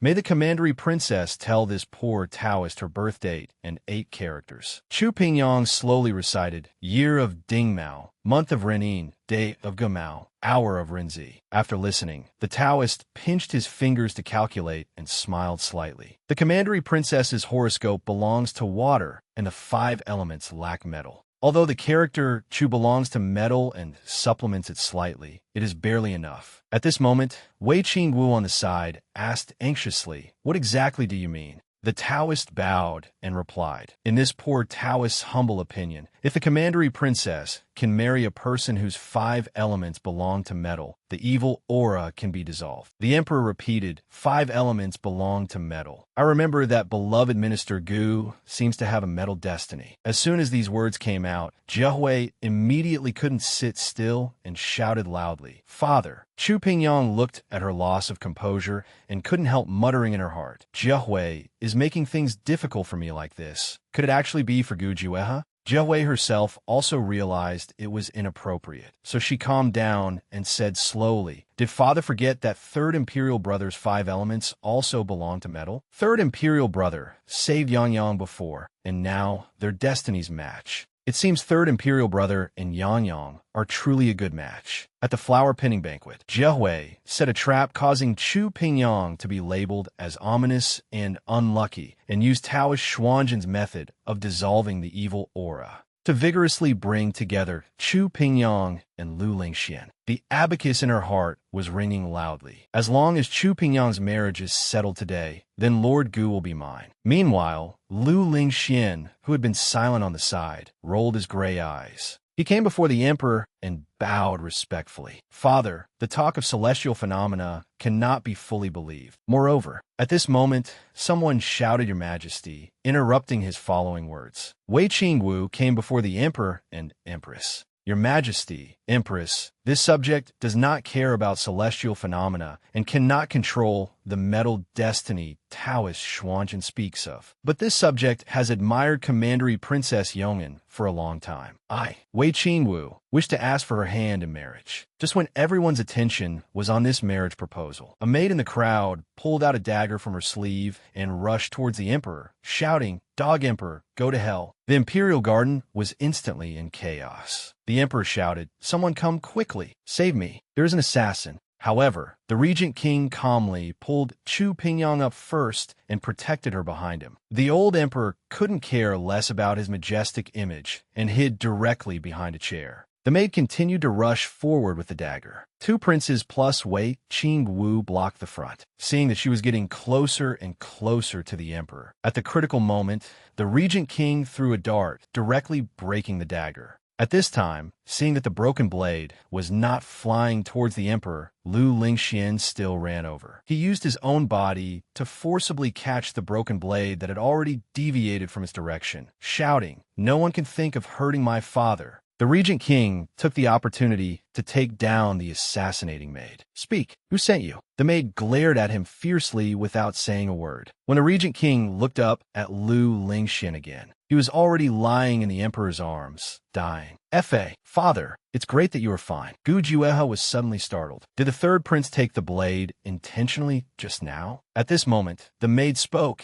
interrupting the regent king's thoughts. "You fatuous ruler, even if I can't kill you today, the heavens won't let you off. Dog Emperor, you will definitely die a bad death." At this time, His Majesty had recovered his usual majesty. "Take her down and interrogate her strictly. Where is the imperial physician? Where are the people?" Just then, the regent king noticed that the maid had a pill in her mouth. He immediately stepped forward and pinched her mouth. "Want to die? It's not that easy." With just a little force, the pill fell out. Subsequently, he ordered people to escort the maid to the dungeon. The maid cursed in exasperation, "Goo, the running dog." At this time, the imperial physician ran over in a hurry. Chu Pingyang stood frozen in place, extremely puzzled. In the previous life, there was no such assassination, nor did Lu Lingxian sacrifice himself to save the emperor. Where exactly did things go wrong? Just then, the regent king walked to her side and whispered, "This matter is strange. Wait for me tonight." Meanwhile, Shun Qinghe, who had been hiding behind everyone, could hardly conceal her excitement. It worked. The third prince's path to the throne in this life has been paved by my own hands.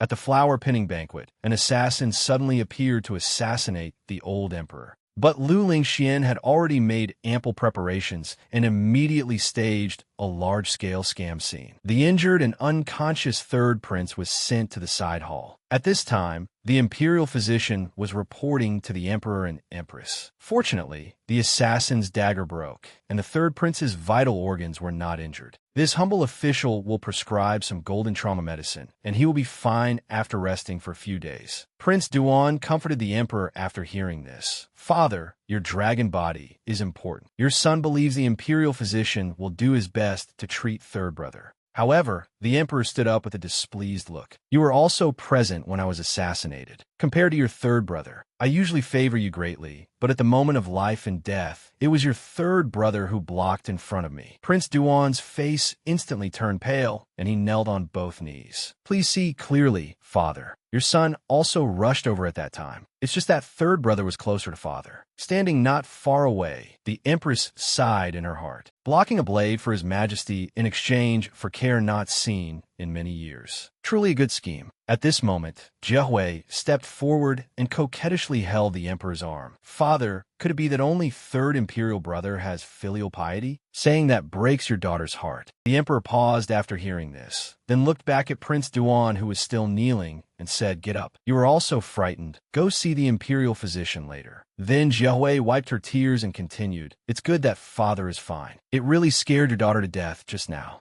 It's just that right after Tao Xuanjin said Yang Yang was ominous. Such a big event as an assassination happened in the palace." The emperor was also stunned and immediately turned his head to ask Xuanjin, "Could this matter be related to the celestial phenomena you just mentioned?" The Taoist replied respectfully, "This matter did not arise because of the commandery princess. However, to break this situation, it must be the commandery princess." The emperor frowned tightly and asked back, "What is the meaning of these words?" The Taoist stroked his beard. "The commandery princess has a special destiny, faintly showing a purple light of defying the heavens and changing fate. If she can tie the knot with a person of metal destiny, only then can the evil aura be dissolved by the commandery princess's destiny, and the Badger Star will also return to stability." Hearing this, Jiehui couldn't help but be overjoyed and impatiently took over the conversation. "Isn't third imperial brother just right then?" As soon as the words fell, the empress interrupted her. "Your Majesty, look, has the third prince woken up?" Hearing this, the emperor shouted "Shinner" repeatedly and ran towards the bed in a burning hurry. Jiehui complained in her heart, "Why does Mother Empress always go against me?" At this time, Lu Lingxian had already struggled to prop up half of his body. The emperor said with heartache, "Lie down and don't move. You are still injured, so dispense with the formalities. You child, to save me, you actually risked your own body. Were you not afraid of losing your own life?" Lu Lingxian replied weakly, "Father, you're not only your son's father, but also the father of all people under heaven. As long as I can ensure father's safety, my death is not to be regretted." The empress immediately stepped forward, bowed, and said, "He is indeed your majesty's flesh and blood." Then her eyes rolled, and she continued to speak, "Your majesty, this child disregarded his own safety to save you. You must reward him well." The emperor agreed with the empress's proposal and asked Lu Lingxian, "I treated you thinly in the past. Do you have anything you want now?" Lu Lingxian glanced at the empress, pondering in his heart, "Now is not the time for me to make demands. I cannot let father think I have ulterior motives." So he smiled and said, "Your son dares not claim credit. As long as I can serve at father and mother empress's knees in the future, I will be satisfied." At this time, Jiehui brought up the matter of Chu Pingyang again. "Your daughter heard before that third imperial brother admires Yang Yang. Now, with Taoist Xuanjin's golden words, the two are affectionate, and getting married can dissolve the evil aura. Why doesn't father grant the marriage to fulfill this loving couple? It can also be regarded as a reward for third imperial brother sacrificing himself to save you." Lu Lingxian was very puzzled at this moment. Jiehui's intention to matchmake me and Chu Pingyang is too obvious. What benefit does it hold for her? At this time, the emperor also asked in confusion, "Why are you paying extra attention to your third imperial brother and Yongin today?" Jiehui was just about to say something when she was interrupted by the empress. "All right, Jiehui, your third imperial brother hasn't recovered yet. Let's discuss these matters later. Moreover, Yongin has requested a thorough investigation into the shattering of the jade statue. I'm afraid there will be more disturbance." Subsequently, Jiahui followed the Empress to Weiyang Palace. Mother Empress, why did you stop me from continuing just now? If we could strike while the iron is hot and settle the marriage. But before she could finish, she was caught off guard and slapped fiercely by the Empress. Lu Lingxian blocked the assassin's attack for the Emperor, resulting in serious injury. But because of this, he received favor he had never had before. And Princess Jiahui, in order to claim Gu Juehe for herself, tried her best to matchmake the marriage between Chu Pingyang and Lu Lingxian, but was blocked by the Empress. In Weiyang Palace, Jiahui was questioning the Empress 1 second about why she wasn't allowed to mention Chu Pingyang's marriage. The next second, she received a slap directly. The Empress glared angrily. Jiahui, you are a princess, enjoying the support of the world. How could you, for a man, hire a murderer to assassinate your father? Jiahui was a bit dazed from the hit. It was actually for this unwarranted charge.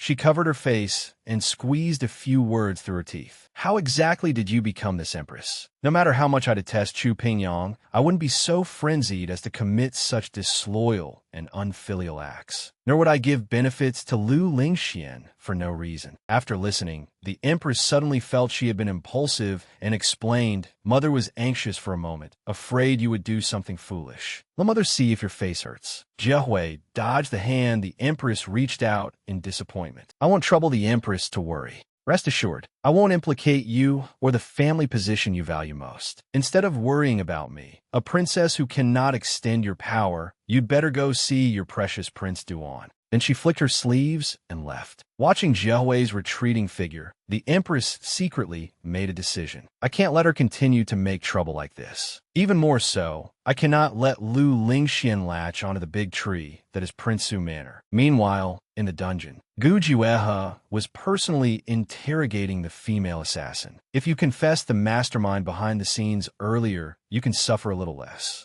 After hearing this, the female assassin spat fiercely on the Regent King's face. Running dog before the Emperor, scolding you dirties my mouth. How are you worthy of sharing a surname with Lord Gu Guangxia? Hearing this name, Gu Juehe's face showed a very complicated expression for a moment, but he immediately returned to his cold and handsome countenance. Is that so? Then for the sake of Lord Gu Guangxia, as long as you confess truthfully, I will grant you an intact corpse. Then he picked up a triangular branding iron, walked to the female assassin, and continued. First you were bold enough to kill a palace maid, then you assumed her identity to wait for an opportunity to assassinate. As he spoke, he used the branding iron to singe a lock of hair scattered in front of the female assassin's face, making a sizzling sound. Then he shouted loudly, "Will you speak or not?" Seeing this situation, the female assassin roared indignantly. The Emperor is fatuous. Not only are exorbitant taxes and levies severe, but the price of rice is expensive. We can't even afford a dough of rice. Is it wrong for us to kill such an emperor? The Regent King put down the branding iron in his hand. He muttered, "So it is us." He immediately gave a cold snort and ordered his subordinates. Find someone to treat her injuries. Before finding out the organization behind her, absolutely do not let her die. Then he turned and left the dungeon. Seeing this, the female assassin screamed hoarsely, cursing, "Gu Juehe, you running dog, you will die a bad death." The Regent King shook his head helplessly. Suddenly, he smelled the heavy scent of blood on his body. He thought, I have to go see Yang Yang later. What if I smoke her out? So he ordered, "Prepare water, I want to bathe." In broad daylight, someone actually assassinated in the palace, and it was used by the third prince to gain favor. The Regent King thought there was something fishy, so he invited Chu Pingyang to meet at night for a detailed discussion. At midnight, after interrogating the female assassin in the dungeon, the Regent King bathed and changed clothes, then came to the Zhaixing Pavilion. He opened the door directly and walked in, finding that Chu Pingyang had already brewed tea and was waiting for him. So he said apologetically, "Although the assassin is a woman, she is a tough bone. The interrogation took some effort, so I'm late." Chu Pingyang asked while pouring tea. Then did the prince interrogate anything out of her? The Regent King took the steaming tea bowl and recounted the interrogation process. Chu Pingyang touched her chin, deep in thought after listening. It seems Shun Zhao's investigation was correct. There really is a problem with the rice price. I must make arrangements as soon as possible. Then she looked up at the Regent King and said, "Although the assassin has nothing to do with Lu Lingxian, Could the assassination be intentionally arranged by Lu Lingxian? The Regent King replied, I sent people to investigate specifically before coming. In recent years, local areas have been chaotic. The so-called parent officials only care about lining their own pockets. Under constant exploitation, someone finally rose up in rebellion. Originally, there were only 3 or 5 small organizations in Longxi and other places that didn't amount to much. Later, the Great Unity Army was established and gradually gained some scale. As for the third prince, his reach isn't that long yet. Chu Pingyang continued to press. The prince is also a martial artist and was by His Majesty's side at the time. There is no reason for Lu Lingxian to react faster than you. Suddenly, the two looked at each other sharply and said in unison, unless he knew the news long ago. Chu Pingyang slammed the table and stood up, grinding her teeth in hatred. Seeing this, the Regent King added, I'm afraid there is still much to investigate regarding this matter. Chu Pingyang suddenly remembered Jiehui and immediately said, I guess Jiehui didn't expect this mishap today either. She originally wanted to splash me with an ominous reputation, but in the end, she gave Lu Lingxian a chance to stand out for no reason. Speaking of this, the Regent King frowned and asked very puzzledly, How did you and Jiehui form a grudge? Why does she target you like this? Chu Pingyang asked awkwardly, Does the prince really not know? The Regent King instantly looked full of questions, his face flushing red. Chu Pingyang narrowed her eyes slightly and teased. The prince radiates charm, attracting Princess Jiehui's affection. Presumably, she heard rumors that I am close to you, which invited such an undeserved disaster. They say beautiful women are trouble, but I see you are no less so. The Regent King stood up excitedly to explain. Between Jiehui and me, it is innocent and pure. There is nothing. Don't misunderstand. Chu Pingyang looked up at him. I have no interest in your relationship with Jiehui, nor does it concern me. However, you and I are indeed innocent. It would be truly unjust if I were to invite disaster because of this. Your Highness, please resolve the trouble you have caused yourself. The Regent King looked at Chu Pingyang with a hint of grievance. Just as he was about to speak again, he was interrupted by a sudden knock at the door. Immediately following was a man's voice. Yang Yang. The Regent King instantly revealed a fierce glare, staring tightly at the door, while Chu Pingyang exclaimed in surprise, It's Brother Qingwu. The Regent King had come to Jiaxing Pavilion late at night to discuss the assassination attempt with Chu Pingyang, but he ended up encountering Wei Qingwu, who had come uninvited. Chu Pingyang gently opened the door, leaving only a gap wide enough for one person, and asked, Why has Brother Qingwu come at this hour? Wei Qingwu replied with a troubled expression, Yang Yang, don't blame me for being abrupt. I have something I want to say to you. Chu Pingyang thought about the current situation in the room, so she whispered, It's too late today. Whatever you have to say, let's wait until tomorrow.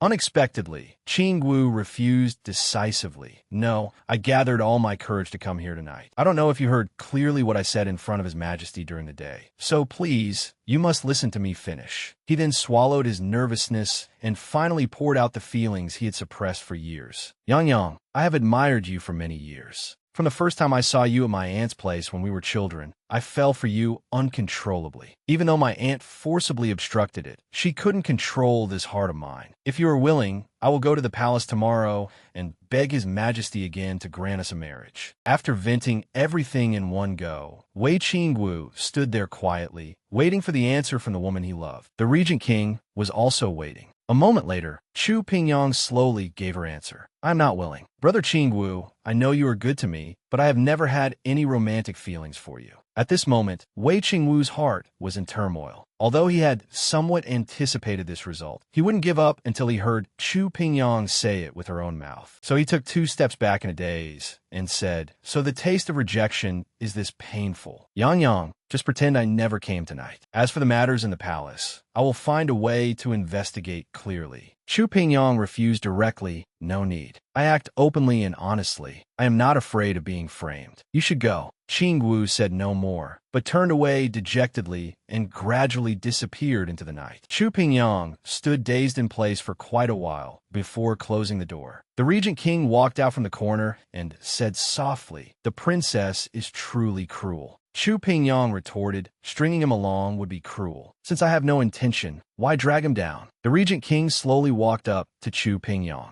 He asked tentatively. Then who do you have intentions for? Chu Pingyang really wasn't in the mood today, so she issued an eviction order. Don't you think you've been coming too frequently lately, Your Highness? Please leave. The Regent King was very tactful. He smiled faintly. Then I'm leaving. Rest assured, the matter of the flower pinning banquet started because of me, and I will resolve it personally. A few days later in the palace, the emperor came to visit the third prince. Shinner, you must drink your medicine 3 times a day for your body to recover quickly. Lu Lingxian pinched his wound and said with a smile, "Thank you for your concern, father. Look, my body is fine." The emperor smiled knowingly, then brought up the matter of the reward again. You disregarded your own safety to save me. Such filial piety indeed deserves a reward. He then gently patted his hand and asked, "What reward do you want?" Ever since Lu Lingxian blocked the assassination attempt for the emperor, his status had risen steadily like sesame flowers blooming higher and higher. The old emperor would come to see him whenever he was free. Today, he mentioned a reward again. Hearing the emperor ask what he wanted, Lu Lingxuan's brain began to spin rapidly. What I need most right now is not gold, silver, or jewelry, but a backing that will be beneficial to me. Aside from parental blood ties,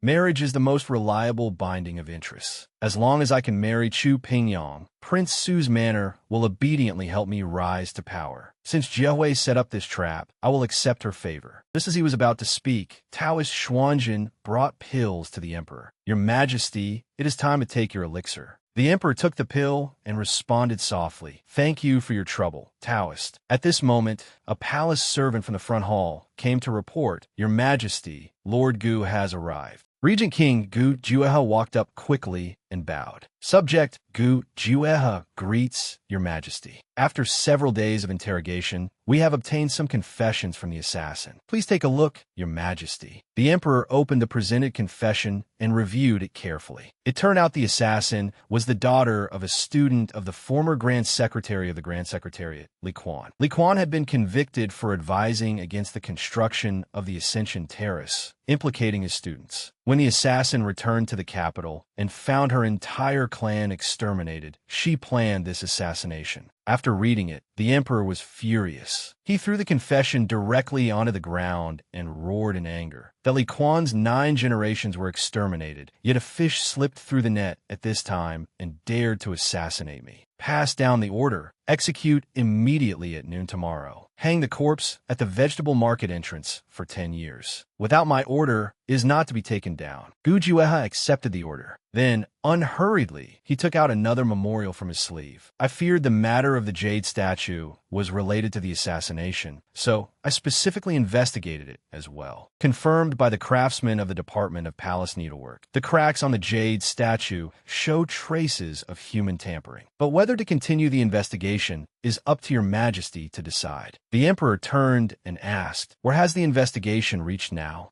Gu Juehe answered respectfully, "To the palace maid who was responsible for guarding the princess's items on the day of the flower pinning banquet." The emperor paused slightly, remained silent for a moment, and said with his back to him, "This maid couldn't even handle her duties properly. Just beat her to death." At this moment, Gu Juehe gave a look to the Taoist beside the emperor. The Taoist immediately understood and walked to the emperor's side. "Your Majesty, there is a conclusion regarding the calculation you ordered me to perform a few days ago. Someone in the palace committed an assassination, causing injury to the third prince. This matter is indeed related to the celestial phenomena." The emperor asked nervously in a low voice, "Could it be that Yeoman really is a disaster star?" Xuanjin explained, "Celestial phenomena are complex. Even with my profound cultivation, I cannot fully fathom them. The princess is merely a woman. How could she have such great ability to shake the celestial phenomena? However, the anomaly targets the imperial family. If someone is needed to resolve the ominous energy and block the disaster, the princess is the best candidate." At this point, the Regent King tried to stop the Taoist from continuing, but the Taoist continued as if he hadn't seen him. "It seems we have no choice but to sacrifice the princess's marriage." The Regent King's face was full of question marks. Why isn't this old Taoist following the plan? Just proving that Chu Pingyang isn't a disaster star would be enough. But unexpectedly, Xuanjin suddenly turned back and made a hand gesture to him, meaning to leave everything to him. The Regent King cursed inwardly, this stubborn old ox nose. The emperor said hesitantly after listening. Although it is a young girl's marriage and cannot be called a sacrifice, we must still consider Prince Su. At this moment, Lu Lingxian, lying on the bed, saw his opportunity. Ignoring the wounds on his body, he immediately lifted the bed curtains, got up, rushed to the emperor's side, and knelt down with a thud. "Father, your son is willing to marry the princess, using the marriage to resolve the ominous energy and block the disaster for father." Seeing this, the regent king was as anxious as an ant on a hot pan. What should be done? He couldn't let Yang marry the third prince. After thinking for a moment, he also suddenly knelt on both knees and said loudly, "Your Majesty, this subject admires Princess Yong'an. I implore your Majesty to grant us a marriage." To deal with the theory of celestial phenomena, the emperor decided to grant a marriage for Chu Pingyang. Lu Lingxian seized the opportunity to propose marrying the princess to resolve the ominous energy for the emperor. But unexpectedly, the regent king also knelt on both knees, begging the emperor to grant a marriage between him and Princess Yong'an.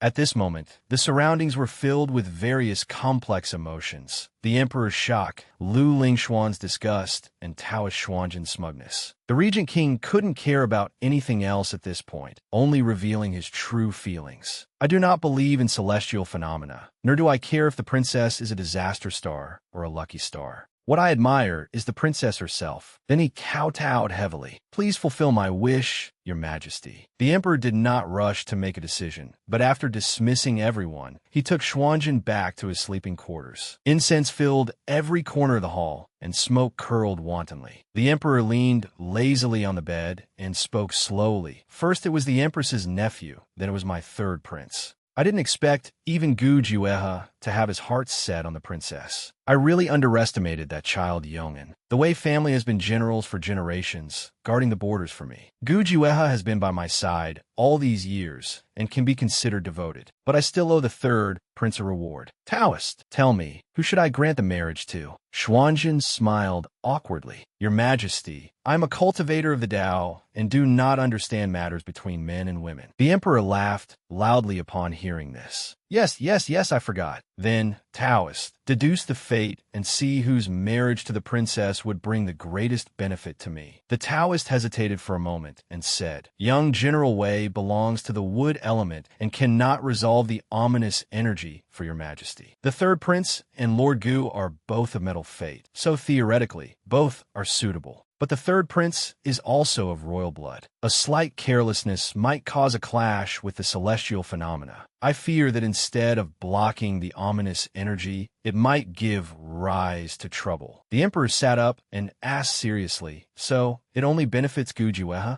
Afterward, the sleeping hall was silent. A moment later, the emperor spoke, "You may withdraw first." After Xuanzhen left, the emperor muttered to himself, "Prince Su has money, the Wei family has soldiers, but the third prince is also a prince." At this time, Taoist Xuanzhen, who had left the palace, was walking on the main street of the capital. Suddenly, a flying grab pulled him into a small alley. It was Gu Juehe, clenching his fists and questioning him aggressively. "I only asked you to dispel the rumors about the princess being unlucky. Who told you to meddle?" Xuanzhen smiled unfathomably and spoke slowly. "How does my lord know that I am meddling? You have a destiny with the princess. This marriage is ordained by the heavens. I am merely complying with the mandate of heaven." Gu Juehe stared at the Taoist half-believingly, but inexplicably felt a bit more determined in his heart. The scene shifted to Jiaxing Pavilion. Lu Ji had reported the news to Chu Pingyang, shocking her so much that she spilled the tea in her hand. She asked in disbelief, "Say that again.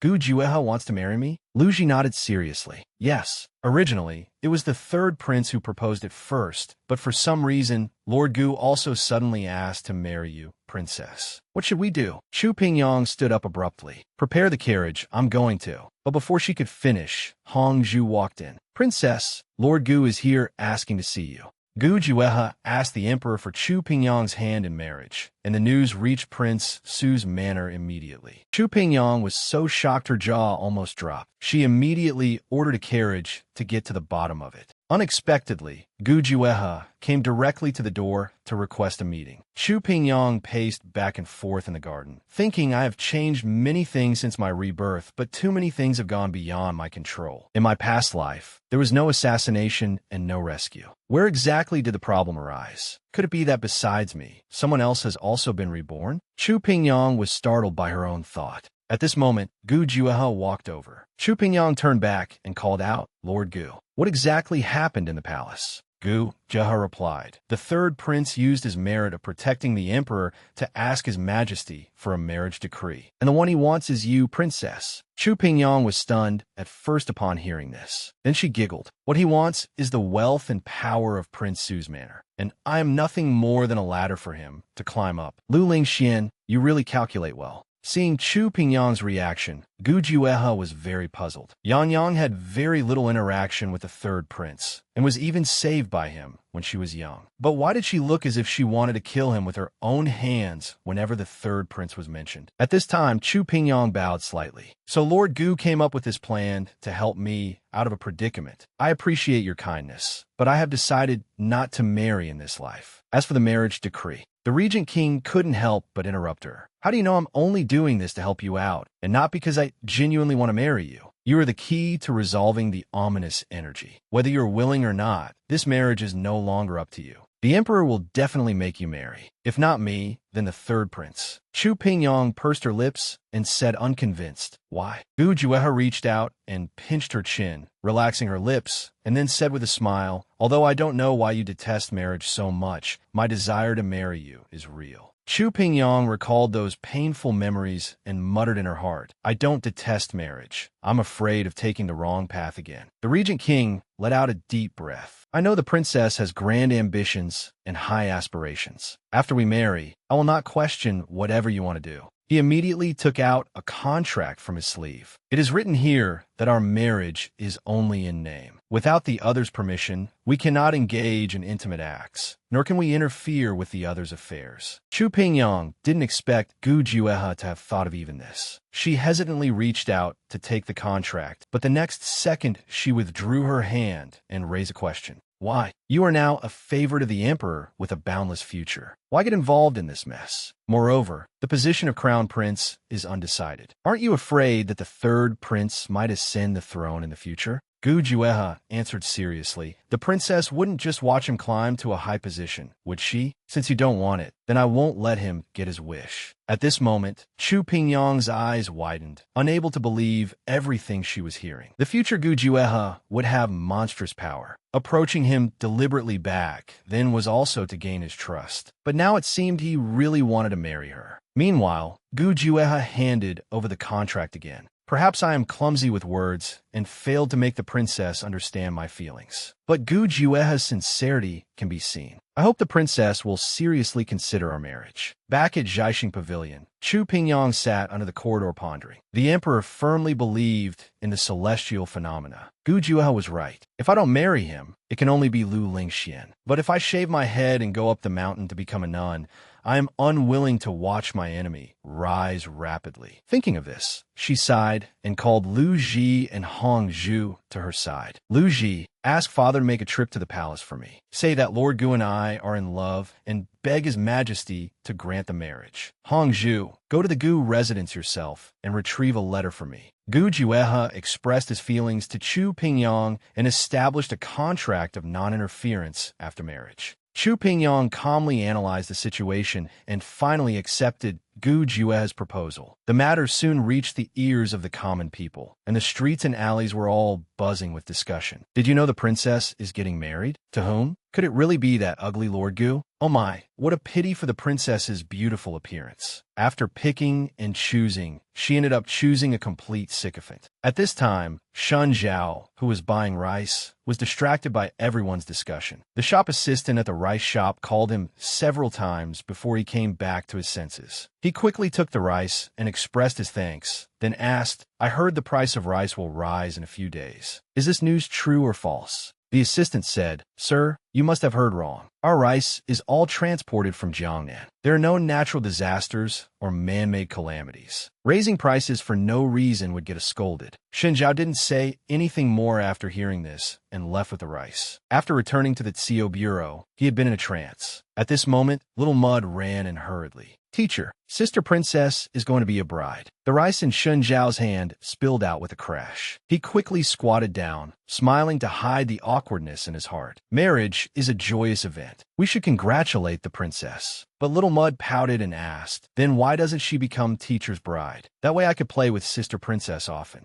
Shen Zhao couldn't bear to see him so sad, so he smiled and said, go help teacher get the silver from under the bed. Let's buy something to congratulate the princess. At this time, in front of Prince Su's manor, big red lanterns had already been hung. The entire manor was bustling with activity. In a quiet corner under the corridor, Chu Pingyong sat alone, enjoying a moment of peace. At this moment, Little Mud rushed forward, happily shouting, Sister Princess. Shen Zhao also walked quickly to Chu Pingyong and asked, why is the princess lost in thought here? Chu Pingyong spread her hands and said helplessly, I wanted to find some peace and quiet, but the manor is chaotic everywhere. You must be laughing at me, teacher. Shen Zhao smiled and presented a delicate gift box with both hands. I heard that good things are approaching for the princess and Lord Gu, so I prepared a small gift. I hope the princess won't dislike it. Chu Pingyong took the box and handed it to Lu Ji. Thank you for your trouble, teacher. By the way, how is the investigation into the rice prices in various places going? Shen Zhao replied seriously. The rice price in the capital is fairly stable. Even if there are slight fluctuations, they're within the normal range. Chu Pingyong said without thinking. You mean we are overthinking it? Shen Zhao took over the conversation. Perhaps I am overthinking it. What the rice shop assistant said makes sense. There are no floods, droughts, or insect plagues. Rice prices won't fluctuate significantly without cause. Chu Pingyong was suddenly startled, remembering that in her previous life, when she lived in the inner residence, she vaguely heard Lu Lingxian mention a few times that there was an insect plague in the Jiangnan region. The common people worked hard all year for no harvest, and rice prices rose accordingly. The capital was fine, but in remote villages and towns, people had no money or rice and went hungry. Countless people starved to death. Chu Pingyong immediately held onto Shen Zhao's arm and said, Teacher, there's an urgent matter that requires you to handle personally. Take some people to Jiangnan. Find a way to persuade the farmers to raise more poultry like chickens, ducks, and geese. I will give you 10,000 taels of silver from my private account later. Shen Zhao blushed and withdrew his hand, responding, Yes, Shen Zhao understands. There's one more thing. Although I pretended to surrender to the third prince, he doesn't fully trust me. While chatting with me earlier, he let it slip that he is also sending people to inquire about rice prices. Chu Pingyong frowned uneasily. Lu Lingxian again. Once is an accident, twice is a coincidence, but this is already the third time. Even if Lu Lingxian wasn't reborn, there must be someone around him who, like me, got a chance at reincarnation. Damn it, I absolutely cannot let him get his wish. She then said to Shen Zhao, I will give you another 20,000 taels tomorrow. You stay in Jiangnan for this period. Instruct the escort agency to buy rice in small quantities multiple times and transport it to our stronghold. Remember not to be discovered. Shen Zhao answered with a bit of disappointment. I know what to do. It's just that I won't be able to drink the princess's wedding wine. Chu Pingyong smiled. Then I'll save that cup of wine for you to drink when you return from Jiangnan.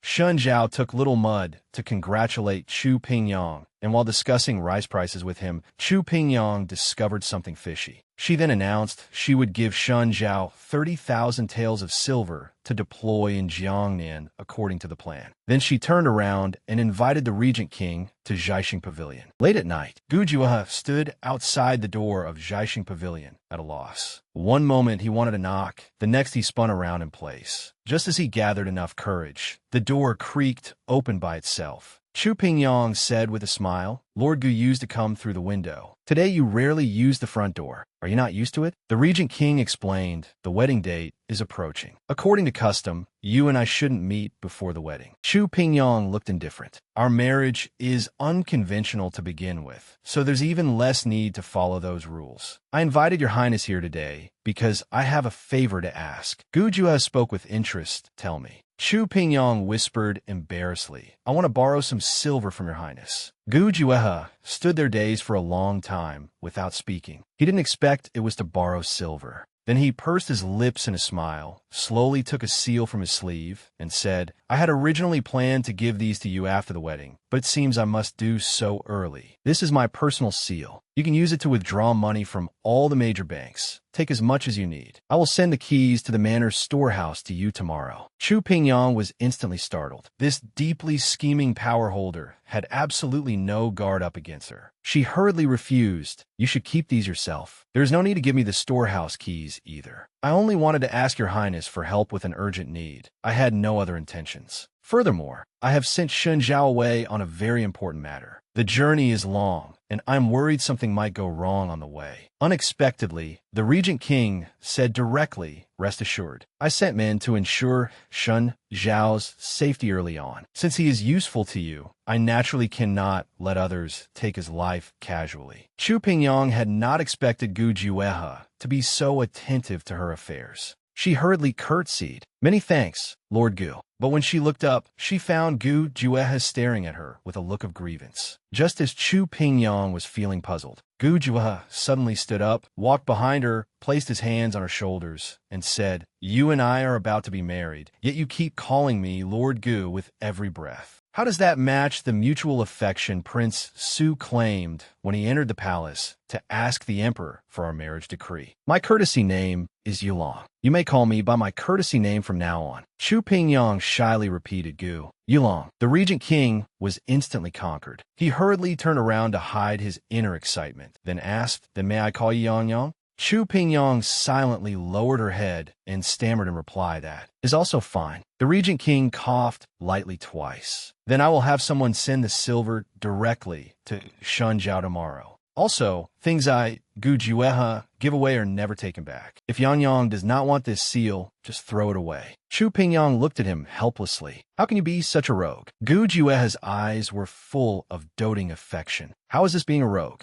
Then he turned to leave. Just as he reached the door, he suddenly stopped. He turned back and said gently, Yang Yang, wait for me to come marry you. After saying that, without looking back, he ran out of the Zhaixing pavilion in a flash, leaving Chu Pingyang behind, wondering to herself, which storybook did Yulong learn those lines from? It was actually quite cute. The sun shone brightly. The auspicious day had arrived. The gongs and drums of the wedding procession resounded through the streets and alleys, and the festive Swana horns blew into thousands of households. The magnificent 10-mile dowry procession, surrounded by a cheering crowd, slowly stopped in front of Prince Su's manor. The Regent King, dressed in wedding attire and riding a fine steed, had a face radiating endless happiness. Outside the manor, lanterns and festoons were hung, creating a joyous atmosphere. The common people gathered at the gate, wanting to join in the excitement, but due to their fear of Gu Jueha's usual fierce reputation, they didn't dare to get too close. Seeing this, Xie hurriedly took out red envelopes and stepped forward. Today is the union of my lord and the commandery princess. Everyone come share in the joy. As soon as these words were spoken, the crowd swarmed forward, offering all sorts of auspicious phrases. Congratulations, a harmonious union for 100 years. May you have a noble son soon. Love and cherish each other forever. Amidst the blessings, the Regent King dismounted. With an excited heart, he stepped through the main gate of Prince Su's manor. Yang Yang, I have come to marry you.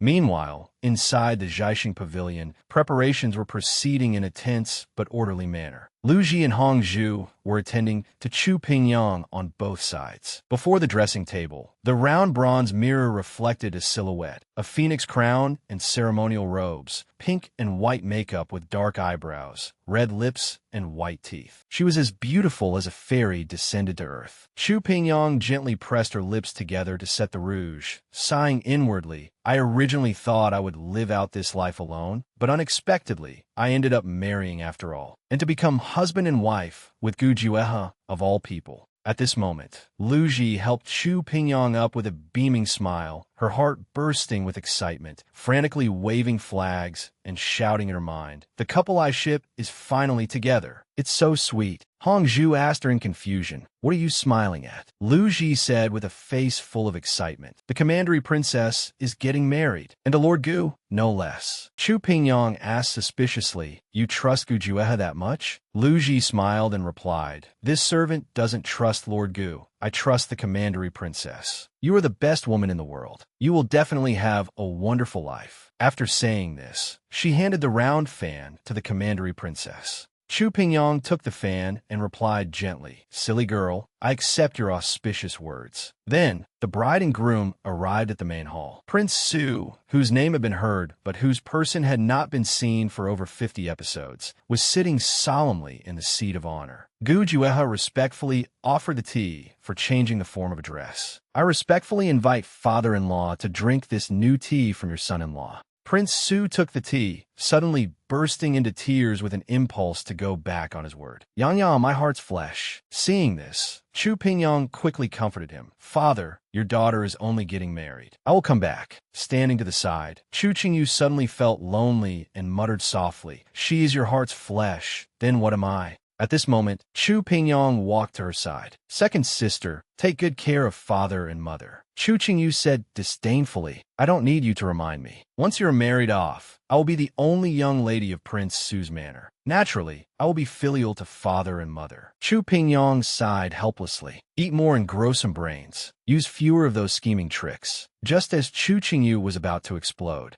she met Gu Juehe's fierce gaze, so she could only admit defeat and obediently reply, I know. Then, Gu Juehe offered the tea to the madam. I respectfully invite mother-in-law to drink this new tea from your son-in-law. The madam said with dignity and grace, Although Yang is married, Prince Su's manor will always be her support. If anyone dares to mistreat the commandery Princess Yongin of Prince Su's manor, Prince Su excitedly took over the conversation. If anyone truly eats the heart of a bear or the gall of a leopard and dares to hurt my daughter, even if I have to risk this old life, I will fight that person to the end. Tears welled up in Chu Pingyong's eyes as she softly called out, Father, mother. Gu Juehe stepped forward and promised, Father-in-law, mother-in-law, please rest assured. I swear by my deceased parents that I will treasure Yang and not let her suffer the slightest harm. I, Gu Juehe, will not fail her in this life. Hearing these words, Chu Pingyong blushed, and the affection she already held for the man before her began to take root and sprout. The auspicious time has arrived. Escort the bride to the sedan chair. With the master of ceremonies' loud shout, everyone in Prince Su's manor came to the main gate to watch Chu Pingyong get into the bridal sedan chair.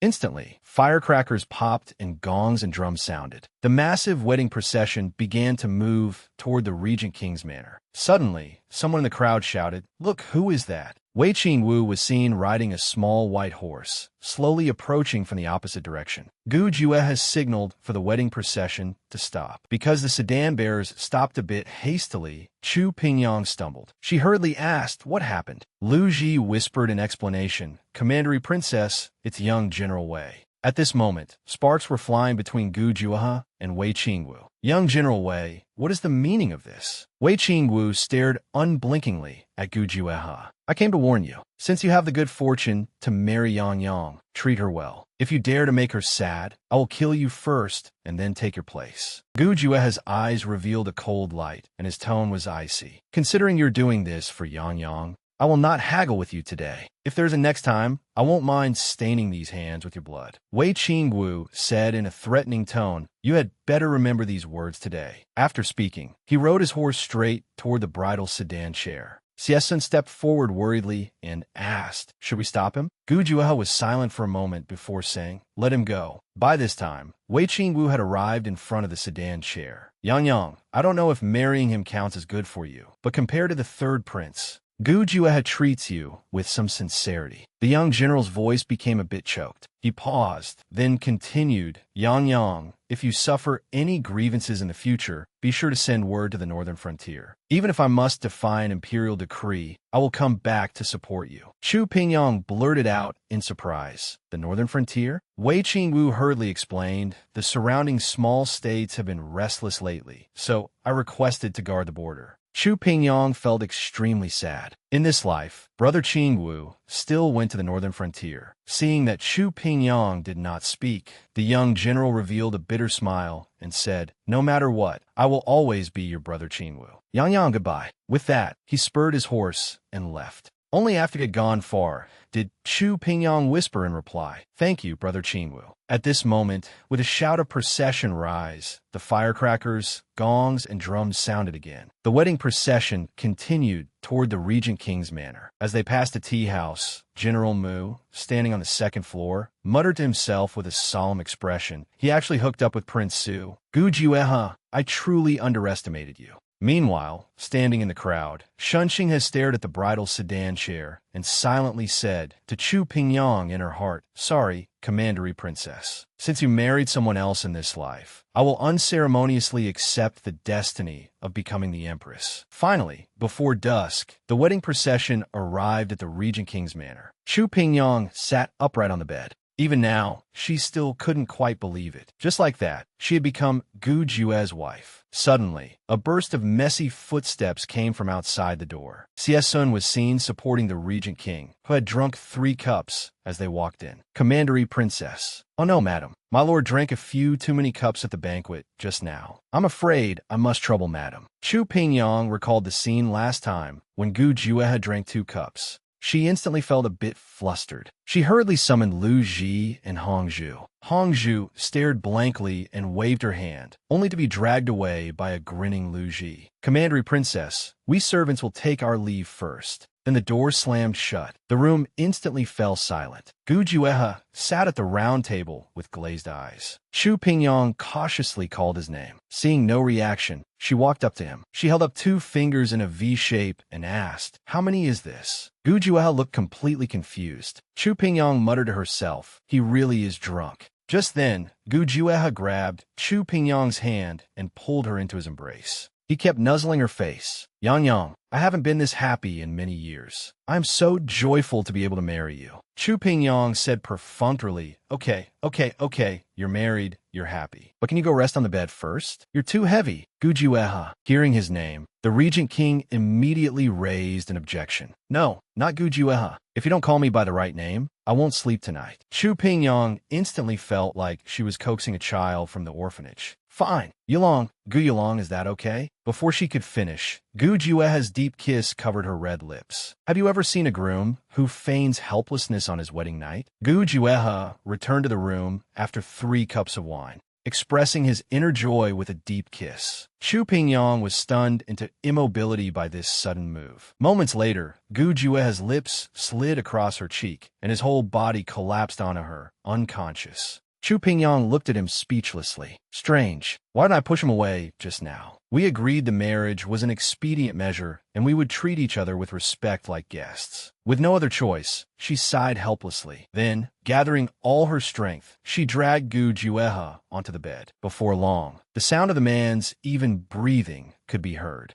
But Chu Pingyong curled up on the side, crying out helplessly in her heart, "Where am I going to sleep tonight?" Early the next morning, Chu Pingyong mumbled from the bed, "Lu Ji, what's for breakfast today? I'm so hungry." She heard a man answer softly, "It should be rice porridge and sugar buns, as well as plum blossom cakes and jujube cakes." Chu Pingyong woke with a start. She saw Gu Jueha staring at her with a smile. Yang, what else do you want to eat? I'll order someone to make it immediately." Chu Pingyong sat up and blurted out without thinking, "I also want kumquat honey soup." Gu Jueha gently helped her arrange her hair, looking extremely doting. "All right, you can have it once you've finished washing up." Then Gu Jueha asked hesitantly, blushing, "Last night, I was greedy with the cup for a moment. I didn't do anything out of line, did I?" Chu Pingyong hurriedly denied it in a panic. The Regent King continued, "I woke up in the middle of the night and saw you wrapped in a quilt huddled at the edge of the bed. I thought perhaps I had lost my composure after drinking." Chu Pingyong clenched her small fists in embarrassment and declared solemnly again, "Nothing happened." Then the Regent King extended his hand and said, "Then let us go have breakfast, madam." The morning air was exceptionally refreshing.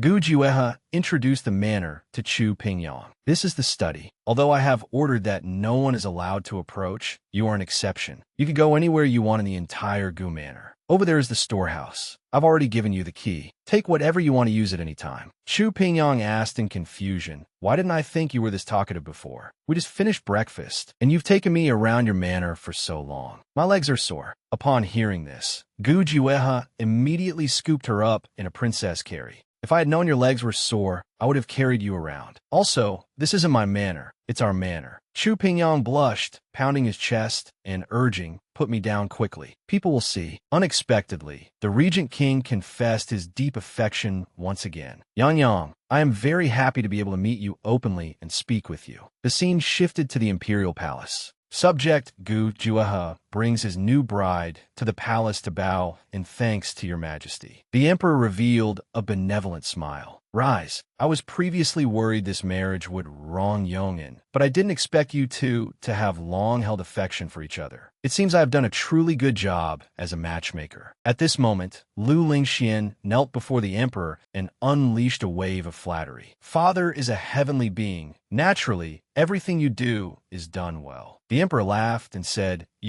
just focus on coaxing me to be happy. Then he turned to Gu Jueha. Considering that your marriage was to resolve the celestial omens, I grant you another 3 days of leave. You may withdraw. After Chu Pingyang took a deep look at Lu Lingxian, she left the great hall with Gu Jueha. Gu Jueha took Chu Pingyang into the palace to give thanks. After witnessing the assassination attempt with his own eyes, the emperor's attitude toward Lu Lingxian had taken a 180-degree turn. Thus, on the way out of the palace, Chu Pingyang asked suspiciously, did the assassination really have nothing to do with Lu Lingxian? Prince Duan was impeached by the officials for being unfilial to his sovereign father because he didn't save the emperor in time. Since then, Prince Duan hasn't even been able to see his majesty. On the contrary, the third prince took all the advantages and leaped to become the emperor's most doted-upon son. So even if he didn't mastermind the assassination, it must be related to him. Lord Gu, speaking up to this point, Chu Pingyang suddenly felt a resentful gaze looking over. So she immediately corrected herself. Yulong, help me investigate something. When Lu Lingxian recruited Shen Zhao, I suspected someone must have tipped him off. Go investigate for me who he has been in contact with, both openly and secretly. After speaking, Chu Pingyang frowned, wondering to herself who else had gained a chance at rebirth like her. At this moment, Gu Jueha reached out to smooth her furrowed brow. Rest assured, I will handle all these matters. But the condition is that you must not frown. Chu Pingyang blushed and agreed. Suddenly, a childish voice was heard. Sister Commandery Princess. Seeing this, the two hurriedly bowed and said, Greetings, 8th Prince. The little prince waved his hand to dismiss the servants attending him, then ran over. Chu Pingyang smiled and said, The 8th Prince is becoming more and more princely. The little prince replied with gratitude, If not for Sister Commandery Princess, I'm afraid I would have died in the palace long ago. Then he leaned close to Chu Pingyang. If Lord Gu bullies you, you must tell me. I'm a prince. I will definitely help you.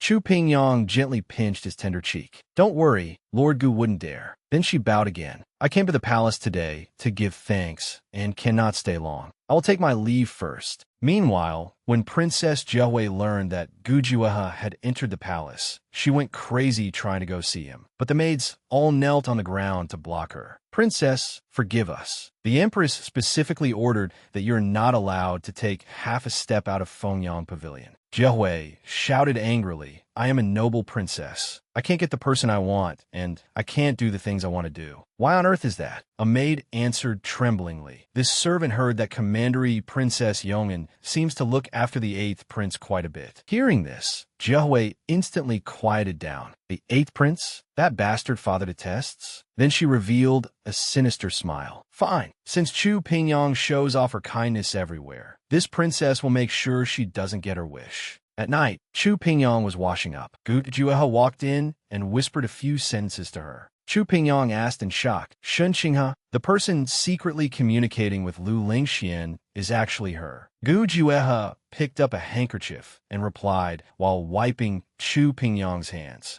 After Shen Qinghe was pushed into the lotus pond and woke up, she began to pay attention to news about the third prince. Chu Pingyang fell into deep thought after hearing this. Why is she showing goodwill to me while helping Lu Lingxian? Is it deep-rooted love? Or does she think the final winner will be Lu Lingxian? At this moment, Lu Ji came to report. Commandery Princess, shopkeeper Hao sent someone with news. He says second Miss Shun has been lingering outside Xiangbao Zhai for the past few days, and she appears to be injured. Chu Pingyang thought for a moment and said, in that case, let shopkeeper Hao arrange a job for her. After Lu Ji withdrew, Gu Juehe walked over and said, washing your face will make you feel more comfortable. Chu Pingyang took the handkerchief, looked away, and asked, aren't you going to ask anything? Gu Juehe answered seriously, when I asked to marry you, I said you could do whatever you wanted. I won't question you. But in the end, what I can cover for you, I will definitely cover. What I can't cover, I will force myself to cover. After speaking, Gu Juehe coughed a few times and carried his bedding roll toward the outer room. Chu Pingyang instantly felt a bit of heartache. For the past few days, he had been sleeping on the chaise longue in the outer room. It was small and cramped, and the nights were cold. That must be why he caught a cold. So she walked over and stopped Gu Juehe. Come sleep on the bed, but one quilt for each person and no crossing the line. Gu Juehe's eyes revealed infinite tenderness. He simply replied, okay. After Chu Pingyang and Gu Juehe got married, their feelings for each other grew warmer by the day. One day, on her way to Xiangbao Zhai, Chu Pingyang was reading a letter from Shenzhou. To the Commandery Princess, the task you ordered has been accomplished. I presume that by the time this letter arrives, the Commandery Princess's wedding will have been completed. I wish you success in all things from afar. Closing the letter, Chu Pingyang sighed inwardly. I am very at ease with how Shenzhou handles things. However, the price of rice in the capital is getting more expensive by the day. I'm afraid trouble will break out soon. Once the people have no rice to eat, I don't know how many will be displaced then. At this moment, Lu Ji spoke softly from outside the sedan chair. Commandery Princess, we have arrived at Xiangbao Zhai. Then the mistress and servant walked into the shop. They heard shopkeeper Hao praising Xinqinghe. Oh my, ever since little he arrived, my counter has been much cleaner. Seeing Chu Pingyang, shopkeeper Hao hurriedly stepped forward to welcome her. Xinqinghe also immediately stepped forward to pay her respects. Qinghe kowtows in thanks to the Commandery Princess for giving me a way to live. Chu Pingyang looked at her, pondering in her heart, what exactly is this Shun Qinghe planning? Then she turned and walked past her. Second Miss Shun, you really mustn't say that. I cannot bear the weight of a human life. However, for a noble young lady like yourself to insist on working as a clerk in my Xiangbao Zhai, aren't you afraid of disgracing the Shin family name?